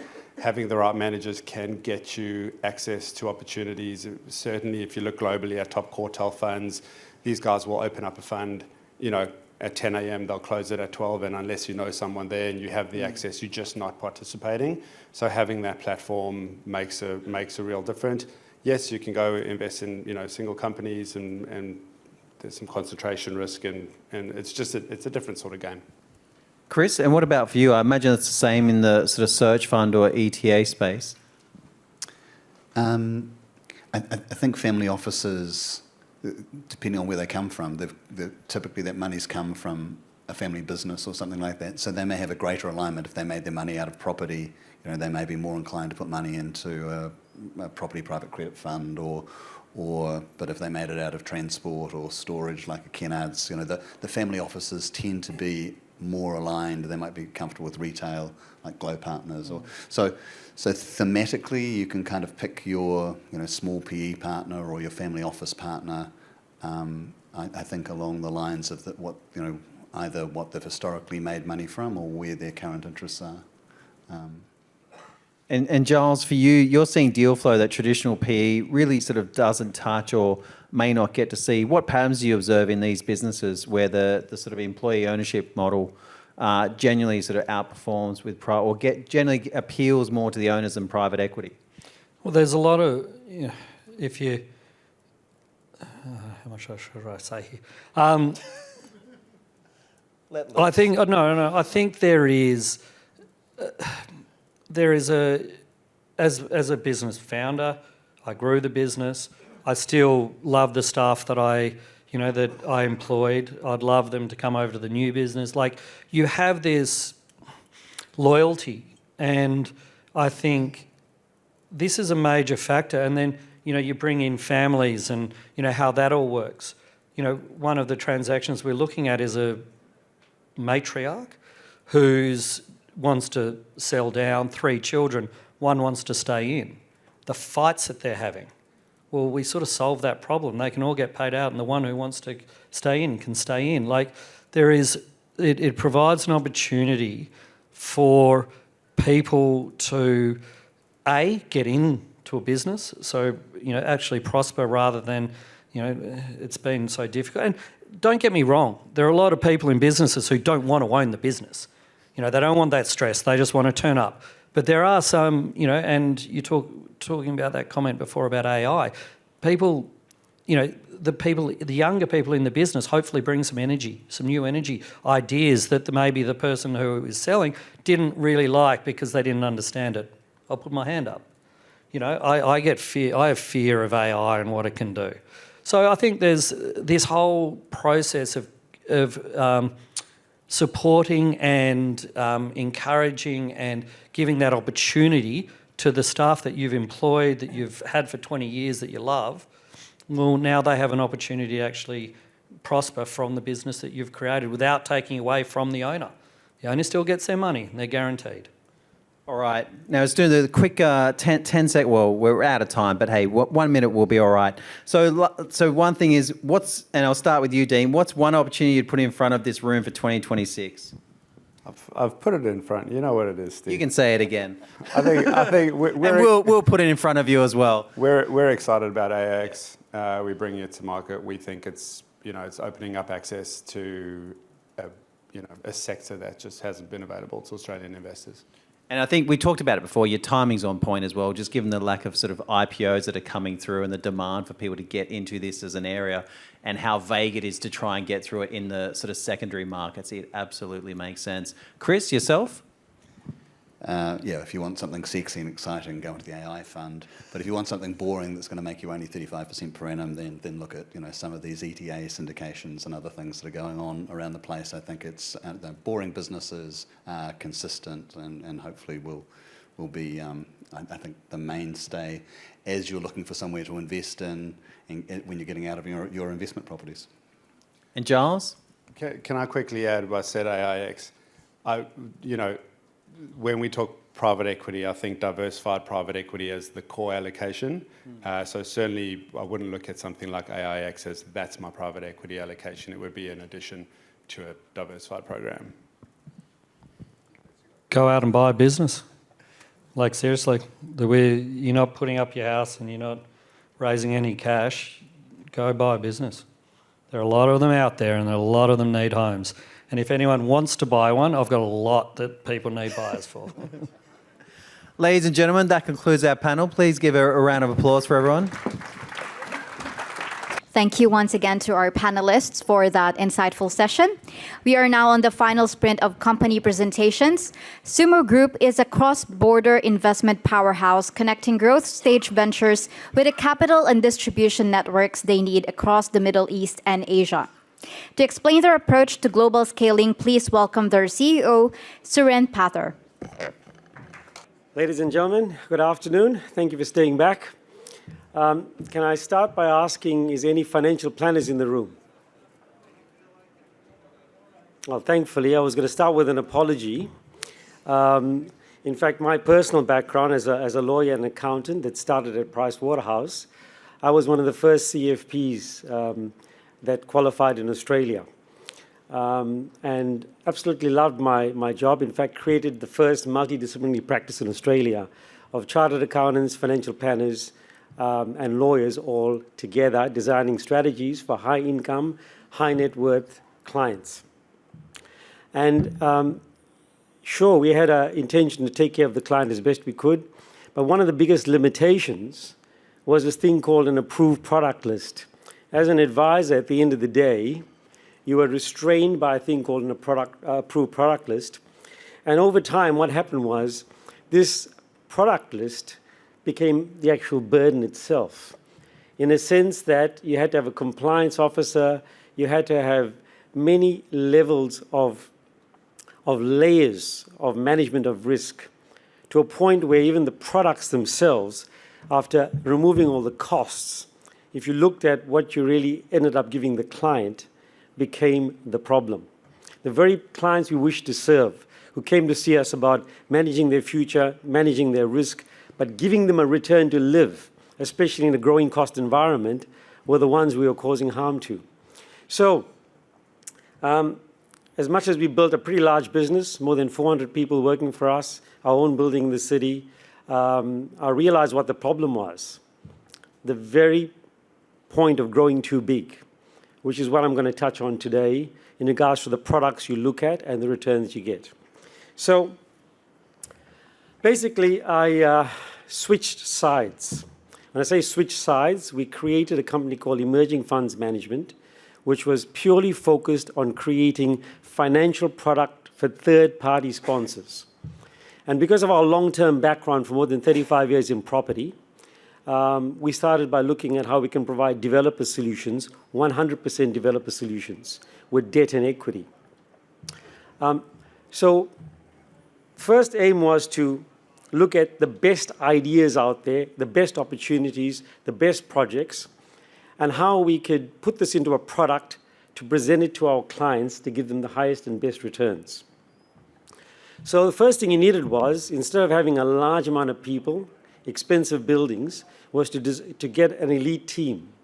So first thing was to cut down all the overhead costs and really bring it down to two. Myself and my business partner, Dr. Roger Buckridge, set up Emerging Funds Management to provide a service to product sponsors. But the difference is, the twist we had was, we made the product sponsors pay for us to assess if they were good enough. Now, why would they want to do that? Because try selling your own product to the market. When you want to tell people what they wish to hear, there's a little bit of skepticism that creeps up, especially if, how do you verify what you're presenting? Us as third parties can verify, authenticate, validate what the product sponsor is presenting. But remember, our first aim was always to the clients. We act as fiduciaries to clients. So our aim is to get the best opportunities, the best return for the risk. Now, to me, it's a very simple game. When we say best return for the risk, there's two components, right? There's a return. and that's measurable. And there's a risk. Now, risk is subjective, and it's subjective to each person that has a different risk profile and behaves differently to risk. So the important thing was, how do we optimize and achieve utopia with the highest return at the best risk for the clients we serve? So you need a good team. Like I said, you needed a highly skilled team, and we outsourced the expertise for the product, getting the best legal firms, a name like Baker McKenzie, the best trustees, and us as fund managers to manage the product with the end user in mind. So how do we distinguish ourselves? We start by saying this is all about returns. In fact, I think 3 months ago, I put up the slide to say we start from 15%. Now we say, because of inflation and what's happened recently, we start from 18% upwards. So the first thought that goes into people's mind is, well, this must be highly risky at 18% return. How do you offer 18% return, right? And you must have a ridiculous amount of risk. But see, we looked at products that people understand better than us. Because as a financial planner, the way we did ourselves out of a job was to educate people to a point where even when they used AI, they became smarter than us. So we take the most simplest of projects. And one example is simply, many of you understand property. I think Australia has most of the investments in property. So most people understand, very simply, how do you get a piece of property? How do you add value to it? And then how do you get a return out of it? So the developers are the ones that are pretty smart. They make these high returns out of property development. That's where the real money is made. Now, what if we could share that developer profits? We can take a piece of it to get the high return, but manage the risk. And that's where we come into it, because if we know we can get a fixed return, we call it preference equity, and we are looking at private equity. Preference equity means we get a fixed return, therefore we don't share in the full developer profits. However, we take from the developer profits to give it to our clients. So all we've really got to do now is to manage and understand the project. So let me give you a simple example of achieving the high return with what we believe is low risk. We had a developer come to us a little while back. He had bought a property in Castle Hill for about $25 million, a piece of land, and he had a good aim in mind. He knew he could subdivide that land into about 20 blocks. He put about $10 million equity into it, but what he didn't expect was the time it took to get the DA, the CC, the SC ready to have that land for sale. So when he finally got his CC, and he went back to get his construction lending to do the civil works on the land, which is just digging up a piece of dirt, most of the lenders revalued the land from 25 million back down to 20 million, which means he couldn't get his construction lending. And yet he knew if he had 20 blocks of land, all you had to do was do some research, and you found that each lot was worth $1.5 to $2 million. Now that's $30 to $40 million. Now any intelligent person can see there's a lot of equity in there. It's just that the developer lost his equity initially in the time it took to get the DAs. So we came along and said, no problem, we'll give you the equity you want. But you've got to share some of those profits with our clients. So he was very happy to pay a 20% return to our clients, plus the cost of us to build the fund. And there was a win-win-win to the developer who got his money and didn't feel threatened by the lenders. And the clients got the high return, and we got paid well. Now, one of the tricks to this whole thing is the product cost itself. We are one of the few firms that can recruit equity of about $2 million upwards with the lowest of costs. So just to give you an example of how conscious we are, many of you may not have seen our stand out there.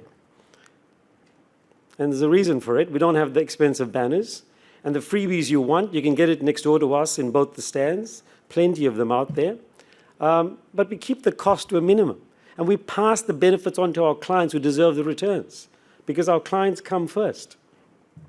So that's how we simply do it. Now, that's attracted us a lot of developers. Everybody and every developer out there wants money at the moment.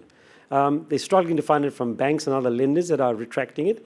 And secondly, they're very conscious about the fact that when you go and get a loan and you take the lending route, whether it's a first mortgage, a second mortgage, mezzanine, whatever you wish to call it, lenders take a very different approach to us that provides equity. When I say different approach, the lending approach is very much about protecting the downside, as you would have heard earlier in the sessional talks. And because of that, they have very strict mandates. So they have to abide by those mandates. If costs blow out or time takes longer, they have step-in rights. And the developers are extremely concerned about losing their equity. So they'd rather pay a high cost to somebody who's going to come along and effectively work with them, cooperate with them, provide a solution. Now, I would argue that equity trumps debt. And most of you would laugh at me in this room saying, but debt is always paid out first before equity. But if I have enough equity behind me and enough equity providers, and I'm worried about the biggest issue in property development, which is interest cost, all I've got to do is reduce that and own the asset. So to me, equity trumps debt. And therefore, if we can manage that risk, cooperate with the developer, we can produce a beautiful outcome for you, the investor, and the sponsor themselves. Sorry. Oh, sorry. Okay, it looks like I've got limited time. Who do we appeal to? Everybody in this room. If you're a sponsor, please come and see us. We'll help you raise money and get money for you. If you're an investor and you understand underlying risks, we're happy to get you the high returns at low risk. And we've got a lot more to talk about, not just property. We're about to launch a digital assets fund, an India fund, some of the best themes going. But please come and see us outside and we'll tell you more. Thank you. Thanks, Surin. The next presenter is an Australian leader specializing in high-performance composite solutions. To explain how they are engineering the future of resilient infrastructure, please welcome their sales director, Davy Volpio. Good afternoon. I'm Davy Volpio. I'm the co-founder and director at DM Composites. We're presenting today a simple proposition. $9 million of contract already in execution. $1 million of capital we're raising today. That's the entire pitch, to sum it up. But let me show you how those two numbers belong together. So across Australia, infrastructure is being built with materials that are actually failing, right? So steel corrodes, timber rots, and concrete cracks. So especially in coastal, marine, and industrial environments, these assets fail decades before they should. So the cost is mounting for councils. Billions of dollars every year are being spent to replace, to repair all these public infrastructures, and the asset owners repairing and replacing these infrastructures that wasn't built to last. It's a big expense that councils are trying to avoid. Obviously, the carbon footprints, it's another problem. Steel and concrete carry some of the highest embodied carbon profiles in construction. So as project criteria tighten under net zero, they're losing the advantage they initially had in the past. So what is the solution for this? So at DM Composite, we solve this corrosion-proof fiber-reinforced polymer infrastructure by using FRP. FRP stands for fiber-reinforced polymer. We design it, we manufacture it in-house, and we install it. The material is engineered to last from 50 up to 100 years in environments that will destroy timber and steel in a few decades. So it does have a lot of sustainable and also commercial benefits for government agencies. So it's corrosion-proof by design. It's lightweight and with comparable load-bearing capacity compared to steel. And the life cycle cost is dramatically lower compared to traditional materials. It's almost 70% less with less maintenance over the life of the asset. So what are we doing? We applied it across 4 product families: pedestrian bridges and boardwalks, marine jetties and piles. So we have a diversified portfolio of projects. We don't specialize in one single solution, which gives us the leverage compared to other competitors. And as I said, the timing is right now because obviously Australia and New Zealand, the market sits around $500 of FRP market today, and it's growing 10% a year, driven by these 3 structural tailwinds. The first, obviously, the steel and timber infrastructure built in the 60s, 70s, and 80s is reaching end of life, so these all needs to be replaced. An entire generation of public infrastructures needs to be then dismantled, and a new build needs to happen.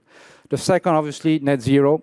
Federal and state governments are mandating low embodied carbon materials in their projects. And obviously, the last one will be the ESG procurement, where council and state RFPs are scoring life cycle carbon and sustainability heavily right now. So this is the perfect opportunity for us to expand, and gain further markets in Australia and also overseas. So at the moment, DM composites hold less than 2% of this market today. So we have just touched just a small part of the market all across Australia. It's open. There's no competition, and there is no dominant player in the market. So we've got the leverage compared to anybody else.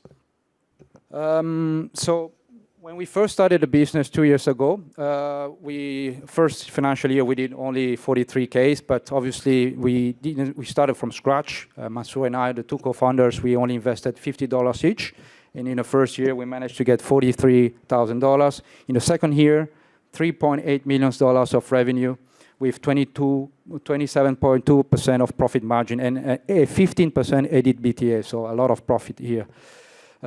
Obviously, this financial year, we're on track. Right now, we're at 7.2 million, and we're going to reach 9 million at the end of the financial year. All projects are getting secured. All contracts are being executed, so it's not a pipeline. It's actually a live project right now. So in the next financial year, we already secured $2 million for a contract with one of the councils in Australia. So before the year has even started, we're already going ahead with the numbers. So in total, $9 million of contract across 70 projects, spanning current execution and contracts to secure the delivery all across Australia. So we operate nationwide. We're not just based in New South Wales. We have projects all across different states, and we're also now expanding in overseas. We've got a few projects in New Zealand, and we also have now a few entities set up both in Malaysia, in China, and also in Hong Kong. So what's the beauty of the way we've built this business? It's pretty much that it's a vertical structure where we deliver pretty much everything in-house, as I say, from design to installation on site. So we can control the margins, we can control the quality of the products. We also manufacture. We've got different factories, one's based in South Australia, and we also have the factories based overseas. And we can control all this quality in terms of materials, in terms of how we engineer the materials itself. So it's a lot of in-house, but we have the IP locked in. So everything is being under the company's assets, and this is what gives us the leverage. This is the benefit for a potential investor to invest in our business. And last but not least, obviously, our main customers are councils-based, so they're all government agencies. So it's a secure job and also repeat business, because once you're in, councils, they'll deal directly with us, and we have repeat business now with contracts secured over the span of 3 years with councils. So there is no, let's say, risk associated. We are not as a contractor. I wouldn't say we are a contractor, because obviously it would be too risky. But we are more a FRP platform where we can leverage our expertise to dominate the market in the next couple of years. A good example of projects we recently installed in Victoria, it's a 2.5 kilometers boardwalk, all made in fiberglass. So this is one of the first that were built and constructed in Australia, and was for Seat of Casey Council. Obviously, there were some benefits out of it. Starting with, obviously, the cost of life cost advantage. We also had a lot of benefits in terms of reduction in long-term maintenance costs. Say 40% for the first 5 years compared to traditional materials, up to 75-80% for in the span of 20 years. So a lot of savings for councils. So just to sum it up in a nutshell, this is what we're after.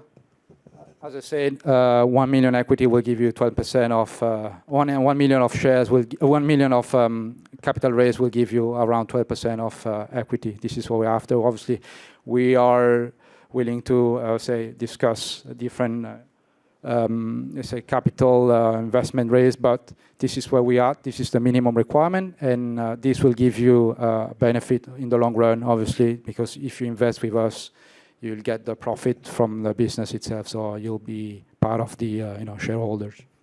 At the moment, the shareholders just 50%, myself, and 50% the other business partner. So we don't have any investors joining our business. That's it. That's the two of us, as I said. So we have built this company throughout expertise, and obviously myself, I've been in the industry for over 20 years. I started in Europe, so the know-how and IP comes from there. Australia is slowly catching up with this sort of innovative technology, but because we've built a sustainable business, we have also built an automated system where the business is running by itself. It doesn't heavily depend and rely on the two business partners to run. So we keep the overheads very low. We have found a way to optimize the cost, and that's why we've got a high EBITDA profit margin. That's pretty much it. So Maswe and I will be outside at the stand. If you have any questions, feel free to reach out, and we're more than happy to answer any question you might have. Thank you. Thanks, Davey. And that was DM Composites. Traditional engineering consultancies hold immense untapped potential. Argonaut Capital unlocks this value by acquiring these firms and converting them into high-margin digital infrastructure businesses. To share how they're driving this unique transformation strategy, please welcome their CEO, Fidel Gonzalez. Okay, good afternoon, everybody. Hopefully you guys are not too tired at this time. Okay, Argonaut Capital. I am the founder of Argonaut Capital, and the why of it is to consolidate engineering consultancies in Australia and New Zealand, servicing high-churn industries. So I'll slowly here explain the thesis behind it and why I think that you probably need to invest with us. Okay. So Argonaut Capital is meant to be a holdco that is seeking to endure the transition from current asset integrity management that is stuck in the 90s sort of framework, and try to set up a digital layer that would essentially free up untapped potential. So at the moment, the Australian integrity field is managed by around 250 plus companies. It's a $1 billion market locally. It's around $45 billion market globally, and is extremely fragmented, which makes it logical for consolidation, ripe for consolidation. So that's the real problem. It's asset integrity is not a sexy job at all. It's actually a difficult job physically and both technically, and involves a lot of manual labor. So during this transition that is happening right now, afforded by digital technologies, that manual labor is seek to be, or it has the potential of being reduced, and that's what we're trying to do with Argonaut Capital. At the moment, there is a lot of ways. So the traditional way that this industry operates is that they send a horde of engineers, would say, and they collect thousands of data sets in the form of pictures, and also LiDAR lately, which is laser scanning. So you have those 2 layers of data sets that live statically in the form of engineering reports. These engineering reports are around 500 pages, and it takes around 3 months to turn them around. So that's a total waste, because with that data set there, one has the capability to actually, instead of actually reporting lagging KPIs to the owners, with the digital element, you can now turn it into a predictive model where instead of getting paid for producing a report, now we can flip the switch or flip the model by essentially changing it to a predictive model. So essentially get money to predict things, right? So I am an operator, I am not a financier. So the anchor asset is what I founded 12 years ago, and it's called Minka Engineering. Minka Engineering was founded in 2014. Our operating model delivered 75% gross profit. We serve customers such as BHP, Glencore, Anglo American, Sojit, so the largest tier 1 miners in the country. And we serve them in their mining, processing infrastructure, and also ports and utilities. So what we want to do, or the logic behind this whole code, is essentially change them into this 90s sort of mindset of management through Excel spreadsheets into a digital platform layer. This platform layer is called Argus. And Argus is essentially a platform that enables communication in between the operator, right, which is the asset owner, the engineers that sit in the background and provide the element of sign-off and risk discharge, and the repair people that essentially control the risk once that has been identified in the reporting side. So in this new model, whomever owns the data wins. So it's no longer the element of getting paid by simply producing a report, but instead getting paid by the amount of prediction that one can do. So at the moment, if you go and visit a structural engineering firm that could hold 15 years of legacy data, it's just sitting there in a server in a computer. That's gold. That's the actual gold. Because those are 15 years of data classified by humans that can now make its way into an LLM, right? That could produce that layer of predictability, and that layer of predictability is what cannot be commoditized by a standard general LLM. So you cannot produce highly regulated scoring systems from 1 to 5, 1 being the worst, 5 being the worst, 1 being in perfect condition, just simply by throwing this at your preferred AI. It needs to be trained. So the structural mechanics, which is our domain expertise and has that element, that problem that I just described, translates or extrapolates to other domains of the engineering fields in the same infrastructure. So if you look at, for example, the mechanical integrity problem, the electrical integrity problem, the geotechnical, the corrosion integrity problem, they all have the same mechanics. Labor intensive, legacy data that has been stored for 20-odd years, and it's a highly regulated industry that needs registered engineers in order to be validated. So what are we looking for? So these deals that we're proposing were designed to be structured in the 60% with private credit, 20% with a vendor note plus seller equity rollover, just to keep them interested. And we're looking for this 20% co-investor plus equity, plus my equity, in order to co-invest in this journey.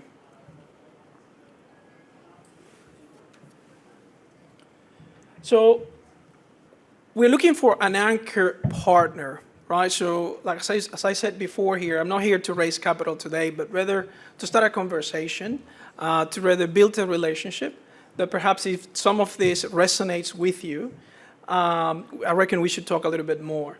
So we're looking at a programmatic capital capable of deploying $10 to $20 million to be able to acquire at a speed, and anchored in between 2 or 3 different family offices or entities, and by design having 5 to 7 years of liquidity events should the person or should the entity wants to see an exit earlier and not stay with us in the long term. So we're not building to exit, more importantly, as a way of differentiation. We are building to endure. The logic behind it is in the next 10 to 20 years, this whole industry that has been essentially operating in a 50-year-old model is essentially going under tremendous change. And whomever stays in the long run is going to capitalize way more. I'm going to be there at the table, so happy to have a chat if you're interested, and have a good rest of the day. Thanks, Fiddle, and that was Argonaut Capital. What an extraordinary extraordinary day of curated deal flow. On behalf of Wholesale Investor, thank you to all our speakers and founders for sharing their vision. To officially close Capital 2026, please welcome back to the stage Steve Torso. Just to be clear, day one. There is day two, just to be clear. So we've got a massive day lined up tomorrow. And obviously we've got networking drinks at the end of the event as well. So it's one thing about when you organise events, you're always working hard to get people in the room for the different sessions. But it's amazing how many people can show up for the drinks with no effort whatsoever. But anyway, so on a side note, today obviously is very much a lot of funds, a lot of property, incredible sort of quality of deal flow. I thoroughly enjoyed the property session. I said to Dan he did such a good job. I may invite him back sometime. No, Dan's an incredible operator, but I really enjoyed that session. And then likewise, say thank you for everyone for coming along. Please make sure you go and have a chat to the companies. They've obviously got their trade tables out there. If they're relevant for other people in your network, please provide an introduction. We will have different companies with their trade stands tomorrow, and then also different companies presenting as well. And then lastly, I'll say that my keynote tomorrow, make sure you're on time. Also, I will be going hard on AI as an area. As I said, if anyone knows, I spent a lot of time understanding this as an area. I really like what Dean's doing on his AI fund, on his listed AI vehicle. But as much as it can be frustrating what's happening from a government perspective, it's just hard to deny what is happening. From the AI perspective, but also in robotics, and then how it's impacting so many other areas. So I'll be doing my best to articulate the best way I can as far as what I see is happening right now, and then also what I see is coming down the pipeline. And in the last 3 years, I've had a pretty good track record of sort of talking about what's going to happen before it does. So ladies and gentlemen, go and enjoy the rest of your networking and networking companies. See you tomorrow.